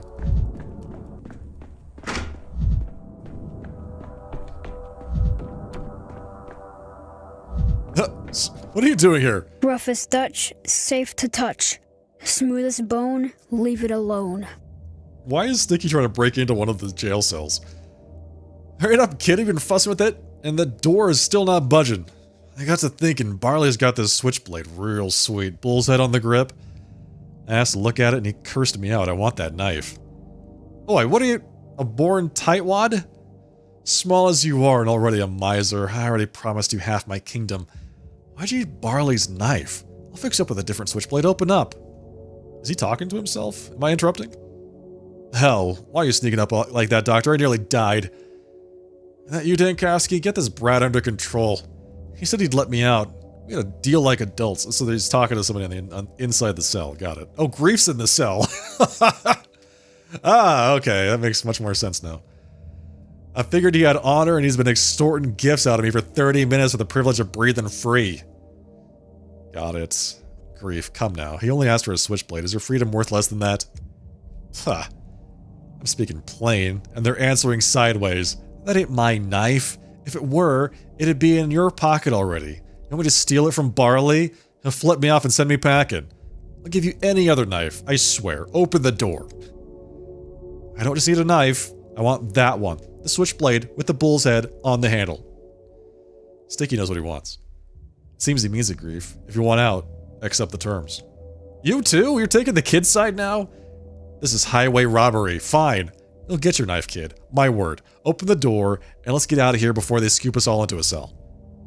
Do I get a knife too? I'm an accomplice now. I want my cut. No problem. I'll give you my last pair of pants. Take the underwear too, looters. The whole town's turned into looters. Amazing. Keep your underwear, let him out, Sticky, and leave quickly. That is a cute little event there. Sticky picking the lock, the free Grief. That's amazing. That's exactly how I imagine those two characters to actually end. Alright, now I have to go to the lump. Go talk to, I'm assuming, Vlad and Capella. We went to a lot of trouble to make sure that Capella didn't end up in prison, so I'm looking forward to speaking with her.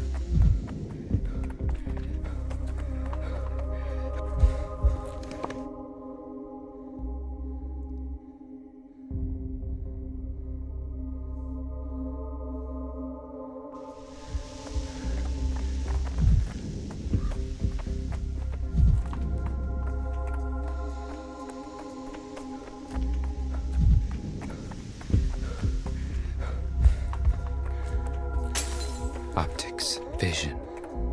Their answer is in mirrors. The whole family's here. Should have kept quiet. A bargain's a bargain. Hello, Notkin. Is that you, Doctor? Don't stick your nose in at the warehouses. It's a real blaze there right now. But we're winning. Who are you winning against? Grief's bunch, that's who. Hiding the little devils. We'll drive them off soon and the warehouses will be ours. So the kids are at war with the adult gang and the kids are winning? I mean, the kids are pretty scary in this town, so I guess I should not be surprised. You're an optimist. Why do you even need the warehouses? Do you think the town will hold? Tomorrow might not exist at all. If we're here, the town will be too. They'll tear down the tower soon and everything will go smooth as butter. So you're happy about the polyhedron? I've been there. I've walked the facets myself. I know for sure it's all tricks. I've been telling everyone for ages, but every misfortune comes from the tower. And did anyone listen? They should have listened right away instead of standing there with their ears flapping. Ears flapping.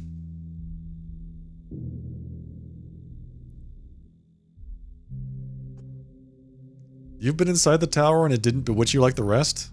Astonishing. And I don't like being bewitched. Lulled, throwing dust in my eyes. That's so I won't see the truth. You correct injustice in real life right here, not in invented facets and imaginary worlds. I like this guy. He's got his feet on the ground. You had to grow up too fast, Chieftain. Lillian, Via Rose, Maroon Neon, my favorite colors. Hello, Capella. I acknowledge your merits as a ruler of children, Casper, but the adult world needs more than bravado and fairy tales to recognize you. If you don't want the adult world to drain you dry, you'll have to change. Learn its ways. My sister Maria's trying Mother's crown on already, but it may be too heavy for her. And when did you manage to change, Capella? You used to be colorful and fragile like that stained glass window in the cathedral. Still, remember that I was the one who shattered it. And it would be better if you called me Victoria instead. Dr. Dankowski, greetings, I'm glad you came. You should be among the first to know. Victoria, and I are going to be married. Really? Khan and Victoria are getting married. Welcome back, Ego. The Kanes and the Olgimskis will become one family. Congratulations, I suppose. For the future, the Polyhedron, the Bull Enterprise, those are just monstrous utopian engines, factories that routinely ground people into ideas. We will build a world where human bones are not crushed for the sake of lofty words. Okay, that's great. Is marriage really necessary for that? I like how Dankovsky is like, you shouldn't get married. What are you kids talking about? Our families have been pulling the city in opposite directions for years. This has to end. Blood and enmity rule wherever people are divided by ideas, by surnames. To break the cycle of blood, we must become one family. You're still children! When it comes to family, age doesn't matter. What matters is the deed, the sacrifice. Will you come to our wedding? Sure, why not? Of course, yes. Khan, how are you feeling about the Polyhedron? You know everything will be decided today. How could I feel? Bad. It hurts. I choose to believe these are growing pains. I can't look back. If I do, I'll fall. At least if it crumbles, it won't be by your hand. I'm glad you mentioned that stained glass window. Only recently did I stop having nightmares about breaking it. If they do start shooting at the tower, will they take me somewhere I can't see it? Yeah, okay. There's still a chance. I'll leave you two to your talk. It's not my place to be here. Vlad! Life Buddy. is hard. So hard. Why are you, Bachelor, talking to me? If you need something, go to her. To her. My daughter's the one. Running everything now.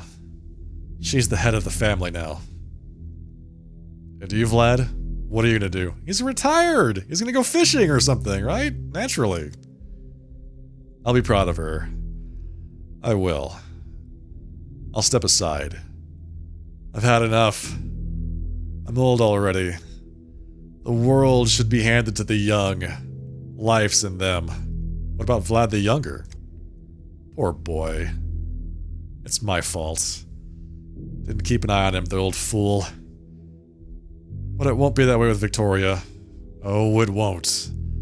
All my heart's in her now.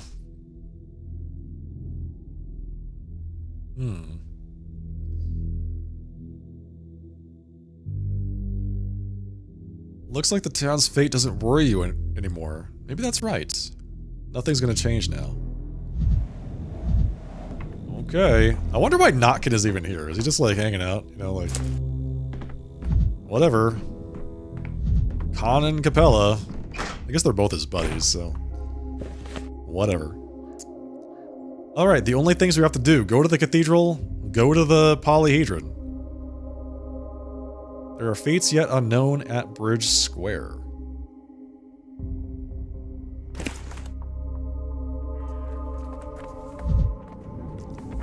There are also things happening in the town which I need glass to review, so we'll buy some, check it out. Other events, like smaller stuff, you know. Hey kid.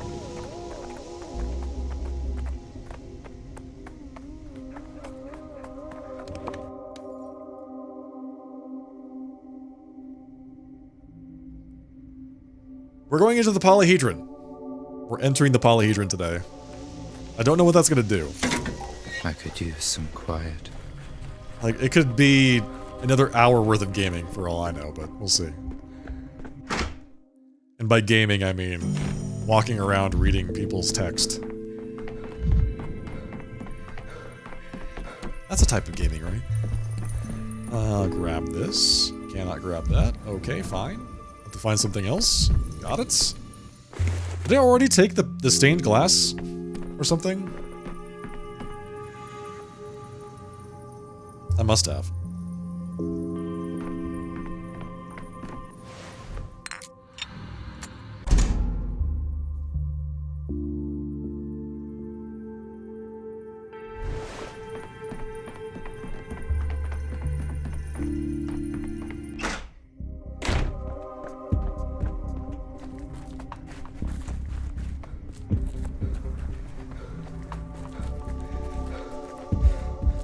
Okay.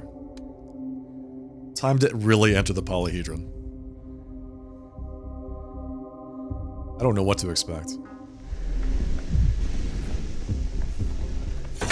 As if things are animated. We have one more place to go before we go there, actually. Something by the river. Stop staring at me. Push over. Down here? Yes. In what? By the boats? Interesting. Oh, hello. Oh, it's Victor Kane. He died. Can I loot your seat, please? Thank you.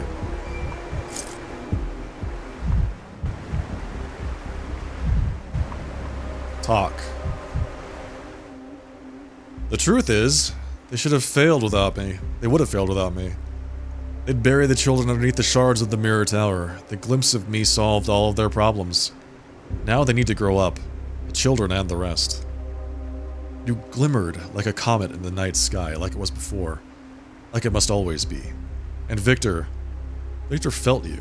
It was perhaps the only thing he could truly feel. He would be grateful to you for saving your son, if he knew. So Victor died after all. They want to bury him on the other side. The first grave of the new town rightfully belongs to the one who had paid for the failure of old miracles. The Inquisitor's punishment had banished his spirit and weakened his body. I couldn't stay with him for too long. The heart could not withstand my flame. But for these few days he was happy. The first grave on the other side of the river will be a place of light and peace. Farewell, Nina and Victor. Thank you for helping remove children from the tower. Yeah. Georgie, Vlad, and Maria. Why can't I move on my own? Georgie tried to kill us. Let's all remember that. He tried to kill us. So, I'm not feeling very charitable towards him at this point. There will be golden spires there. Thin, almost translucent needles will spear the sky, endlessly tormenting it, never letting it rest. There will be a place for you among them, Endemil. If you dare to step into the boat of the future, of course.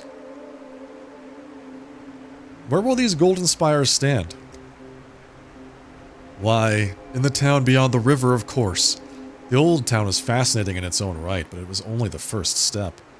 Now it's time to climb higher, to the next level, and build a town free of boredom and laws. A town where we will not be ashamed of true miracles. And who's going to build it?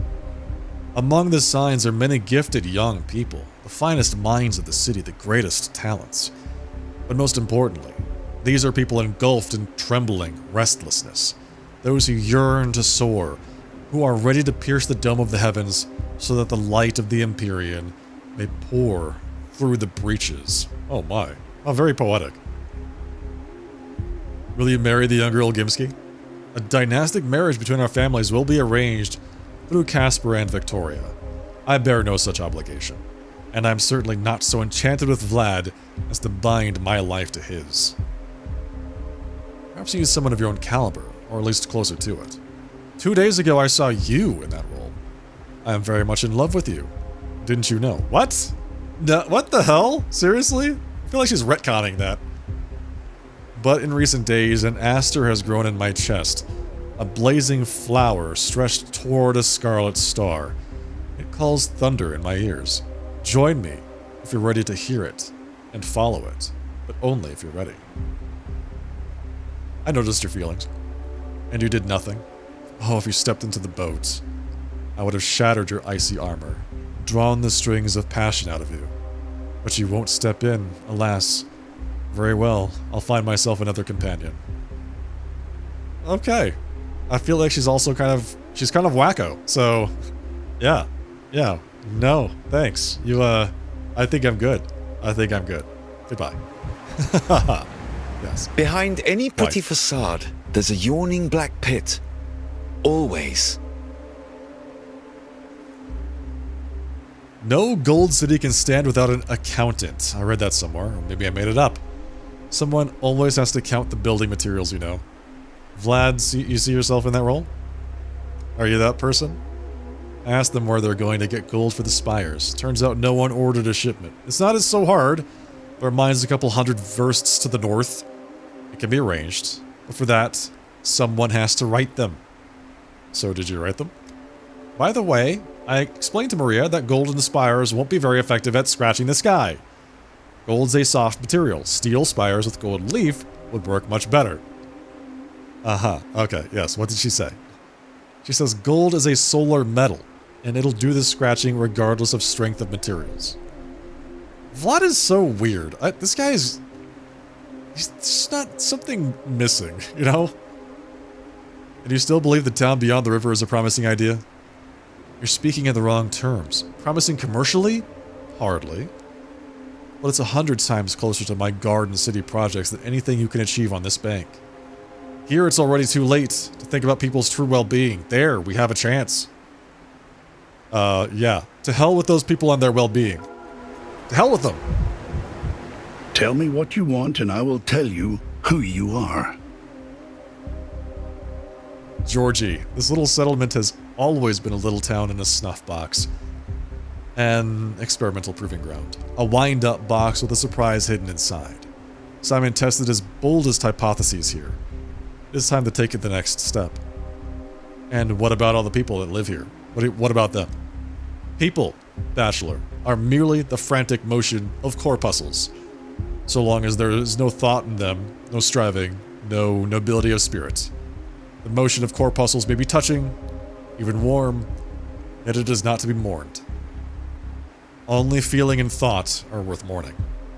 So he thinks that the entire town, all the people in the town, are expendable. Because he doesn't view them as real people.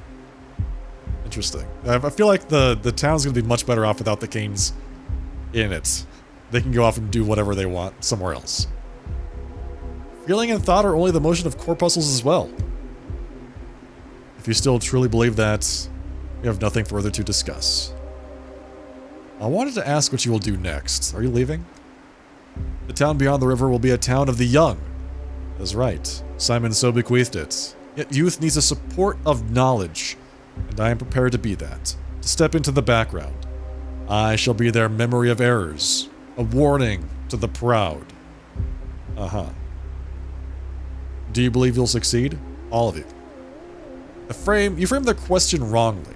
What matters is not belief, but resolve. The town beyond the river shall be. And the polyhedron? Are you truly withdrawing from its fate? You never became one of the Cain's people. Otherwise, you would know that the Cains and their allies always move forward. If that requires leaving even our finest project behind, so be it. Better that than stumbling in the fetters of nostalgia. Okay. Well, goodbye then. Enjoy your little utopia. I wish you nothing but the best. I have to go get my cow. This is very important. This might be the only chance we have of rescuing our cow. What's this? Package. Contains useful trinkets. Alright, want to get this? I want this.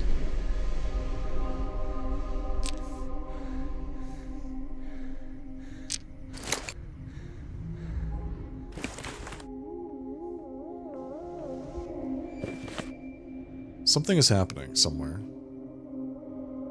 Or not. We never went to Shaken. We have to go to Shaken at some point. Whoops. Whoopsie.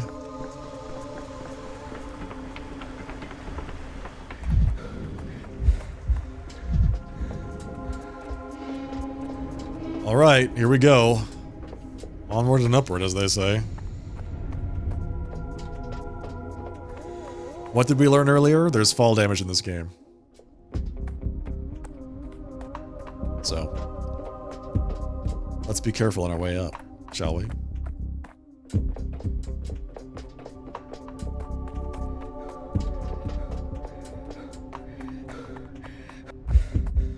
I feel like this thing is forever tall.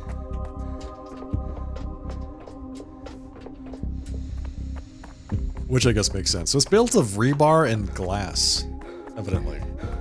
This whole thing. Just look at it, it's just impossible. giant cables. At least they put rails on it so you can't, you know, fall off that easily.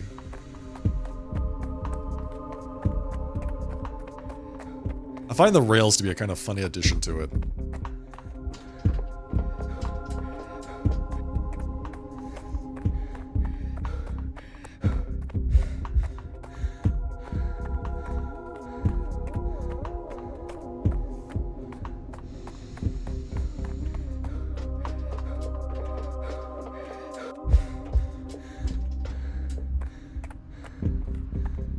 Also, I kind of wish I was able to see my stamina bar. All this walking and running. And I can't see how much stamina I have. We're almost there. There's the cow! Oh my god, it's him! He's here! He's here!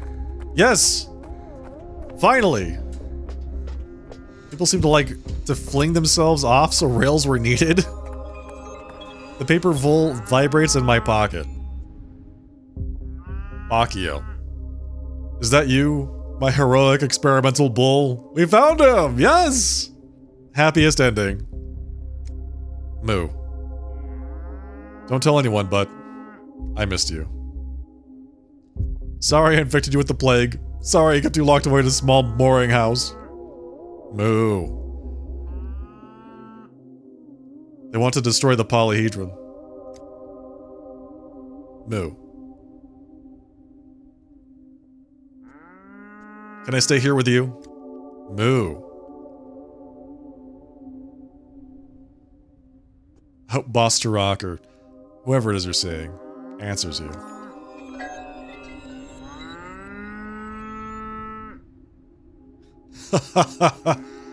And here is my pesky bull, if only he doesn't break the glass tower.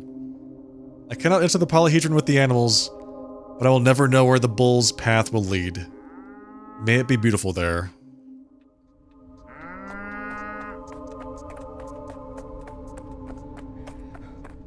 Okay.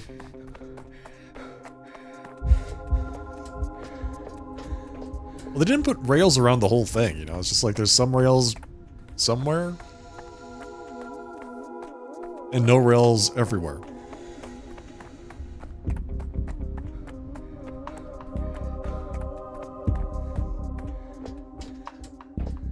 Was the whole point of coming up here just to talk to Bacchio?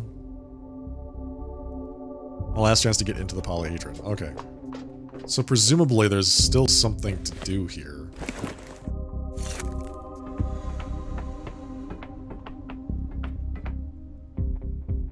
Oh, here we go. Whoa, whoa, whoa, whoa.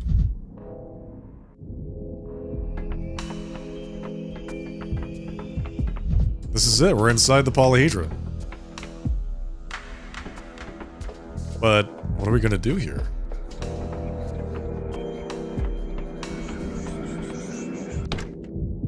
Locked. I've heard the saying, a shadow of his former self, but I never understood what it meant until now. You can't be here, mister. You shadows should stay down below. This is a place of joy. You are not welcome. I'm not a shadow, I'm Daniil Dankovsky. I'm telling you, grown-ups are not allowed here. First, it's the Children's Republic. Are you a child, mister? No? Then vanish. Second, grown-ups are too heavy. If you let the likes of you in, the floor will give way. Scram before it's too late, will you? You're lying. I know for certain that Simon Kane is here. So, you know, right? It was intuitively obvious from the very beginning. Simon must be inside, or if not him, then the key to his immortality. Khan told us we're allowed to live here. You get it, mister? And Simon told us that old people must give way to the future, to us. But he died and gave us nothing. I'll let you pass, but I just want you to give back our people. I'm afraid that's not possible anymore. Cow! Hello there, little bull. Goodbye, little bull. Is this it? This is it, man. Whoa, whoa, whoa. Oh, here we go. The very first focus was fashioned of incense and mirrors. I knew from the start that the most crucial step was to divide the whole. If the body is no monolith, but a multitude of corpuscles, life after death is a pitiful semblance of life eternal. If a living body consists of lesser components, so must a soul. This truth was harder to accept. What appears to us a unity is but a kaleidoscope. This is where the term facets of a personality comes from. Interesting. So this is Simon Kane talking about immortality, it seems like.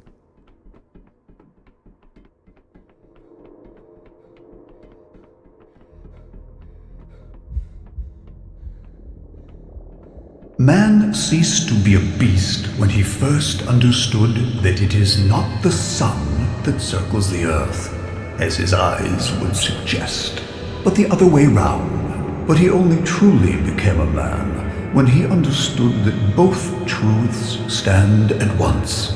The earth circles the sun, and the sun circles the earth. All truths stand at once.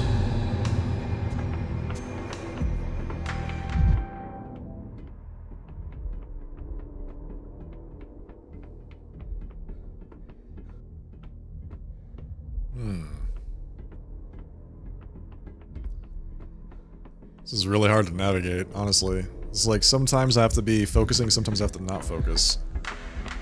Let's make it through. Here we go. Who's that? Who's that? Is that Eva?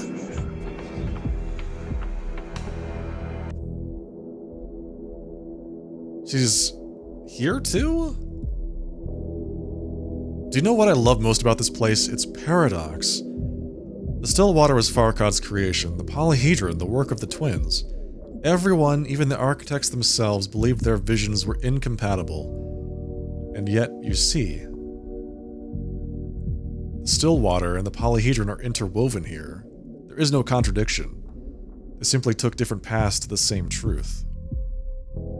Are we in the still water now, or is this a hallucination? You are in the polyhedron. The still water is here too, just a little.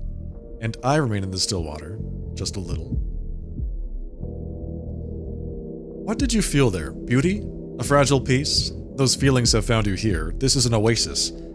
A chance to catch your breath. I want to speak to Simon. Simon waits further down the path. To reach him, you must accomplish two things. First, meet the gaze of your own reflection.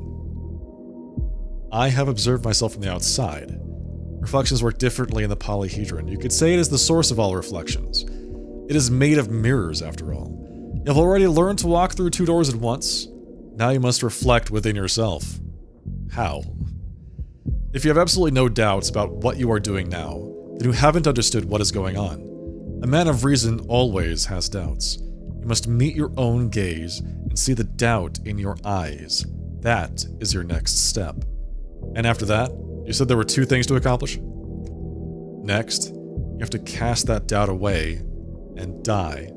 I don't want to die, though. I've died so many times. Don't be afraid of death, my love. It will lose its power over you as soon as you stop fearing it. And for that, you must accept it, embrace it, as I did. And then I'll become Simon. Just walk forward. You'll see everything for yourself. All shall be well, I promise you. There is a projector above. It will light the way. I believe you. Okay. Interesting. There's a projector above. It will light the way. I'm back in the mirror room from the beginning of the game. The tragedian is here. Delighted to see you! Ekalenza! He's expecting you. So this room is part of the polyhedron. I suspected as much. All this unusual phenomenon in this town ties back to it, doesn't it? This is the camera lumina of Simon's ruminations. If a camera obscura can pick up light in the darkness and turn it inside out, then there should also be a camera that picks up shadows in the light. Do you follow? You mean this room is the source of the shadows? As you've already guessed, Ekalenza, the polyhedron is a complex system of inter-reflective mirrors which display Well, for simplicity's sake, let's call them various possibilities. Reuben might be alive, or he might be dead, and one possibility casts a shadow onto another, is that right? Certainly, Akalenza. There is a maze ahead of you. I won't give you directions outright, but I am to deliver the following message. Sometimes a reflection is more faithful than its source. Eva said I would face doubt. If you think it was Eva who spoke to you, then you can trust her. She's a creature of intuition. Wasn't that her? He's expecting you. It's as if you're allergic to straight answers. Obviously allergic to straight answers. Okay, so turn on... Can I break this? Oh, never mind. What the hell happened? I'm in the Mirror Town! What is going on?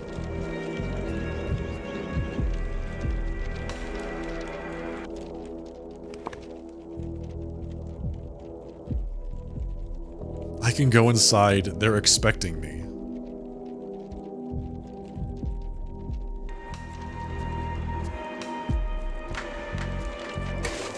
Dude, what is happening?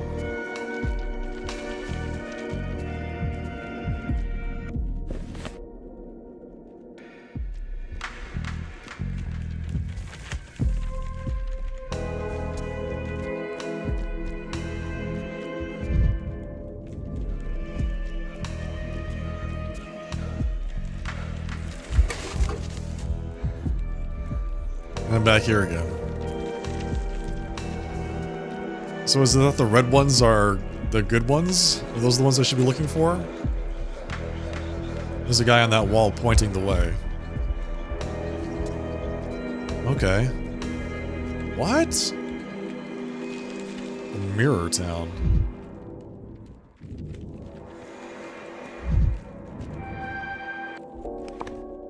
Where precisely am I going? If I go this way, where does this go? It goes toward this street. Okay. This takes us to this thing. And that was wrong. And that was wrong. Alright, got it. So we have to find the right way through the Mirror Town. Okay, this game's gone completely off the rails. I had no idea there was something like this, a segment like this in this game.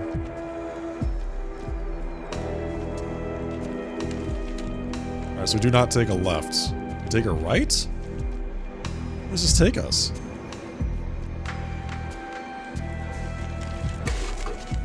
Nope. That's not it.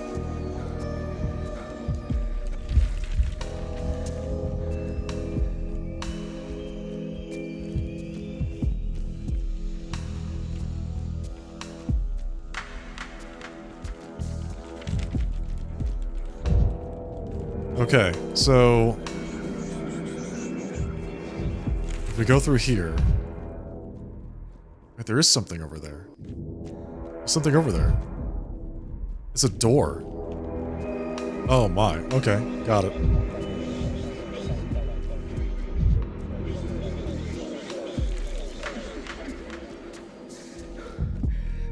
Can we go this way?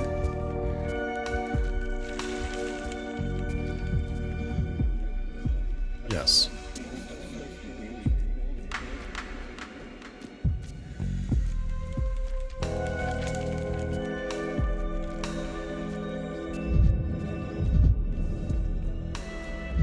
Huh. Okay. Yeah, I found some of the good shit, man. I'm inside of the polyhedron. The shadows on the wall speak convincingly. Don't they, senor? As shadows are wont to do. These shadows are my own doubts. Of course they seem convincing to me. I merely dare to point out, senor, that if their words have convinced you, we have a service door here. You can slip out mid-performance through it, quietly so no one will notice. There it is, right beside me. What happens if I leave through it? We will respectfully acknowledge that you have chosen a different path and pretend you never visited the polyhedron. It will close to you forever. There will be no returning under any circumstances. But if you've deemed this path as a mistake, then that's exactly what you need, isn't it? Simon is waiting for me. Once you come to know Simon, it cannot be undone. This is not the kind of knowledge that can be erased from memory with special tricks. If you're ready for that, the main door welcomes you. Thank you. Okay, so it's like, if you go through the main door, the Simon ending, or we can go to the other door, the polyhedron ending, and destroys it and everything happens and all that business. So I think we're gonna do the Simon ending. I didn't go through all this crazy nonsense just to back out, man. I'm gonna go through this door. We're gonna see what happens. Hell yes. Oh, it's getting even better. It's getting even better.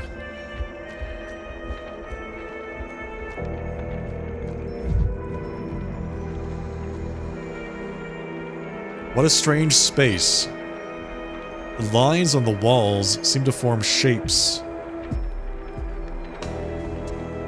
Trial? If you look at things from someone else's point of view, you'll understand them better. The moth in the study was also made up of meaningless shapes. The main thing to do is to find the right angle. Find the right angle.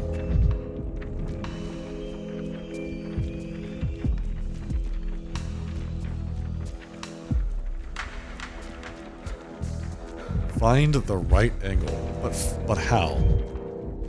Exactly. The bull! Akio. My constant companion.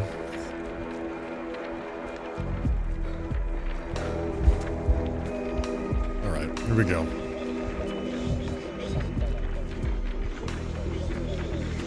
Is that what I'm trying to look at?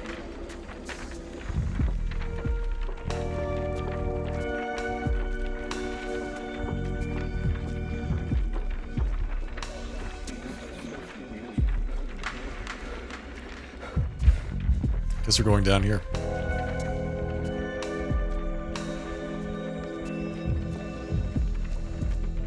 This is so trippy. This is not how I expected this game to end. I will be honest.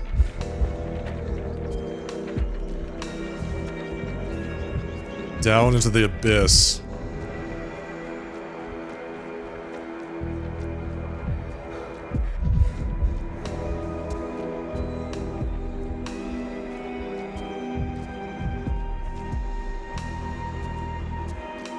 Does that say? Thanatica. It says Thanatica. So it's like a representation of the things that mean something to Dr. Dankovsky. Don't tell me we're gonna go to the town now. Oh, good. This is nice. Isn't this nice? This is nice. It's very pretty. Oh my.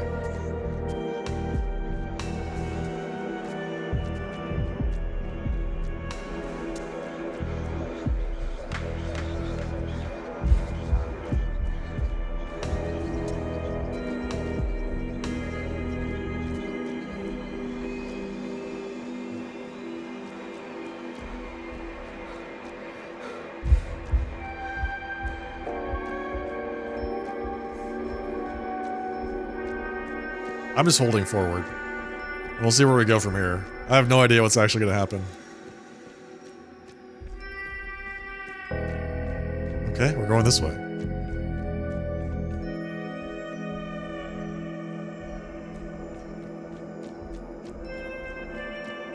This is so cool. I bet the artists had a great time building this stage. Like, this is fantastic.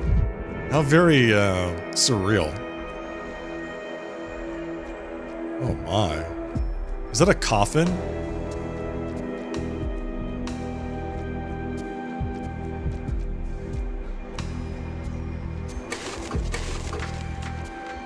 Get in the coffin.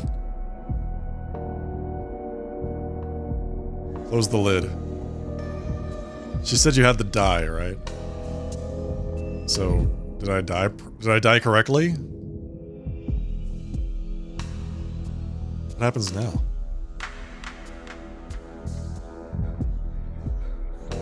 Talk. It's Simon Kane. We found him. The last thing I hear is the patter of raindrops on my boundless body. Silver raindrops. I thought paper and glass would make completely different sounds. As it turns out, they are the same. I hear a raindrop fall every time I make an important decision. Some religions let water run in their temples. For water, which rains down from the sky, piercing the earth and emerging from our souls as tears, is a direct tie between man and God. Do you believe in God? The workings of the world dawned on me while I was watching the rain. A steel sky shattered into 1,000 drops, yet I didn't lose myself. Then I saw it. Man ought to become water.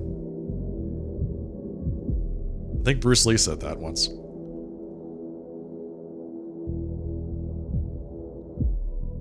Are you the water that the steppe people were talking about? I'm not unique. Suppose if I had died in my infancy, a likely prospect due to a severe case of measles, another person would have made this discovery in my stead. That's how the history of human thought unfolds. There comes an age when a certain idea is bound to manifest, and it chooses someone to speak it into existence. It could be me, or you, or a nameless stranger. It's not as important as we tend to believe. Am I truly seeing a spirit? A memory? Some form of existence of an immortal man? Some call the polyhedron a rose, a tower, a machine, or a tunnel. But essentially, it's just a reverse funnel that turns a soul inside out. The soul rises from the ground, passes through a narrow pipe, and stretches under the sky.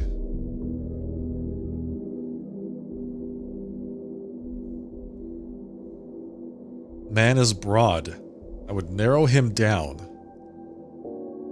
The only human fear worthy of note is fear of failing to find a decent conversation partner. The rest is but a trifle. Oh yeah, I struggle with that all the time. Nina felt my truth. Georgie staunchly defended it. Inquisitor Lilich has elevated it to hatred. And yet, I had my doubts about each one of them. Simon, I must know. Together with Barack, you sacrificed an entire town. Does it mean that whoever passes the trial can follow in your footsteps? Does it mean that anyone can achieve immortality? Everyone has the potential, but few fulfill it. At last you're speaking to me. Oh hey, okay, black and white now. I'm proud of you, my boy. You've walked the path no one else could conquer. Perhaps you're my only heir. I can finally see it. This town is 1,000 towns. Life is 100,000 lives. Time doesn't flow like a river between the past and the future. It scatters everywhere like raindrops. Oh boy, we're getting philosophical. You've always seen it, my boy.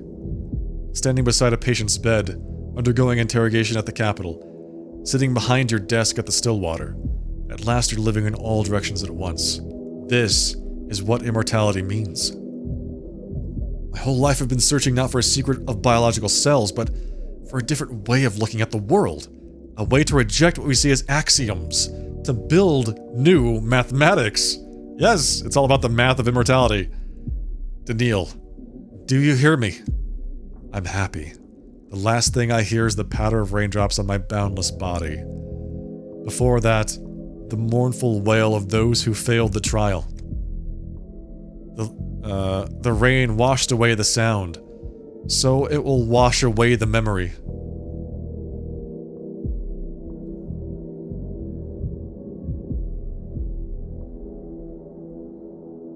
It won't. We should never forget the price of a miracle. Now everything is in your hands. Proceed. No matter what you decide, there is no wrong choice. Even if I decide to destroy the polyhedron, you won't do it. Okay, so there is a wrong choice. Got it. Alright, nice. Interesting. I'll do whatever I deem necessary. Address. Oh boy. That was crazy. I'm not confused in my testimony to you, Inspector. I lived and am living each life. The reason for this is my encounter with Simon.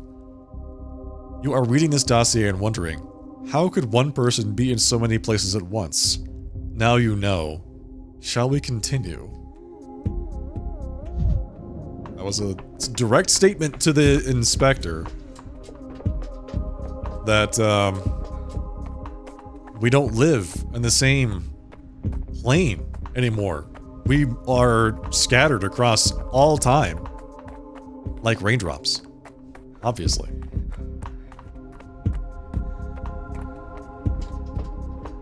We're not jumping. We're gonna say goodbye to Bacchio again. We are dust in the wind. Yes. Be excellent to one another. Oh no. I don't have any more strychnine. I can't get down from here fast enough. We're gonna be halfway to depression by the time we actually get off of this tower. And it's gonna get worse because my movement speed slows down the more depressed I get.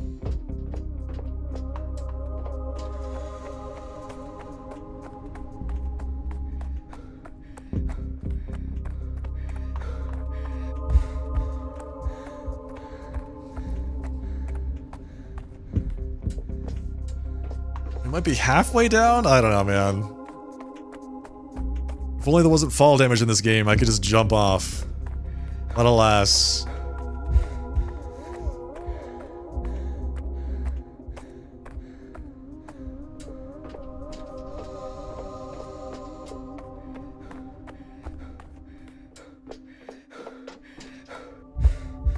If only apathy wasn't so punishing in this game. It's one of the reasons why I constantly stayed in Mania. Not only do you get extra movement speed from Mania, but you don't lose Amalgam. You lose hit points instead, which is by far the preferable resource to be, like, having to manage.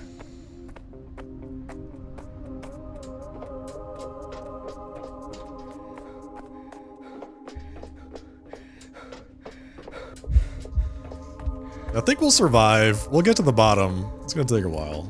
We'll get there. There it is right there. There's a pump that I can hit as soon as I get down there. Oh boy, that was a hell of an adventure. Nothing at all what I was expecting. But definitely worth it. What a crazy ride that was, man.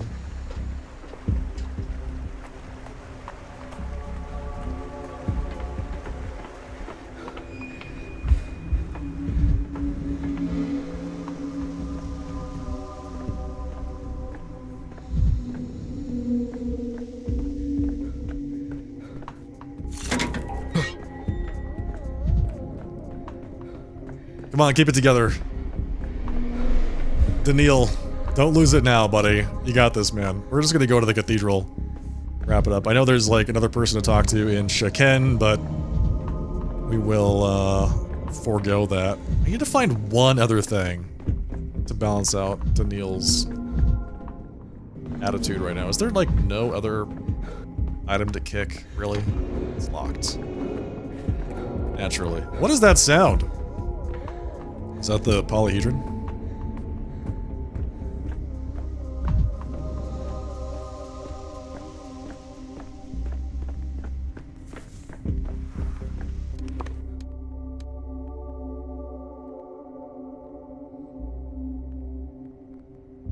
Okay.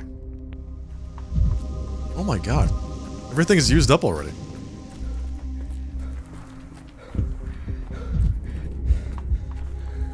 There we go. Forgot that there's so much of the world. There we go. Alright, let's wrap it up. Off to the cathedral. Man, that polyhedron section was so good. That was so good.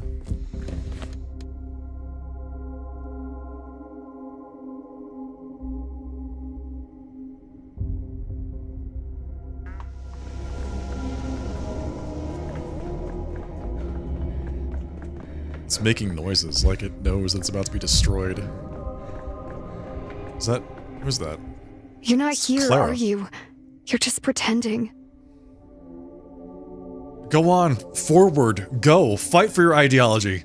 Or give up. Whatever you wager, you lose anyway. Interesting. Well... hi to you too, Clara.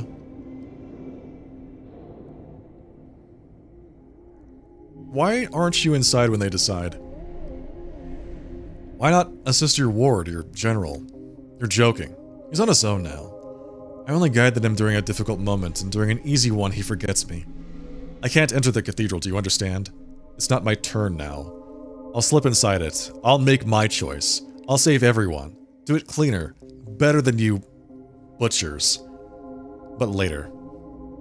Still, I'm curious, if you were deciding right now where to aim the cannons, where would you do it? If I were deciding, there'd be no need to aim them.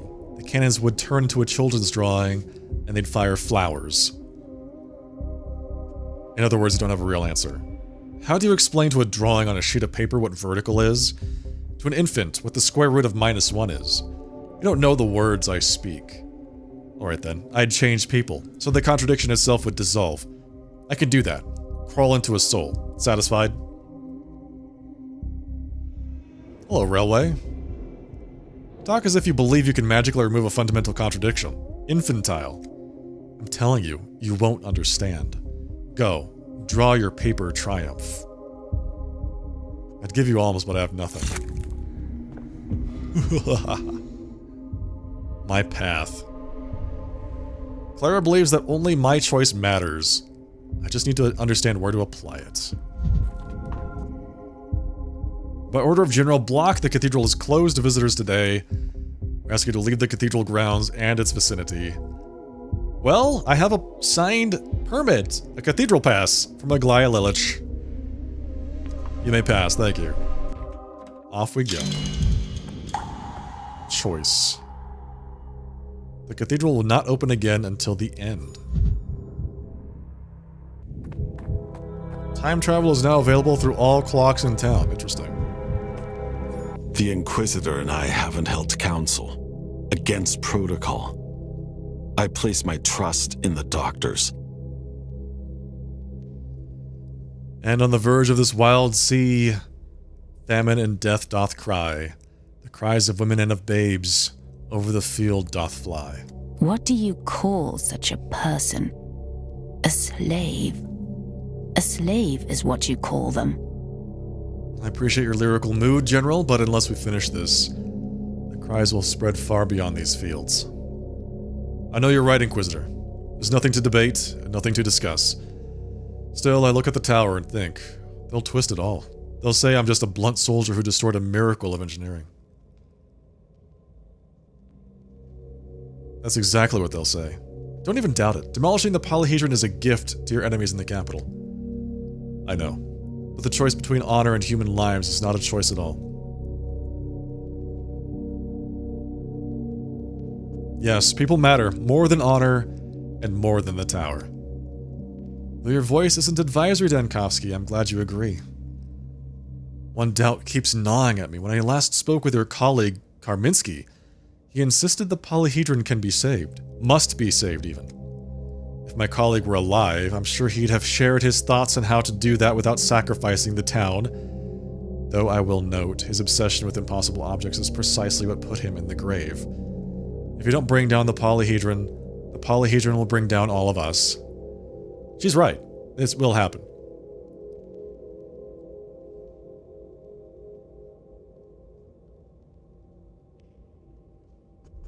So, it's interesting that, like, basically they're saying if Karminsky were alive, there might be a different option here. Interesting. Karminsky hardly set himself the goal of saving the town at all. I wouldn't take his words seriously. Exactly. He was interested in this town as a phenomenon, not as a place where people live. I'd still rather not use artillery. It's unsafe for the townsfolk, but a clear objective lets us reduce the risk to a minimum. Thank you for that objective, Inquisitor Lilich. Firing at the polyhedron in exchange for the future is a high price, but it must be paid. Yes, that price must be paid. I feared the polyhedron had bewitched you too, Dankoski. I'm glad my projections proved wrong. I'm waiting, General. Give the order to fire already. Enough soul searching. In my life, I've signed 2 historical documents. The first was the order to advance at the Karstoff fords, and now this. Here's my signature acknowledging the Inquisitor's order. It is done. So be it.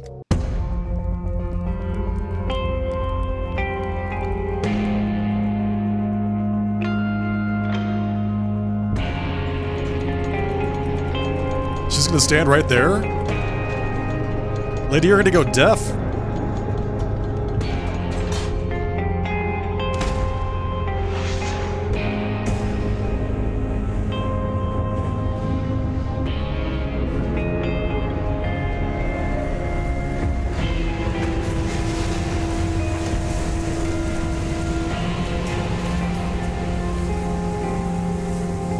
They could have knocked it the other way, like, away from the town. And then Barack steps forward, takes the blood, cures the plague. All the material he needs is right there for him to use.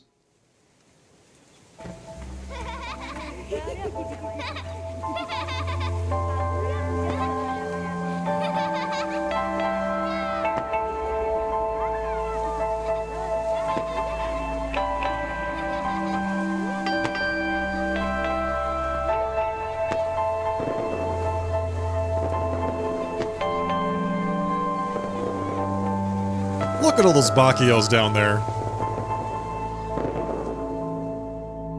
Incredible. You're not leaving this place. Neither tomorrow nor yesterday. A paradoxical choice. Perhaps the only one genuinely intriguing. One that, at a remove, almost resembles free will. You reached the heart of the polyhedron and chose to destroy it. I can't agree with Simon. No miracle justifies that price. Simon Kane meant you for his successor. You spit even on that. Many people saw many things in Bachelor Dankoski. I owe none of it. No regrets? Whatever he concealed, the polyhedron is only glass and metal. So long as thinkers and creators live, they'll be able to build new polyhedra. Well then, this decision will, without question, affect how the Commission judges you. Thanatica, what will become of it, is closed. How? I returned. I chose to save lives. A fair question. Indeed, when we entered this room, we assumed the laboratory's fate to hinge on your answers in the path you chose. Nevertheless, I have it plainly marked here. Thanatica is closed and cannot be restored. The street! The street! They told me it would make my fears real in defiance of all logic, and I, an idiot, dismissed it. You know, dear Bachelor, I do sympathize. To pass through that inferno, refuse your prize, and still be stripped of your home. Yes, you've overplayed your hand with fate, sir. No matter. I know it must be done. The street's malign pool is merely further evidence that my choice was correct. What do you mean to do? That sucks, man. Thanatica's closed? I mean, he could always open up another one, right? You killed the place, but not the idea. So the polyhedron perished, but it showed me that human thought can move beyond any boundary and create genuine wonders. I'm sure there are more of them yet, hidden in the distant reaches of our land. You're likely right, but I can go, yes? The interrogation is over? Thank you. Everything else is none of your concern. Later, sucker! I'm out of here! What we got here? General Block received Inquisitor Lilich's order to demolish the polyhedron. Inquisitor Karminski could have objected to Lilich and tipped the scales towards saving the tower, but was killed the day before by the polyhedron's architect. The commander obeys. Block transmitted the order to demolish the tower to the army howitzers. This way the town will be saved. The polyhedron, the vessel of the Kane's thoughts, ideas, and memory, is destroyed. The blood that gushed from its foundation will save the town.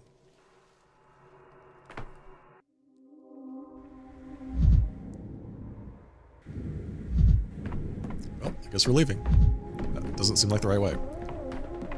Let's get out of here. Finally, we step forth into the world. Bachelor Dankovsky. A free man.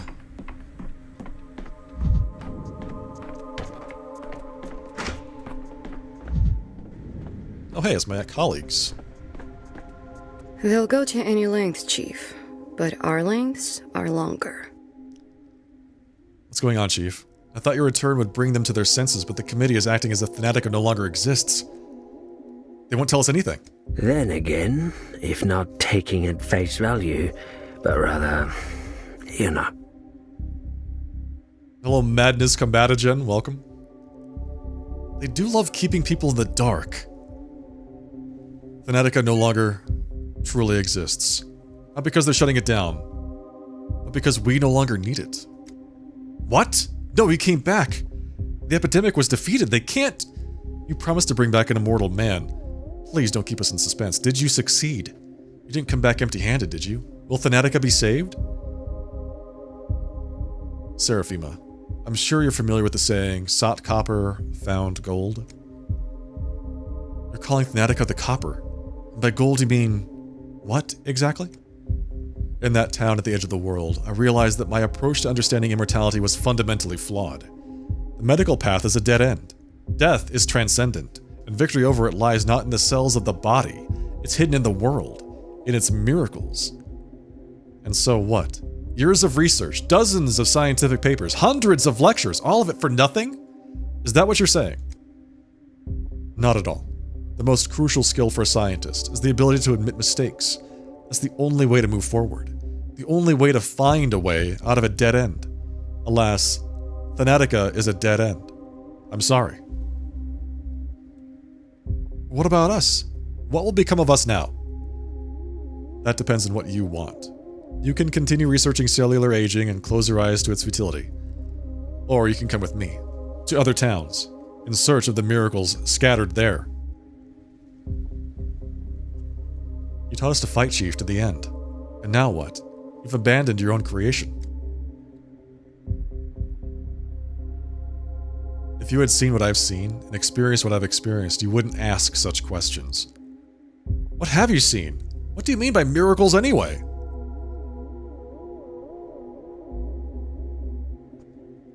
They're called impossible objects sometimes. Edifices that tear the very fabric of reality. You know, there is something to the Chief's words. Sometimes I would read an anecdote about a far reach of out country in a newspaper, and consider. Perhaps we simply don't understand. Perhaps that's possible too. I've heard of a place that has more lacunas than space. Mathematical curiosity. Platin, Chief's considering abandoning science. Your jokes are untimely. A lot of people thought thanatology was a little more than a joke. Farewell, Chief. Or not. I might consider stretching my legs a bit. Or I might not. Who knows? It's nor a farewell. Never! Finale. Now I know for certain it is possible to look beyond the law, capital L law.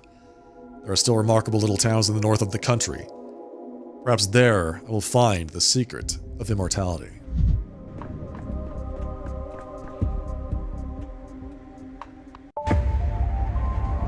And off he goes.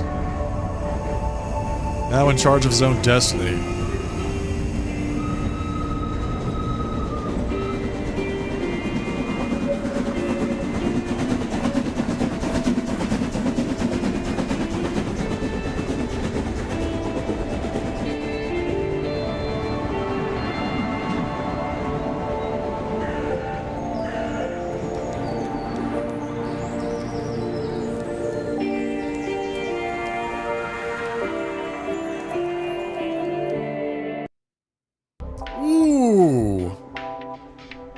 Achieve the unexpected ending, broader than it first appeared. What a game. I love that game. That was so good. I can't believe I actually finished it tonight. I mean, it went a little longer than I normally do, but I think it was totally worth it. Like, that final section there, fantastic. So well done. Just a masterpiece of narrative storytelling, I think. I can't imagine what the design would have looked like. Trying to get all those conversations and decision points and making sure that everything made sense across all of the days. Man, I'm so glad I put the time down to actually play this game. Great example of a slow burn, psychological horror, fantasy narrative. With a little bit of like, you know, diagnostics and investigation, solving mysteries, exploring, getting to know the characters in the story. And what I think is really great about it is it's just a retelling of the same story that they told in Pathologic 2, and which is a retelling of the same story they told in Pathologic 1, but every time it's like slightly different. You get more aspects of it. You understand a bit deeper of the story and like the impact it has on the town. And the protagonist.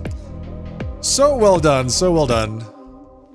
So well done. Has a little bit of like some like rough edges. Are we not done? Such was my story, but if I want, I can tell it differently. I don't need to start from the beginning for this. There's enough amalgam in this room. Oh. Well then, Senor, your story turned out sad and a little funny, as it should be. We don't know about you, but for us, it's about regrets. So many of them cast shadows on the face of the town, and what do you regret? I have no regrets. I like how it turned out. We're in the looking glass of probabilities, Senor. You've walked one facet, as far as your strength and imagination allowed. But here, in the heart of the glass rose, all petals are open. Simply put, aren't you curious how this story could have turned out differently? Would you like to correct your corrections somehow differently? Reassemble the picture?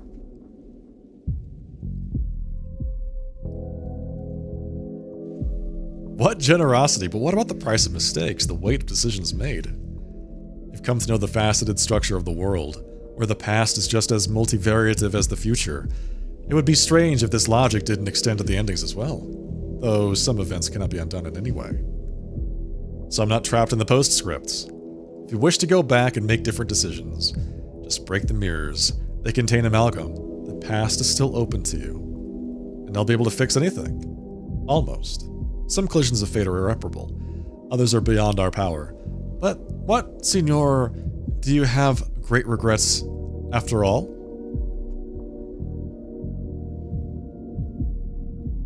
Not particularly. We bow to you, Senor. You were a decent anti-hero. The task you were given was difficult and constrained, and we regret many, many things, but not that you were at the center of our narrative. Farewell, and until we meet again. Thank you, it was a long road. Okay, so if we wanted to, we could break all these mirrors and, pick up where we left off? That's the end of the story. That's it. Man, just looking back at the number of, like, decisions and quests that we did, it's just the constellations of events. It's staggering, almost. In any case, wow. Wow. Wow. Few bugs. Some like little weirdnesses here and there.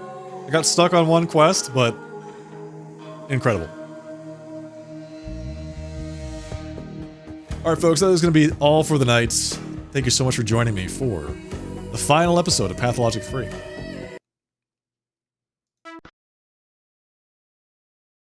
I hope you all enjoyed it as much as I did. If you did, please consider giving the channel a follow over on Twitch. Just click the follow button if you're over on that side. It's a great way to show support for the stream. If you're on the YouTube side, consider giving the live stream a like. Give the channel a subscribe. I would love to see you all here again next time, and I'll be live on Saturday night at 8 p.m. Pacific time with a brand new co-op game with that gentleman right there, Gagolian. I'm looking forward to it. And I hope you all are too. Alright everyone, I want to say thank you to Gagolian, Mugen Carrot Cake, and Brent Pujols for the very generous raids earlier tonight. I look forward to seeing you all again next time. In the meantime, folks, have a great rest of your night. Have a fantastic Saturday. And I'll see you all next time. Good night. Cheers. Take care.